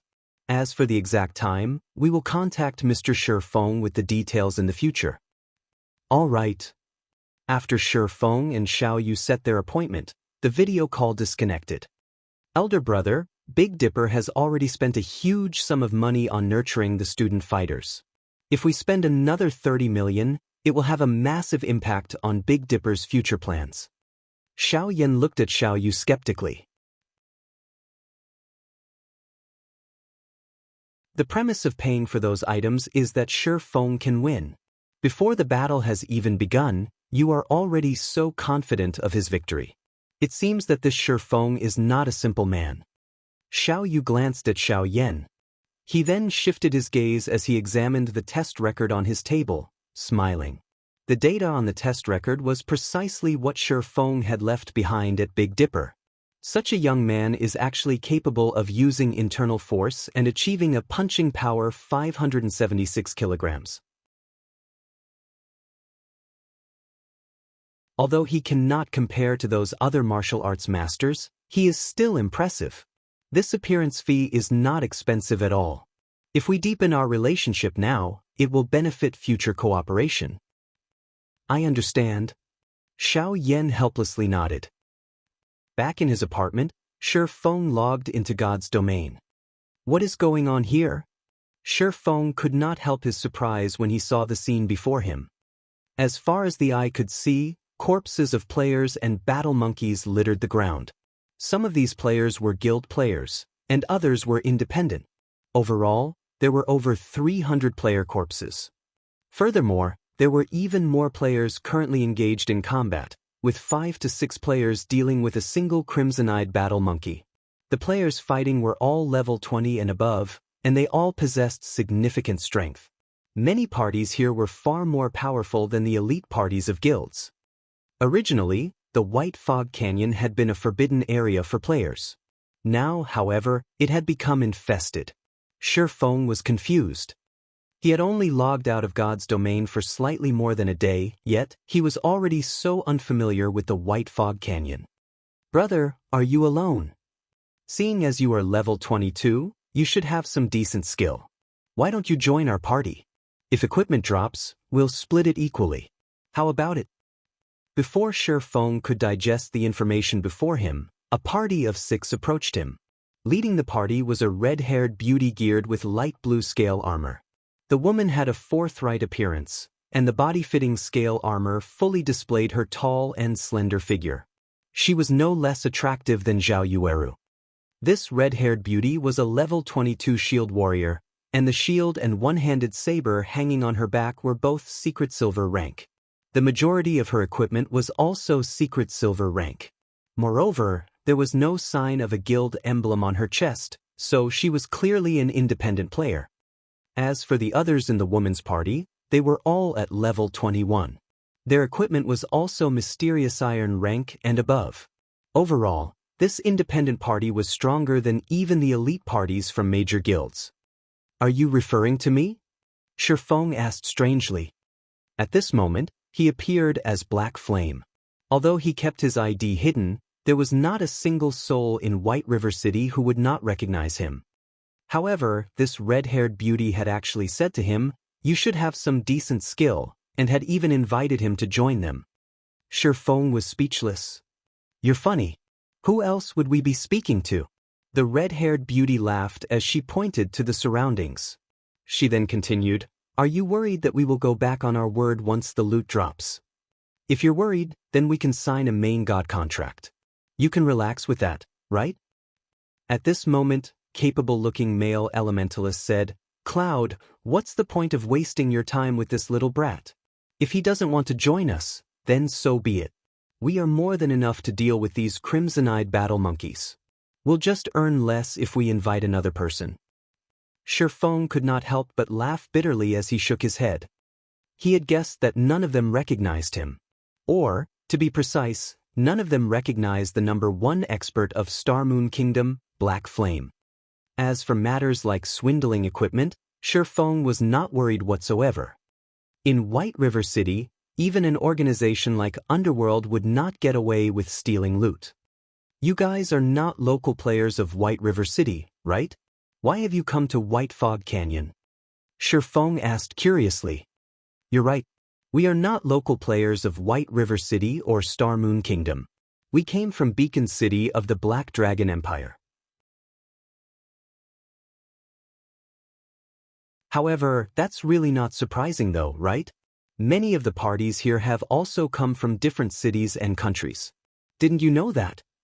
You couldn't have transmigrated, right?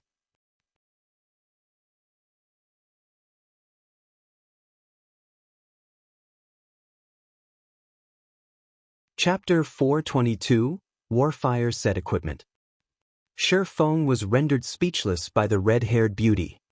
If possible, he really wanted to say that he had not transmigrated, but had reincarnated instead. Are there players from other countries as well? Shifeng looked at the surrounding players. Confused, he asked, the teleportation fees between countries are not cheap. With an elite player's income, it is simply impossible to accumulate enough unless they sold a majority of their equipment.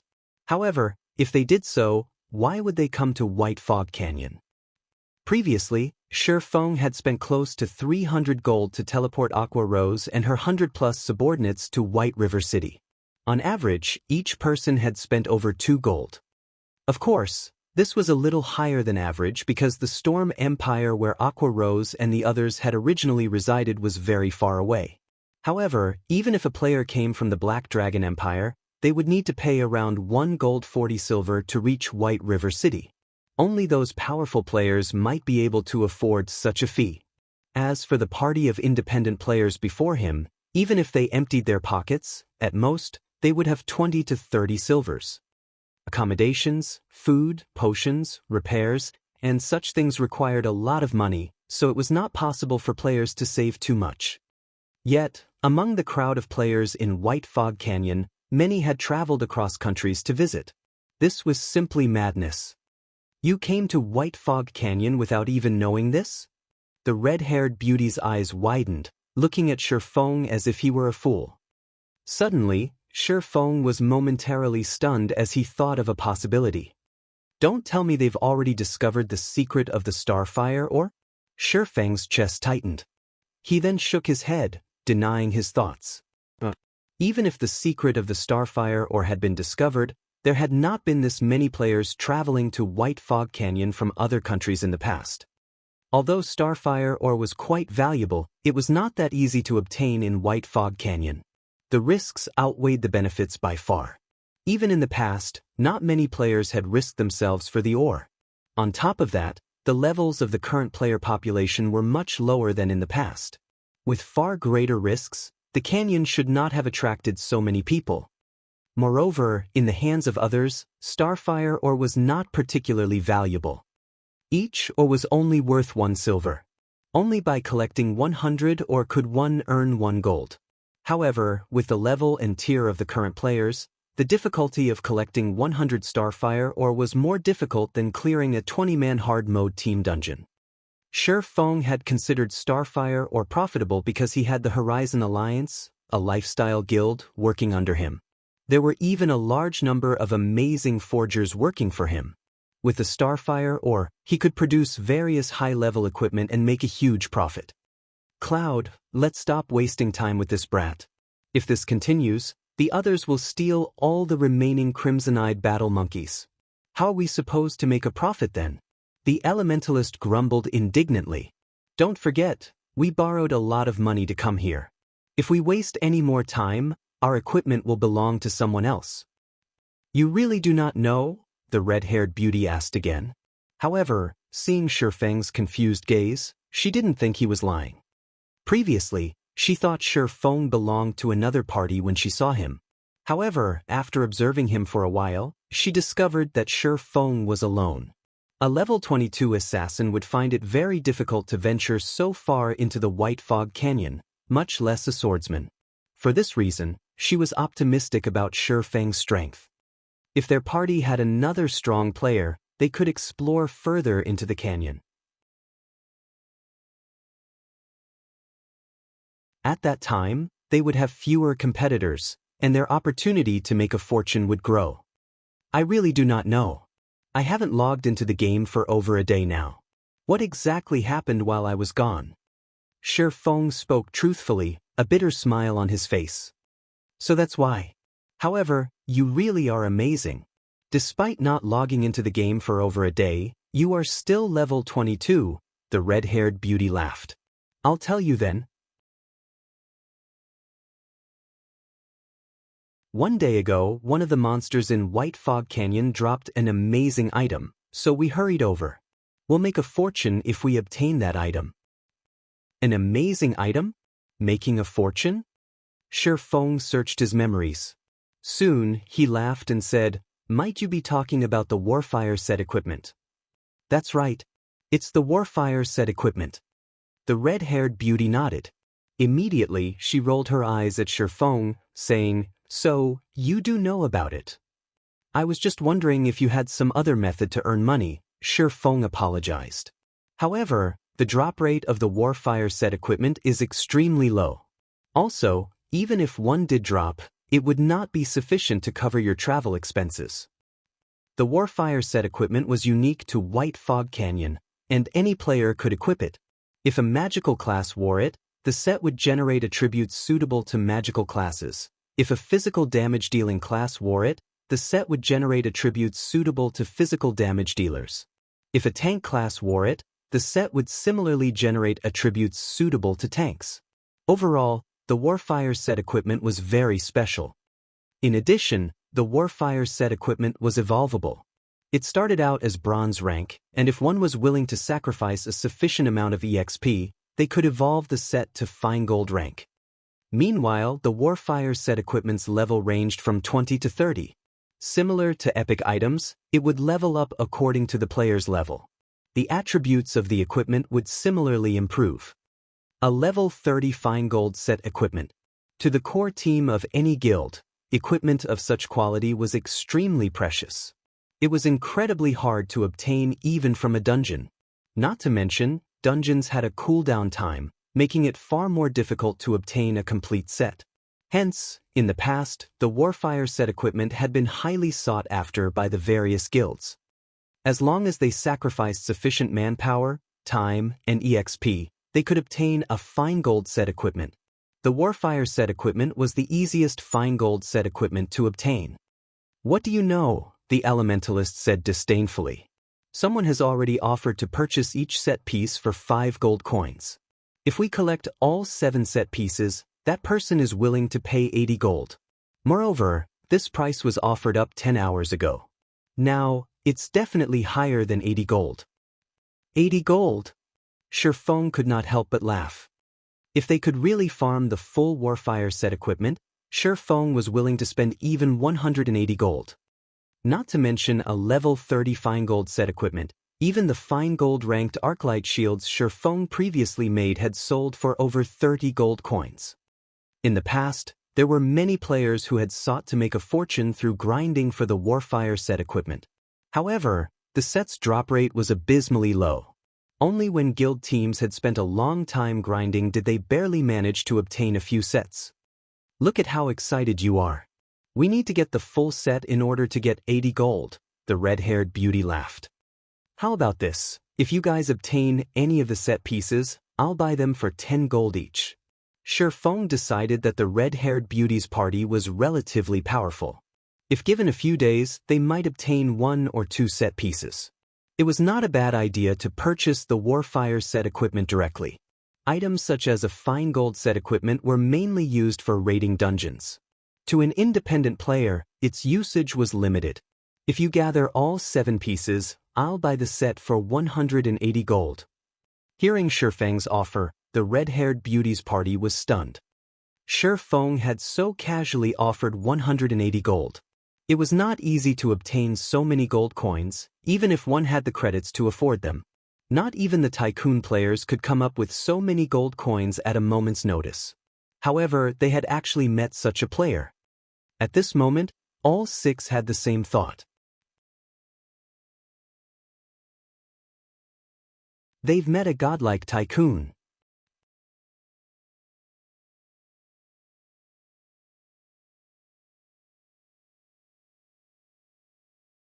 Chapter 423, Final Cave. Are you serious? The red-haired beauty could not help but re-evaluate her opinion of Shifeng, going as far as using an identification skill on him. However, other than the fact that Shifeng was level 22, she could not uncover any information about Shifeng. The beauty's companions had similarly focused on Shifeng, hoping he would confirm their suspicions. Shifeng's offer of 10 gold coins for each piece of the Warfire set far surpassed any offer they had received thus far. Furthermore, if they could collect the entire set, they could sell it to this swordsman for 180 gold, making a fortune. "Of course, we can add each other as friends. As long as you obtain the Warfire set equipment, you can contact me anytime," Shifeng said, smiling. What a joke! That was the Warfire set equipment. If he bought it for 180 gold, he would only profit. Fine gold set equipment dropped from level 20, 50-man large-scale team dungeons. Moreover, only hard mode dropped them. Only 100-man hell mode team dungeons would drop dark gold set equipment. Unfortunately, it was too difficult to collect a complete set. As for the Warfire set equipment, Shifeng recalled a few valuable farming locations for it. It was not because those locations had higher drop rates, but because the battle monkeys there were densely packed. The more monkeys one killed, the higher chances they would have of the set equipment dropping. Although Shifeng wished to grind for a few pieces himself, those locations required a sufficiently powerful team. With Zero Wing's current 500-man team, farming in those areas would be suicidal. At the very least, they needed a team of 500 Tier 1 players. For now, the only thing Shifeng could do was to enter the inner region of the White Fog Canyon and mine Starfire Oregon. "Excellent. My name is Virtuous Cloud. We will contact you if we obtain the Warfire set equipment." Virtuous Cloud sent a friend request to Shifeng. Shifeng then clicked accept. Black Flame, is it? Okay, I will remember it. Virtuous Cloud nodded when she saw Shifeng's alias appear on her friends list. I will contact you once we obtain the equipment. At that time, make sure you do not reject my call. Shifeng simply smiled in response before walking towards the gorge. At the same time, he contacted Aqua Rose. Guild leader, you're finally online.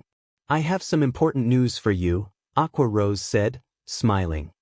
You must be talking about the large number of outsiders arriving in White Fog Canyon, right? I've already learned about it. Where are you right now? Why don't I see any of you in the gorge? What's the status of the team? By this time, Shifeng had arrived at the gorge. However, the area was desolate, which worried him somewhat. We don't know where we are right now. We had kept to the gorge, grinding. However, somewhere along the way, over a dozen flame guards suddenly ran out of the inner region of the canyon. These flame guards were all level 28 lords. Their flame domain was simply too powerful. As the battle monkey army waited for us outside the gorge, we had no choice but to go further into the White Fog Canyon. Fortunately, we got lucky. We retreated to a place called the Final Cave. The flame guards were huge, they couldn't follow us into the cave. However, they've been standing guard outside the entrance, so we can't leave. Final Cave? Where is it? Shifeng was surprised. He was very familiar with the White Fog Canyon. However, he had never once heard of the Final Cave. We don't know either. The system map doesn't show our location. However, this cave is massive. There are also plenty of monsters here. Fortunately, there aren't any Lord-ranked monsters, so we have been able to cope. Aqua Rose did not know their current whereabouts. While Shifeng had been offline, they had been busy escaping for their lives and had no time to worry about where they fled to. Add me to the team. And don't venture too far into the cave. I'm on my way, Shifeng hurriedly said, frowning. There were many dangerous areas in White Fog Canyon, and it was highly possible that Aqua Rose and the others had found one. In God's domain, dangerous areas were forbidden lands for players like the cold water pool Shifeng had encountered in the Origin Sword domain. If one did not possess the appropriate countermeasures, they would die with absolute certainty. After Aqua Rose sent a team invite to Shifeng, she reminded, Guild leader, you need to be careful. There are over a dozen flame guards outside the cave's entrance. Ah, I understand. Shifeng nodded. After Shifeng joined the team, he activated team tracking. With this mechanic, Shifeng could locate a specific team member and meet up with them. The stone forest to the south. After activating tracking, Shifeng could see faintly glowing footprints on the shattered rocks. These footprints belonged to Aqua Rose. The stone forest in White Fog Canyon's inner region was complex and chaotic. Even with a map, it was incredibly easy to get lost there. However, the paths in the stone forest were narrow, so it was the perfect location to shake off enemy pursuit. Along the way, Shifeng cautiously avoided the high-level monsters as he followed the footprints. However, after tracking Aqua Rose for over 10 minutes, the footprints suddenly vanished. It was as if Aqua Rose had disappeared. How could they disappear? Shifeng's frown deepened as he examined the empty space before him. There was no sign of any caves nearby, much less the large forms of the dozen or so flame guards. Shifeng decided to explore his surroundings. Even so, he still could not find any tracks. Aqua Rose's footprints had just ceased to exist. Could there be a barrier? After giving it some thought, he could only think of one possibility. There were various kinds of barriers in God's domain. Some trapped people inside, some were lethal, and some even contained hidden areas. However, certain conditions must be met to enter a barrier. Aqua Rose and the others must have fulfilled those conditions, so they were able to enter the barrier. Shifeng, however, had not. This was what had troubled Shifeng. With a team of 500 players, who knew what they had triggered in order to enter the barrier? Who would even know what the conditions were? I wonder if the omniscient eyes will work. Shi Feng walked to the location where the footprints had disappeared. He then activated Omniscient Eyes. Omniscient Eyes could uncover all information within a 100-yard radius. Nothing could hide from it. After Shi Feng activated Omniscient Eyes, his heart skipped a beat. A light blue wall loomed before him. Beyond the wall, there were over a dozen flame guards roaming around the entrance of a cave. However, due to their massive bodies, they could not fit inside. However, they would certainly make it difficult for a player to enter. Flame Guard, Lord Rank. Level 28. HP 700, 000/700, 000. As these flame guards were in a berserk state at the moment, they were far more powerful than ordinary Lord-ranked monsters. A single flame guard could easily exterminate a 100-man team. With over a dozen gathered, even an army of several thousand elite players would be nothing more than ants to them. Originally, Shi Feng had considered his options of breaking into the barrier. However, as if the flame guards outside the cave had detected him, they all suddenly turned to stare at Shi Feng. Emitting low growls, they issued blazing flames from their hands that transformed into a sizable flame warhammers. One hit from this warhammer could instantly flatten a player, burning them to ash. No way! Shi Feng gaped at the flame guards as they charged at him, stunned. Every one of them radiated malicious intent. Without hesitation, Shi Feng immediately turned and ran. Before Shi Feng could get too far, the faint blue barrier wall instantly shattered as the flame guard's hammer struck it. The lords then stormed towards Shi Feng.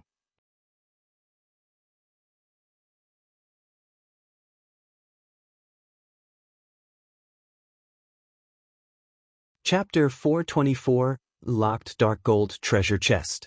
The instant the flame guards broke out of the barrier, Shi Feng felt a wave of heat wash over him, the surrounding temperature rising rapidly. This was the flame guard's flame domain. Any enemy within a 50-yard radius would receive a burning dot and lose 400 HP every 3 seconds. Currently, level 20 players only had around 2,600 to 2,700 HP on average, while plate armor classes only had around 3,000. On top of that, most players didn't have any fire resistance. Under the effects of the flame domain, most players would not last very long. Hence, compared to other lords, the flame guards were far deadlier to the current players of God's domain. Moreover, the flame guards had instantly shattered the powerful barrier that had hidden the cave. One could just imagine how powerful they were. Even if Shi Feng activated Blade Liberation, he would not be a match for these guards.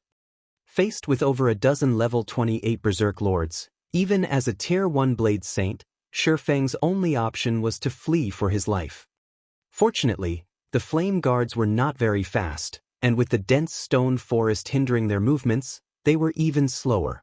Moreover, the most frightening aspect of the flame guards, the flame domain, was ineffective against Shi Feng.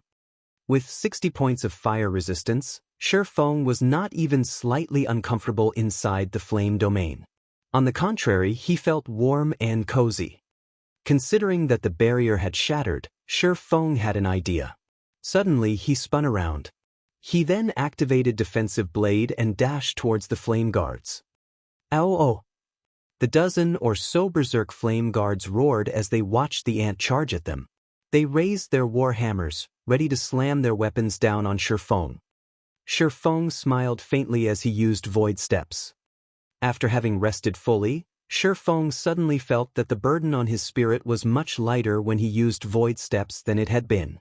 Moreover, Shi Feng had a sense of familiarity that he never felt before when using Void Steps. Every movement felt natural.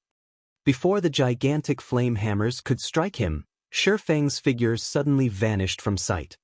When the flame guards lost their target, their flame hammers paused in midair as they scanned the area for Shi Feng. After the dozen or so lords searched for a moment, they still could not find any traces of their quarry. It was as if Shi Feng had never existed. Suddenly, the flame guards were at a loss. By the time Shi Feng reappeared, he had already passed the flame guards' blockade and was about 10 yards from the lords. Such a long distance. Shi Feng was shocked when he discovered that he could actually move more than 10 yards while using void steps. Previously, he had only been able to move around a distance of 5 to 6 yards before reappearing. Now, he could cross over 10 yards before he was discovered. Right now, he had almost caught up with the top-tier experts who had reached minor completion of void steps in the past. Before Shi Feng could rejoice about his improvement, the flame guards spat scorching flames from their mouths. Like a tsunami, the fire blanketed the ground, devouring everything in its path as it swept towards Shi Feng. However, although the flames moved swiftly, Shi Feng was not any slower. With the 150% movement speed increase Wind Rider provided, Shi Feng had easily shaken off the inferno chasing him as he dove into the final cave. Immediately after Shi Feng entered the cave, a notification sounded out from the system. System, you have discovered the final cave. The final cave's interior was dark. However, the cave walls looked like the starry skies, softly illuminating the gloom. With the weak starlight, Shi Feng could see up to 50 yards around him. If he encountered a monster, he could respond in time. Meanwhile, inside the cave, the footprints that Shi Feng had previously lost track of had appeared once more. Shi Feng then gradually advanced while following Aqua Rose's footprints. Along the way, the more Shi Feng observed the final cave, the more he realized that this cave was not as simple as it appeared. Many mysterious runes and pictures were engraved onto the cave walls, and they gave off a similar feeling to the runes found in the Eternal Courtyard. They felt ancient and full of divine power. Other than these runes, there were also many earthen puppets roaming inside the final cave. These puppets were around the same size as a player. Though they were somewhat slow, their flesh consisted of stone, their bodies were extremely tough. Ordinary weapons would only dull, and durability would decrease if they struck these earthen puppets. Earthen Puppet, Special Elite. Level 27. HP 100, 000/100, 000. Although there were many earthen puppets, Shi Feng could easily outdistance them after activating Windwalk. Once he was a certain distance away, he would simply use void steps. As these earthen puppets lost their target, they discontinued their pursuit. After Shi Feng had followed the tracks for over half an hour, he finally discovered his guild members who were currently resting. After not seeing each other for more than a day, everyone had leveled by at least one. The lowest leveled player in the team was level 23. Blackie had even reached level 26. Their leveling speed was something to behold. On the contrary, Shi Feng had become the lowest leveled player on his team. When everyone noticed Shi Feng's arrival, their eyes widened in shock. It was as if they had seen a ghost. "Guild leader, how did you manage to get in here?" the Guardian Knight Kola asked, concerned. They knew full well just how powerful those earthen puppets were. Not only did they have high magic resistance, but their defense was also powerful. Their attacks were just as frightening. To kill just one, they had to spend a long time wearing it out. However, those earthen puppets respawned indefinitely. Sometimes, if they took too long to kill one another, would respawn the moment it died. Meanwhile, when those earthen puppets discovered an enemy, they would not rest until their target was dead. If they did not kill them, these puppets would overwhelm them. They had spent over half a day to reach their current location, yet Shi Feng had arrived so casually. Moreover, only 2 hours had passed since he had started to search for them. "I ran here, of course," Shi Feng laughed. "Guild leader, did you not encounter any earthen puppets?" Aqua Rose asked curiously as she stared at Shi Feng, who did not appear exhausted in the slightest. "I met them, but I managed to throw them off." Shi Feng smiled. "All right, let's not worry about that. Let's leave." "Guild leader, we can't leave," Aqua Rose said, shaking her head. Previously, when Fire Dance scouted ahead, she discovered a locked dark gold treasure chest not far from here. She is currently trying to unlock it, while we're helping her fend off the patrolling puppets. A locked dark gold treasure chest? Shi Feng could not help his excitement upon hearing those words. Feng could count on one hand the number of dark gold treasure chests he had encountered in the past. Countless guilds would drool over a dark gold treasure chest because there was a certain chance to obtain an epic item. Dark gold items were extremely rare in God's domain at the moment. As for epic items, most players dared not even dream of owning one. Feng had only obtained a few due to good luck. No other guild had one. "Let me have a look at it," Feng said as he walked over. The 7 luminaries key Feng had obtained from the god's grave allowed him to unlock up to 3 dark gold treasure chests. He still had 2 uses left. When he arrived at the dark gold treasure chest, he noticed Fire Dance trying to unlock it. However, the difficulty of opening a dark gold treasure chest was too high. Fire Dance's unlock skill level was not insignificant, and she had a very small chance of unlocking a dark gold treasure chest. However, after trying over 100 times, she had not succeeded. "Let me try."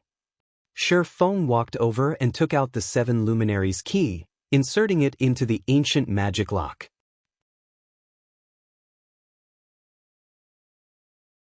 In the next moment, a faint blue glow emerged from the 7 luminaries key and flowed into the lock.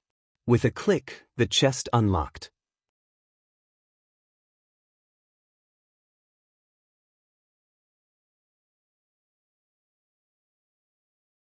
Chapter 425, Jack of All Trades. After the dark gold treasure chest unlocked, Feng immediately tried to open it. The instant Feng touched the treasure chest, however, a sudden sense of danger flooded his mind. He felt as if some poisonous snake stared at him, his body trembling involuntarily. "Guild leader, what's wrong?" Fire Dance, who stood to one side, asked curiously when she saw Feng freeze. Feng did not answer Fire Dance's question immediately.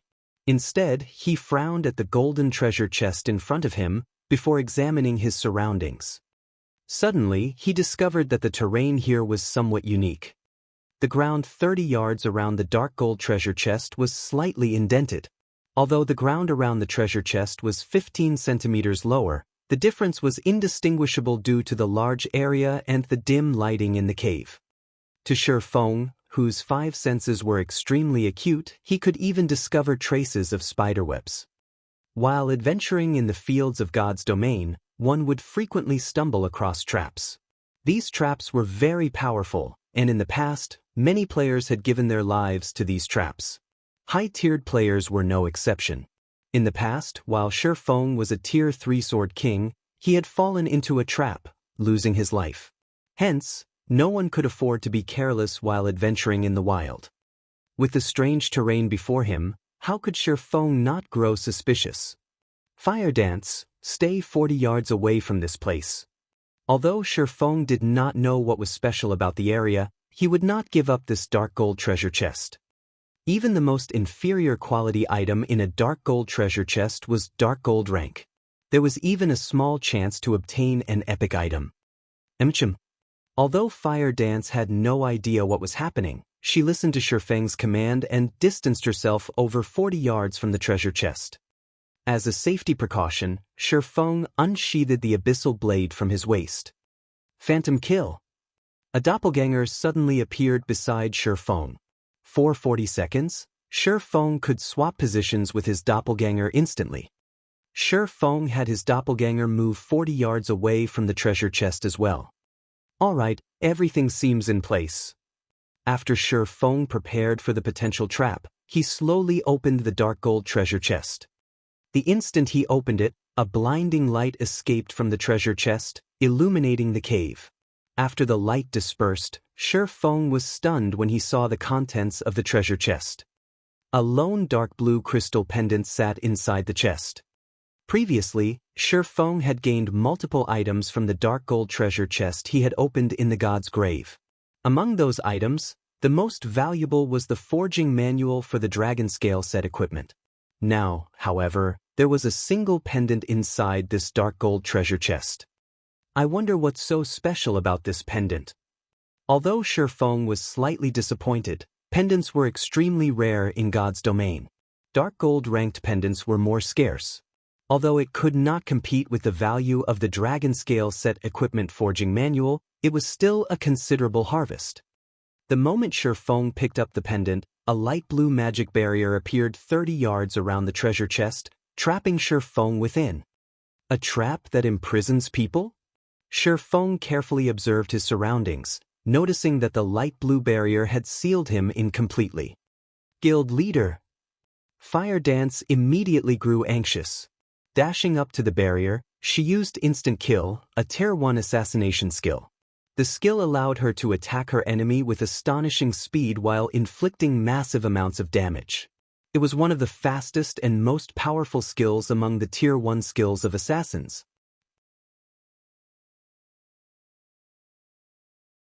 However, when Fire Dance's swift and violent attack struck the light blue barrier, her attack was ineffective.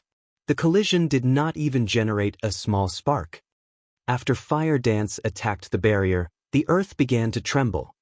An earthen guard suddenly clawed its way out of the ground within the barrier. Similar to the flame guards, the earthen guard was a Lord-ranked monster. Earthen Guard, Lord rank. Level 28. HP 1-000/1-000-000. Compared to the Flame Guards, however, the Earthen Guard's attack power and defense were far stronger. Although the Earthen Guard was inferior to the Flame Guards against a group of players, against a solo or a handful of players, it was significantly more devastating than the Flame Guards. So it's a twofold killing type trap. Shifeng suddenly understood his situation. If any other player were trapped in this place, the Earthen Guard might annihilate them. Fortunately, Shifeng was no ordinary player. When the Earthen Guard swung its iron fist down on Shifeng, the air felt as if it had been blasted apart. Not daring to tarry a second longer, Shifeng immediately swapped places with his doppelganger. In the blink of an eye, Shifeng's doppelganger arrived inside the barrier and sent a chop at the Earthen Guard's fist.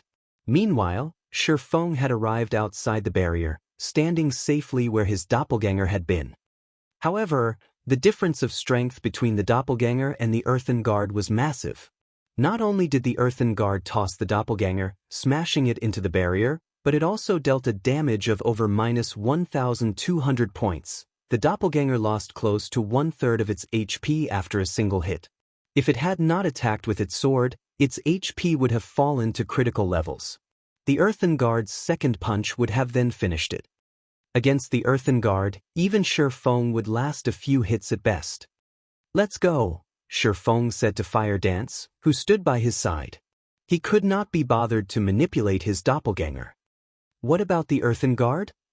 Fire Dance asked worriedly as she watched the Lord inside the barrier. Fire Dance knew about Shifeng's Phantom Kill skill. Although Shifeng's doppelganger only had 70% of his attributes, it could still overshadow anyone else in the guild. Yet, Shifeng's doppelganger had barely survived a punch from the Earthen Guard. Its frightening strength definitely surpassed the Flame Guards by several fold. If such a powerful Lord-ranked monster attacked the team, Cola and the others stood no chance against it. "Relax. It can't get out of there." Shifeng understood Fire Dance's concern. Smiling faintly, he said, "The Earthen Guard should be the barrier's core. If one wishes to break the barrier, they would first need to kill the Earthen Guard. If the Earthen Guard doesn't die, the barrier will remain in place. Hence, even if the Earthen Guard were more powerful, it would never escape." With Shifeng's assurance, Fire Dance relaxed. Unable to help her curiosity, she then asked, "Guild leader, what did you get from the dark gold treasure chest? Not only was it locked, but it was also trapped. The item should be quite valuable, right?" "Right, I had almost forgotten about it. There was only a single pendant inside the chest. I'm not sure what its quality is either. However, at the very least, it should be dark gold rank. We will have truly lucked out if it is an epic item." Shifeng then took the deep blue crystal pendant from his bag. As it was unknown, it could neither be identified nor equipped. "What a high-end item," Shifeng laughed as he shook his head. He then activated Omniscient Eyes and began his appraisal. Compared to other advanced identification skills, Omniscient Eyes was a jack of all trades. It could ascertain, perceive, and appraise. It was very convenient. During the later stages of God's domain, most items players found would be unknown, and such items needed to be appraised before use. As a result, players had another thing they had to spend money on: appraisal fees. The more valuable an item was, the higher its appraisal fee would be. As a result, many players had chosen to take on Appraiser as a subclass. That way, they could earn an impressive income. Only, it was not easy to raise an Appraiser's proficiency.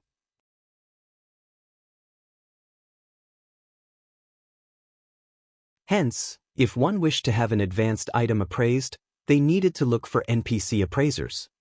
If a player managed to learn Omniscient Eyes, they could simply set up their own shop and work full-time as an appraiser. Their fees alone could grant them a life of luxury.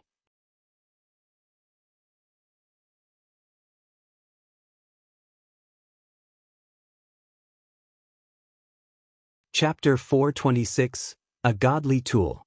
When Shifeng appraised the pendant with Omniscient Eyes, the process actually required 10 full seconds to complete.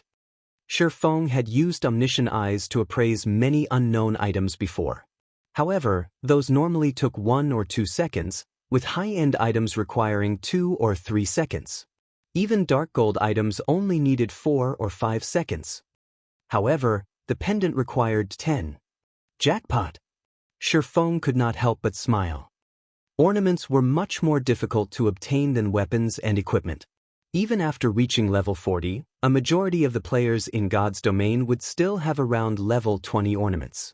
Moreover, these ornaments would be low quality, with Mysterious Iron rank as the average and Secret Silver rank as the more powerful ones. Guild leader, look at how happy you are. What sort of treasure is this? Fire Dance asked curiously upon seeing Shifeng's grin. I don't know. Shifeng shook his head. It's still being appraised. After 10 seconds, a notification from the system sounded out, signifying appraisal's completion. Shifeng then clicked on the dark blue crystal pendant, checking its attributes. What? Shifeng's eyes shone upon seeing the attributes of the pendant. Icarus's heart, necklace, bronze rank can be evolved. Equipment requirement, all attributes 90. Level 20, level 50, currently level 20. All attributes plus 8. Luck plus 5. Additional skill. Divine Providence, temporarily increases players' luck by 20 points for 30 seconds. Cooldown, 1 hour. Evolution condition. Absorb the souls of 100 Lord-ranked monsters to evolve to Mysterious Iron rank. 0 out of 100.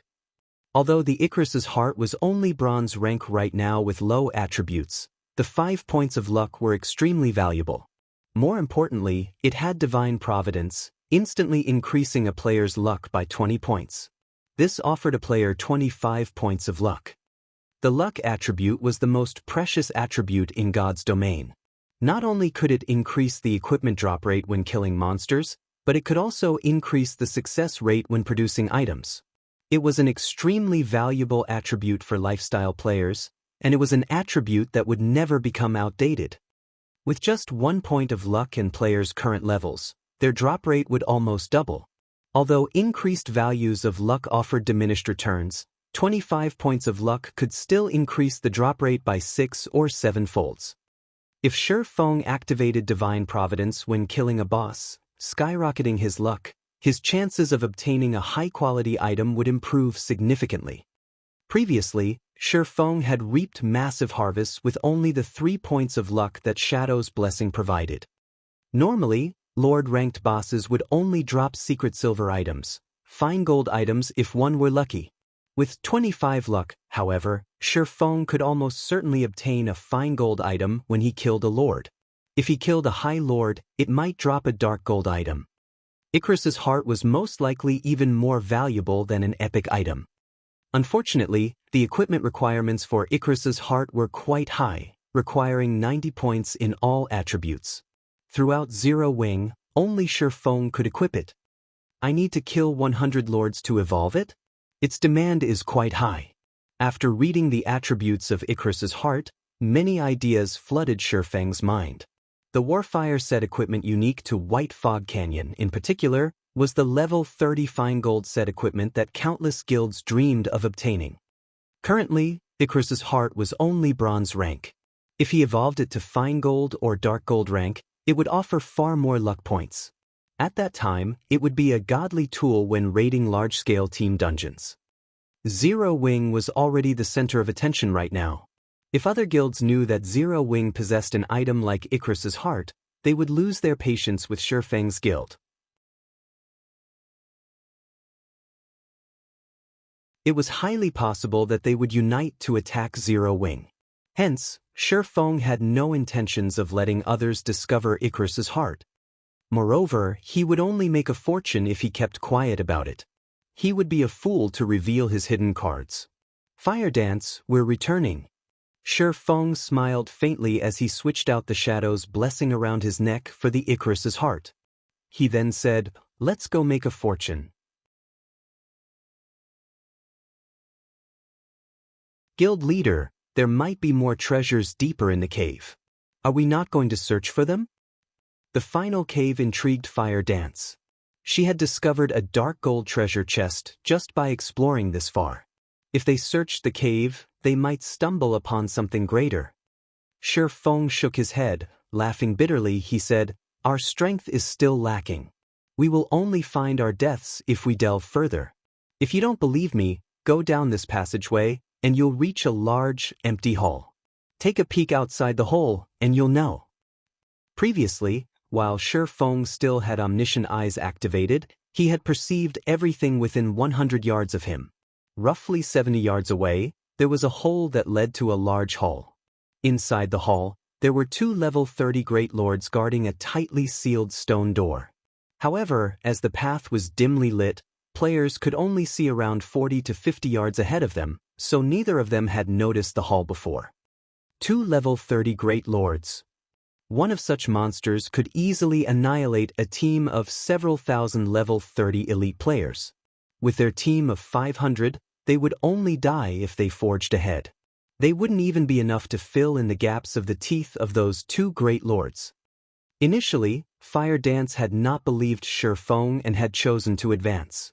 After walking for some distance, she suddenly froze. She had not stopped because she did not wish to continue forward. Rather, it was because she could faintly see the hole. However, Fire Dance could feel power and killing intent that gave her goosebumps radiating from the hole. She felt as if she would plunge into an abyss if she took another step. Fire Dance's intuition was undoubtedly correct. If she dared to enter the hall, the Great Lords inside would slaughter her mercilessly. Thus, Shifeng had told her only to take a peek from outside the hole. Alright, let's head back. We shouldn't make Aqua and the others wait for us too long. Shifeng laughed as he saw the hesitant look on Fire Dance's face. Fire Dance obediently nodded. She then pouted at Shifeng, complaining, Guild leader, you're too evil. If Shifeng had told her there were such powerful monsters ahead, she would not have approached them. Fortunately, she had sensed them and stopped. Had she not, the consequences would have been dire. Relax. Those monsters are only guarding the door. As long as we don't go through the hole, they won't attack us, Shifeng said, laughing. However, after not seeing you for some time, it seems that your senses have grown sharper. You sensed the danger when you were halfway there. Upon hearing Shifeng's praise, a tinge of red appeared on Fire Dance's cheeks. Even so, she was still somewhat frustrated. Shifeng could sense danger from so far away, yet she had to be so close. After rejoining the team, Shifeng led everyone to the path they had come from. Along the way, they continuously killed the patrolling level 28 earthen puppets. After Shifeng joined the team, the journey that would have originally taken the team the majority of the day was shortened to only a few hours. Everyone's experience bars had soared as they traveled. Shifeng had also risen to level 23 as a result. However, everyone was more shocked by the loot that dropped than they were by their EXP gain. Before Shifeng's return, the majority of the loot they had obtained after killing the earthen puppets consisted of level 25 bronze equipment. Very rarely did they obtain level 25 mysterious iron equipment. Now, however, more than half of the drops were mysterious iron equipment. Guild leader, we've tried fighting the flame guards outside. Unfortunately, we don't have any defense against their flame domain, Aqua Rose said, feeling a slight headache coming over her as she watched the flame guards outside the cave entrance. The flame domain is indeed a problem.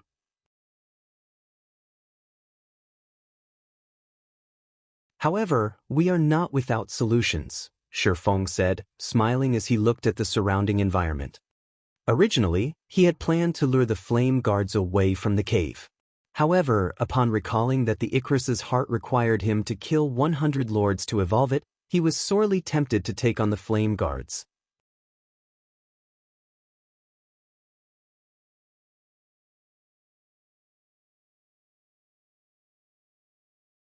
Chapter 427, Raiding the Flame Guards.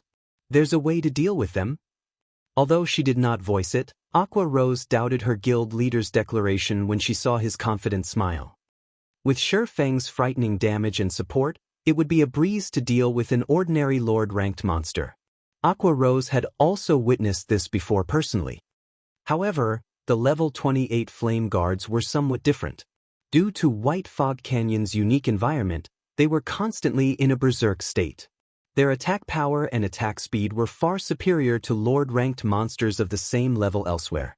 Their combat power could rival high lords of the same level outside the canyon. If they only had to kill one flame guard, they had a chance.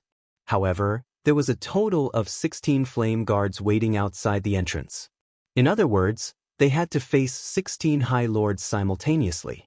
On average, they could only send 31 players to deal with each level 28 high lord. In God's domain, an ordinary high lord in the fields required a team of over 100 players to defeat. If it were a powerful high lord, then a team of over 500 players might be necessary. Furthermore, the flame guards outside the cave possessed a flame domain that covered a radius of 50 yards. Players who entered the flame domain would lose 400 HP every 3 seconds. Even with the healers going all out, it was impossible to keep everyone's HP from plummeting. If a team did not have high fire resistance, they would not survive in the flame domain. Aqua Rose really could not think of any solutions to their predicament. Without hesitation, Shifeng ventured roughly 30 yards from the cave entrance. He then wandered around, adjusting his position. However, the flame guards standing outside the entrance had long since discovered Shifeng. They all had squeezed against the cave opening, attempting to charge in and tear Shifeng apart. Fortunately, the hole was just too narrow, and none of the flame guards could fit through. Although these flame guards were unable to enter, the lords were no fools. Immediately, they materialized flame spears and threw them at Shifeng. The scorching spears released a blazing white glow, causing even the air to tremble. Show! Show! Show! A series of 6 flame spears flew in from the cave entrance, heading straight for Shifeng. The spears were so fast that their flight sounded like explosions. The ground that the spears passed over also erupted in flames. However, although the flame spears were fast, Shifeng wasn't slow either. As the flame spears entered the cave, Shifeng moved. By the time the spears arrived at Shifeng's position, the man had long since moved 2 yards away. As a result, all 6 flame spears struck empty air. This spot should be good. Shifeng ignored the flame guard's attacks. He focused on calculating the lord's attack range and angle, leisurely appearing as if the flame guards had never attacked him. Guild leader's dodge is so fast. He even avoided those supersonic attacks. If it were me, I would have no choice but to endure the attacks. Cola sighed with admiration as he watched Shifeng effortlessly dodge the flame guard spears. It would be awesome if I had just half of guild leader's dodging speed. If he had such a dodging speed, he might even become the #1 tank in Starmoon Kingdom, or at least in the top 10. Cola, you have many things you need to learn then, Fire Dance chuckled. Guild leader didn't just rely on his speed when he dodged the flame spears, but many other techniques such as his insight and judgment. Even if guild leader was just as fast as you are, he could still dodge those attacks easily. Linear attacks are monotonous. As long as one possesses sufficient insight, they can counter them easily. However, the Flame Guard's attacks are too fast, and we are definitely not fast enough.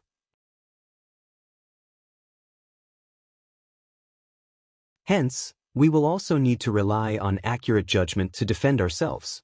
The moment the Flame Guards launch their attacks, we need to make the most appropriate decision immediately and use the smallest of movements to achieve the best results. But that is still not enough. Look at Guild Leader's position. As a precaution, he is standing precisely 40 yards away from the Flame Guards, a player's maximum range.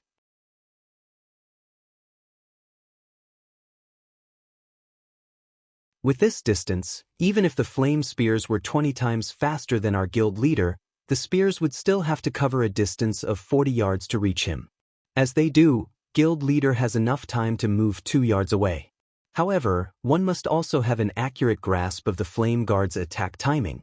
If one dodges too early, the flame spears will hit them. Although it looked like a simple dodging maneuver, it turned out that there were so many other techniques involved. The top 7 ranged damage dealers come to my position and give it a try. See if you can dodge the flame spears. Healers, focus on healing them. Guardian Knights, activate your fire resistance auras and give the 7 of them protection blessings. Don't let them die, Shi Feng said in the team chat after confirming the positions. The flame domain of the Flame Guards was indeed a powerful team wipe skill. However, they were not without a fighting chance. Shi Feng had already experimented with the cave's size and distance. With a distance of 40 yards, they could fit 8 players with each having 3 to 4 yards to dodge, allowing them to attack Flame Guards outside the entrance. The Flame Guard was a Lord-ranked monster that focused mainly on melee attacks, so its ranged attacks were limited and simple. It was certainly possible to avoid them. However, such a feat had a high requirement of a player's insight and judgment. As for speed, even if the fire spears were faster, they were not 20 times faster than Zero Wing's core members. This was even the case for the magical classes. Shi Feng had even purposefully slowed down when dodging the flame spears. Yet he still dodged the attacks effortlessly. Also, as the effects of the flame domain did not stack, with the protection of the fire resistance aura, each of the 7 ranged players would only lose 300 HP every 3 seconds. There were over 60 healers in the team, more than enough to keep the 7 of them alive. The healers could also take turns healing. They could afford to fight a battle of attrition. Following which, the top 7 ranged damage dealers took turns attempting to dodge the spears. The 7 included Aqua Rose, Blackie, one of the 5 demon generals, the Ice Queen Su Qianlu, another 5 demon general, the Ranger Minor Wind, Violet Cloud, and 2 others. Although they struggled in the beginning, none of these 7 were ordinary players. They were all experts of Zero Wing. They quickly adapted to the Flame Guard's attacks, and soon they could dodge the attacks effortlessly. After finishing with his experiments, Shi Feng reformed the team once again. After repeating the process, they started raiding the level 28 Flame Guards. The moment the battle began, ice spells and arrows flew across the cave and bombarded one of the Flame Guards outside the entrance. However, the Flame Guard's magma armor possessed a frightening defense, and a majority of the team's attacks only dealt around -300 damage. Among them, Aqua Rose managed to deal over -500 damage, whereas Blackie dealt over -600 damage with his dark arrow. As for Violet Cloud, although she had already become an Astromancer, her instantaneous explosive power was still less than Aqua Rose's, a Tier 1 Elementalist, and Blackie's, who possessed an epic staff and was a Tier 1 Cursemancer. However, even though she only dealt slightly more than -400 damage, it was still impressive. The Flame Guard they struck bellowed with rage, growing more violent as it threw flame spears madly. Fortunately, they evaded each attack. The Flame Guard was different from the bosses in dungeons. It only possessed 700,000 HP, and its battle recovery only replenished 7,000 HP every 5 seconds. The total damage dealt by the 7 players far surpassed that, and they could gradually exhaust it to death. At this moment, standing in the furthest corner, Shi Feng tossed the blazing meteor, striking the Flame Guard.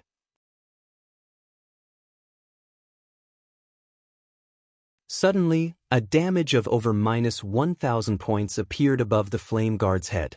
Immediately, the blazing meteor's quadruple phantom effect triggered, causing 4 consecutive damages of over -200 points. In an instant, Shi Feng became the highest damage dealer among the 8 attackers. Everyone was stupefied. Shi Feng was a swordsman, not a ranged class. Yet, his damage thoroughly overshadowed that of an elementalist, a class known as a glass cannon. Moreover, this elementalist was Aqua Rose.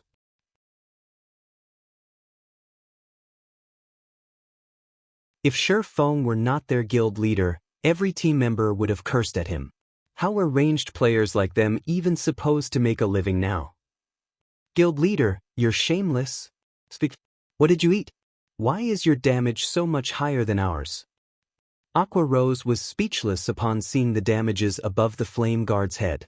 Originally, she had intended to surpass Shi Feng in terms of damage output, satisfying her own little vanity.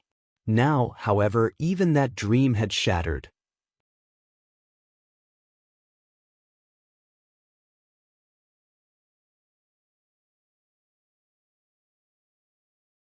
Chapter 428, Divine Providence.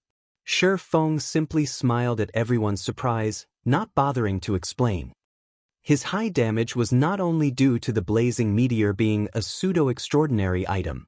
He also had the 7 Luminaries' Rings aura of fire effect, which increased his damage by 40% and reduced his target's defense by 40%. However, the 7 Luminaries' Ring needed to remain a secret. Moreover, Shi Feng was also a Tier 1 Blade Saint. His attack power had originally been high, so there was nothing odd about him dealing over -1,000 damage with one attack.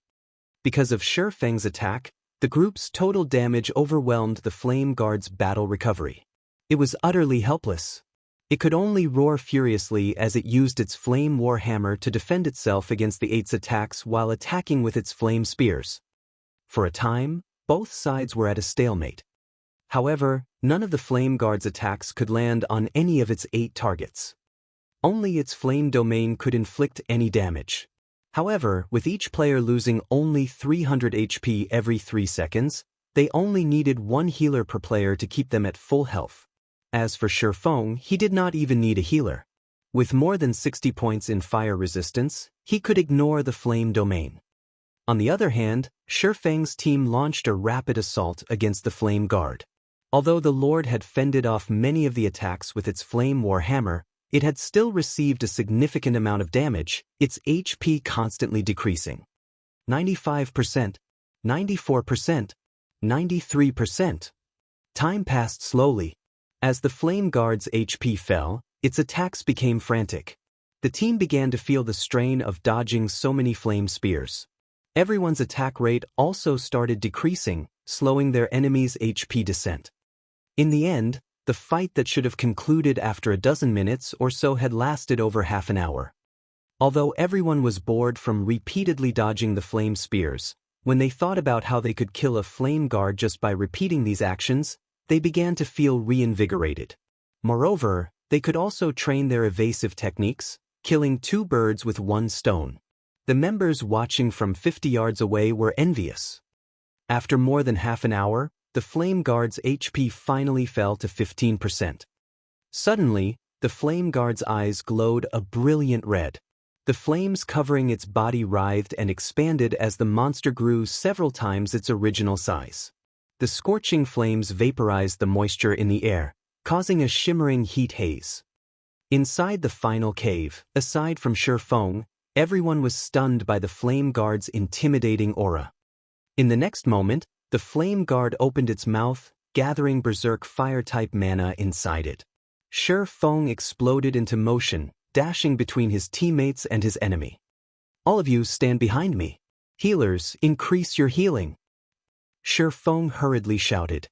He then switched the 7 Luminaries' Rings aura of fire to aura of illusion. Suddenly, all of his attributes increased by 30%. Simultaneously, Shi Feng also activated Fantasy World, gaining immunity to all magic damage for 20 seconds. As a Lord-ranked monster, the Flame Guard was far more powerful than other monsters, And this was its sure kill skill, Ragefire Roar. When activated, the skill would deal a devastating blow to all enemies in a cone in front of it, burning everything to cinders. Even if Kola, a Tier 1 Guardian Knight, activated Protection Blessing, he still would not survive the attack. After Aqua Rose and the others received Shifeng's command, they all promptly moved behind him. Shortly after the 7 rushed behind their guild leader's guard, the Flame Guard roared and fired a blazing white cone. In the blink of an eye, the attack devoured everything 50 yards in front of Flame Guard. White light filled the once dimly lit cave, and the temperature inside the cave skyrocketed.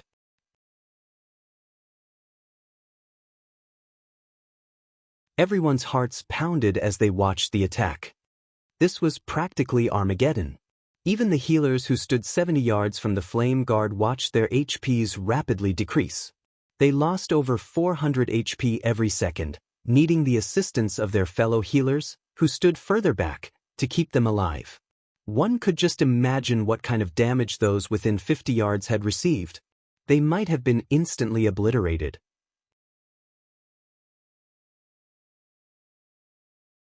The Ragefire Roar lasted a full 6 seconds, transforming the cone before the Lord into a blistering hell. After the Flame Guard's attack ended, the blast area in front of it had scorched black. Only the area behind Shifeng remained intact.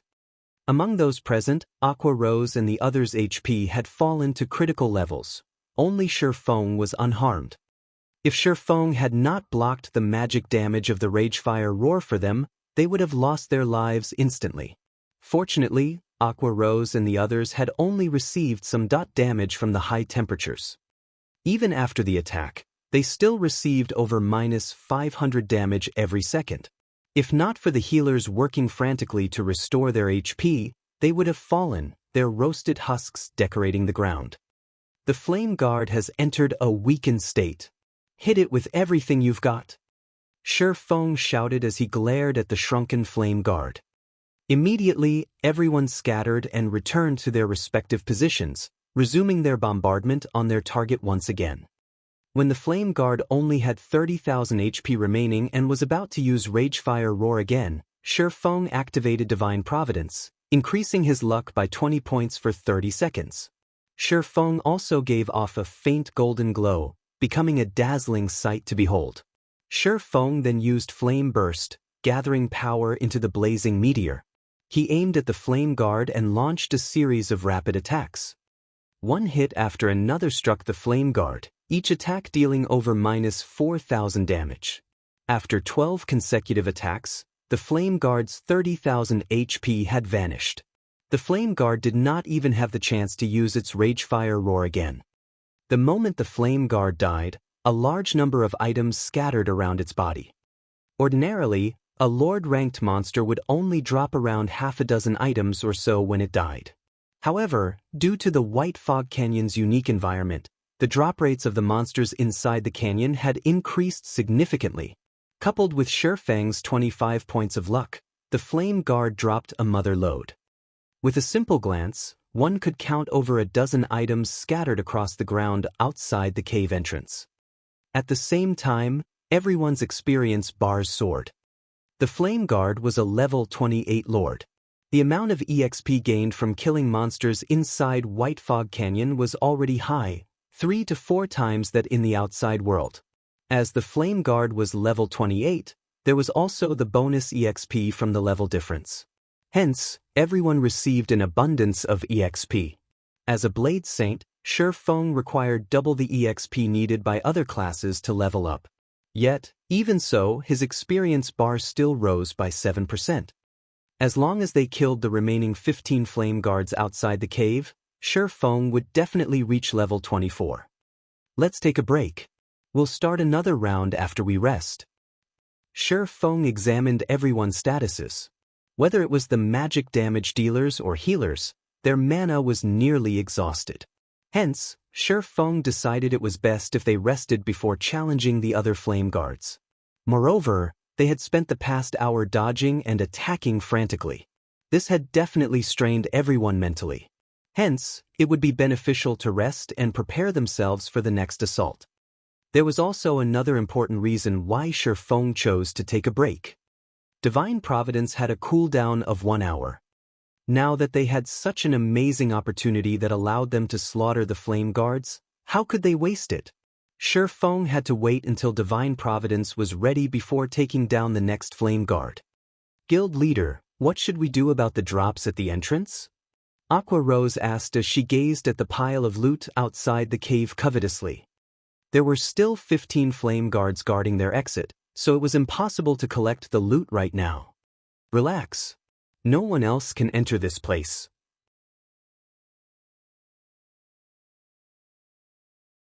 Also, loot dropped by monsters won't disappear for 48 hours. We have plenty of time to take care of the rest of the Flame Guards. Although Shi Feng also wanted to dash over and pick up the loot, the 15 Flame Guards were not there just for show. After taking a short break, everyone resumed another round of attrition. Now that everyone had experienced fighting a Flame Guard, it was much easier to deal with the rest. Time passed quickly, and one Flame Guard after another fell.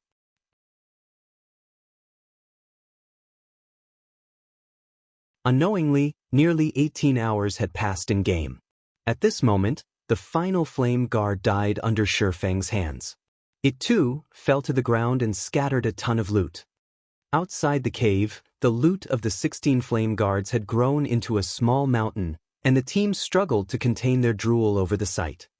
Meanwhile, Shi Feng had finally reached level 24.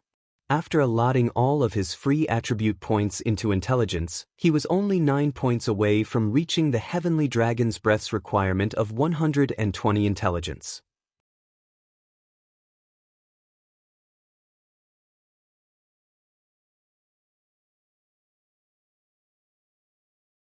Chapter 429, Overflowing Luck. I'm only 9 points away now. Shi Feng smiled at his attribute panel. Knowing that he was only 1 level away from equipping the Heavenly Dragon's Breath, his anticipation grew. When he could equip the fragmented legendary item, his combat power would soar once again. In God's domain, fragmented legendary items were as rare as a phoenix's feather. It was an item that countless players dreamed of obtaining. Even during his previous 10 years of professional gaming experience, Shi Feng had never owned one. Legendary items allowed players to overcome the gap between tiers. Although fragmented legendary items were not as powerful as legendary items, they were still far more powerful than epic items. If Shi Feng could equip the Heavenly Dragon's Breath, his combat power could reach the same playing field as a Tier 2 class. A Tier 2 class was in a whole different league compared to Tier 1. It was like the difference between a chieftain and a lord. Against a chieftain of the same level, a direct confrontation required at least a party of elite players. Against a lord, however, a direct confrontation required a team. Shi Feng, as a Tier 1 Blade Saint, could solo a chieftain of the same level. However, he stood no chance against a lord of the same level unless he used some particular technique or advantage. After equipping the Heavenly Dragon's Breath, however, Shi Feng could contend with the 5 guilds controlled by Underworld by himself. He would not need to involve Zero Wing, allowing his core team to develop safely. After killing the 16 Flame Guards, everyone's levels had similarly risen. At this moment, the lowest leveled player among the 500 team members was level 24. They had far surpassed the average level of elite players in White River City and were on par with most of the expert players. Among the members of Zero Wing, Aqua Rose, Fire Dance, Flying Shadow, Cola and the others had reached level 26. Their levels were already on par with the top-tier experts of White River City. Hence, instead of wasting time and fighting a war of attrition with overwhelming smile, they should take the opportunity to widen the gap between Zero Wing and the other guilds further. After all, if a newly established guild like Zero Wing wished to become the overlord of Star Moon Kingdom, they first needed sufficient combat power to strike fear into the other guilds' hearts. However, the loot the Flame Guards had dropped was the most valuable gain from the slaughter. While the crowd was taking a break, Shi Feng tidied up all of the loot. He also appraised every single drop. Although Shi Feng had expected the drops to be impressive, after he finished appraising the items, he could not contain his shock. Icarus's heart was truly a godly tool. With divine providence, they had obtained a total of 286 items from the 16 flame guards. Among the items, 105 were rare materials, 9 were individual pieces of the Warfire set equipment, 41 were level 25 mysterious iron equipment, 53 were level 25 secret silver equipment, 29 were level 25 fine gold equipment, 18 consisted of various recipes and forging designs, 15 were Tier 1 magic scrolls, 4 were Tier 2 magic scrolls, and 12 were treasure hunting scrolls. Currently, in God's domain, the average players were around level 20, whereas guild elites were around level 22.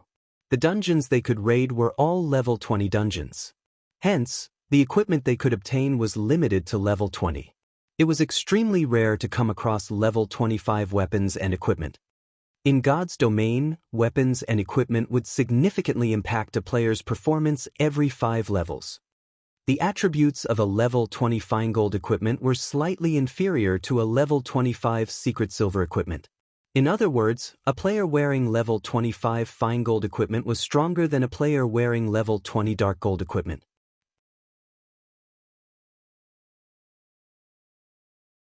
How rare was level 20 dark gold equipment?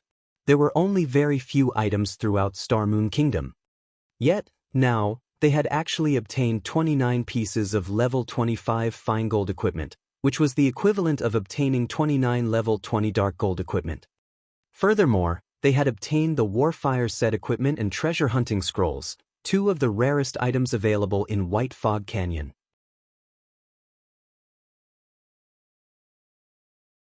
Currently, although players were familiar with the Warfire set equipment, almost nobody knew about the treasure hunting scroll. Although the scroll was not as valuable as a Tier 2 magic scroll, it was extremely useful inside the White Fog Canyon. The scroll's greatest function was searching for Starfire Oregon. It was extremely difficult to locate Starfire ore in White Fog Canyon. Originally, Shifeng had intended to rely on his memories. With the treasure hunting scroll, however, he could locate the ore with the system map. The scroll had a search radius of 1,000 yards and lasted for 30 minutes. When searching for valuable ores, it was the best tool one could have. Luckily, even this dropped. Shifeng chuckled lightly upon seeing the treasure hunting scrolls in his bag. However, when he swept a gaze over the individual pieces of the Warfire set equipment, he lamented as he muttered, "It would be awesome if I could complete the Warfire set equipment." Warfire set equipment, bronze rank, can be evolved. Level 20 to level 30. Can be equipped by any classes. Set consists of 7 parts: head, chest, belt, hands, wrists, legs, and feet. Set effect, bronze rank. 2-piece effect, all attributes plus 10. 4-piece effect, ignore levels plus 10. Obtain free will skill. Able to remove all control effects for 5 seconds. Cooldown, 1 minute. 7-piece effect, main attribute increased by 10%. Skill cooldown decreased by 30%. Obtain Warfire Berserk skill. Damage increased by 50%, attack speed increased by 50%, and movement speed increased by 30% for 20 seconds. Cooldown, 5 minutes. The basic attributes of the Warfire set equipment were average at best. It was referred to as a level 30 peak fine gold set equipment was because of its set effects. In particular, the Free Will skill and Warfire Berserk skill were the main reason it ranked as peak fine gold set equipment. Although Shifeng now had 9 individual pieces, there were duplicates for the head, hands, and legs slots. He was only missing the wrist pieces. The Warfire set equipment only reached its true value when it was complete. Following which, Shifeng distributed the level 25 fine gold and secret silver equipment to Fire Dance, Aqua Rose, Cola, and the other core members who had reached level 25. As for everyone else, they had yet to meet the level requirements and could not use any of the level 25 equipment. However, they had obtained the corresponding guild points. When they returned, they could exchange these guild points items in the guild's warehouse. Nobody argued Shifeng's arrangements. After all, those who had contributed the most to the Flame Guard's deaths were Aqua Rose, the core members, and the healers. Everyone else had simply watched from the side, doing nothing at all. They were satisfied with receiving guild points.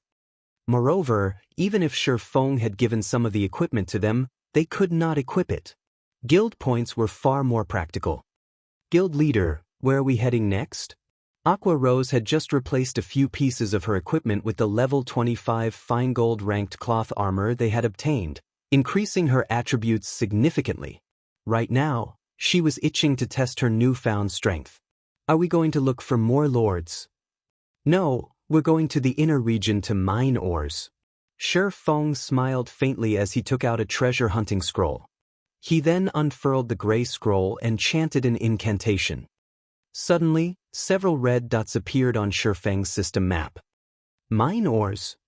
Aqua Rose could not help but ask. Their team consisted of 500 elite players.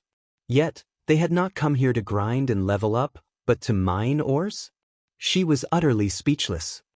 You'll understand when the time comes, Shi Feng laughed. He then sent parties to the highlighted locations on the map. If he had a large stock of Starfire ore, he could mass-produce the fine gold-ranked dragon scale set equipment for the guild.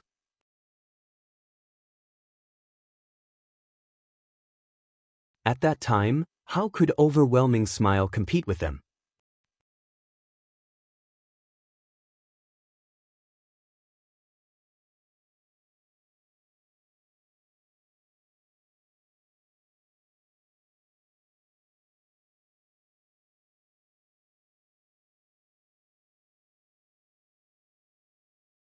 Yet, even with such an astronomical price, supply failed to meet demand. Time passed quickly. Unknowingly, the members of Zero Wing had mined ore deposits in White Fog Canyon for 2 whole days, obtaining an abundant cache of ores. They had practically dug up every deposit in White Fog Canyon at least once, and the amount of Starfire ore they gathered had exceeded 15,000 pieces. In addition, they had also obtained over 7,000 pieces of various other kinds of ore.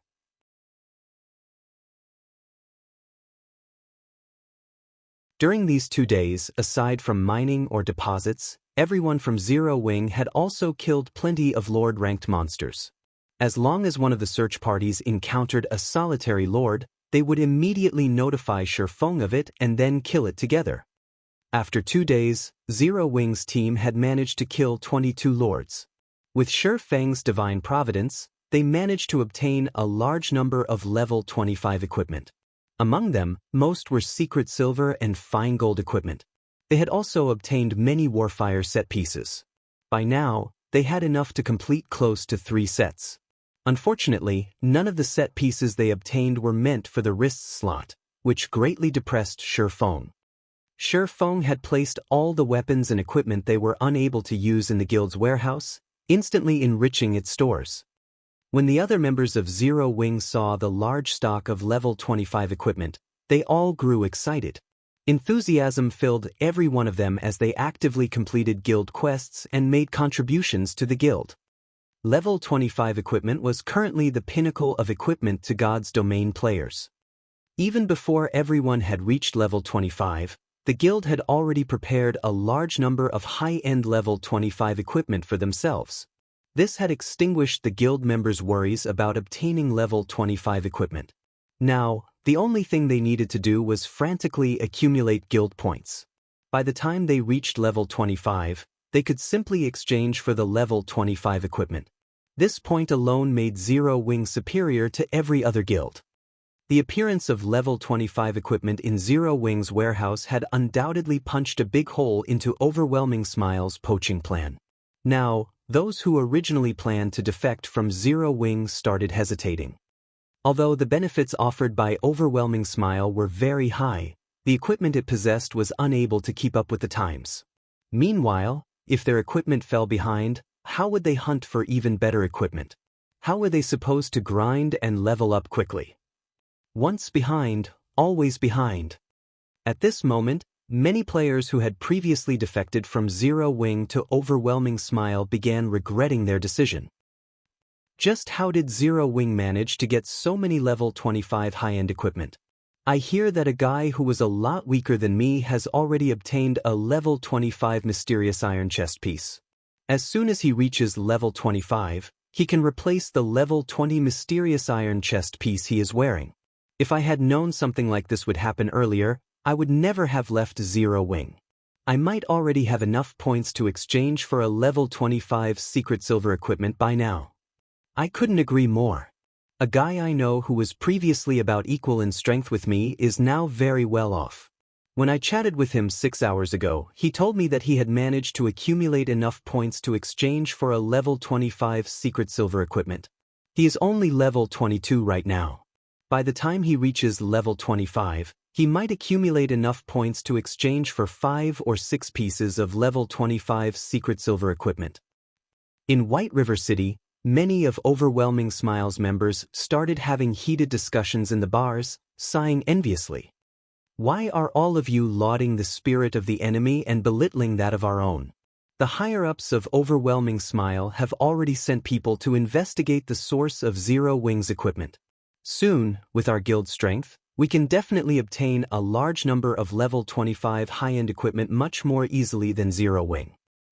Zero Wing can only remain arrogant for now because all of our guild's core members are focused on raiding the Great Lord inside the ruined shrine. After they finish with it, not to mention level 25 fine gold equipment, we might even get dark gold or epic equipment.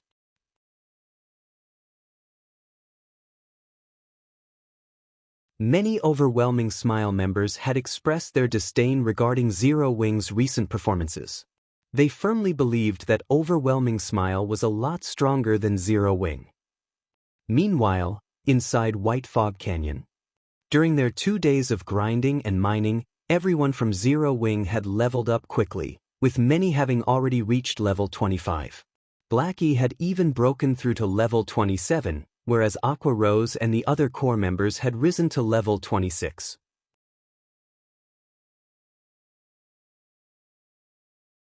Violet Cloud had also reached level 25, replacing her level 20 equipment with level 25 secret silver and fine gold equipment. Only Shi Feng remained at level 24. He was still a short distance away from reaching level 25. However, this could not be helped. Shi Feng and Violet Cloud were both owners of hidden classes, so the EXP they required to level up was much higher than the others. Shi Feng required twice as much EXP as ordinary classes, whereas Violet Cloud required 1.6 times. Guild leader, we discovered a Starfire or Vane. However, we were suddenly ambushed by some assassins from Overwhelming Smile. Although our party managed to get rid of the 8 of them, 2 of our brothers were killed. Seeing that we are interested in the Starfire or those bastards from Overwhelming Smile have sent 3 teams to guard the Starfire or Vane. They are currently clearing out the surrounding monsters and are planning to mine the deposit, Flying Shadow reported, wrathful flames burning in his eyes. If not for the bastards from Overwhelming Smile outnumbering them, he really wished he could go over and massacre them right this instant. You're tuning in to the Wang Lin's Journey YouTube channel. Don't forget to subscribe and join us on this journey to catch the most captivating stories.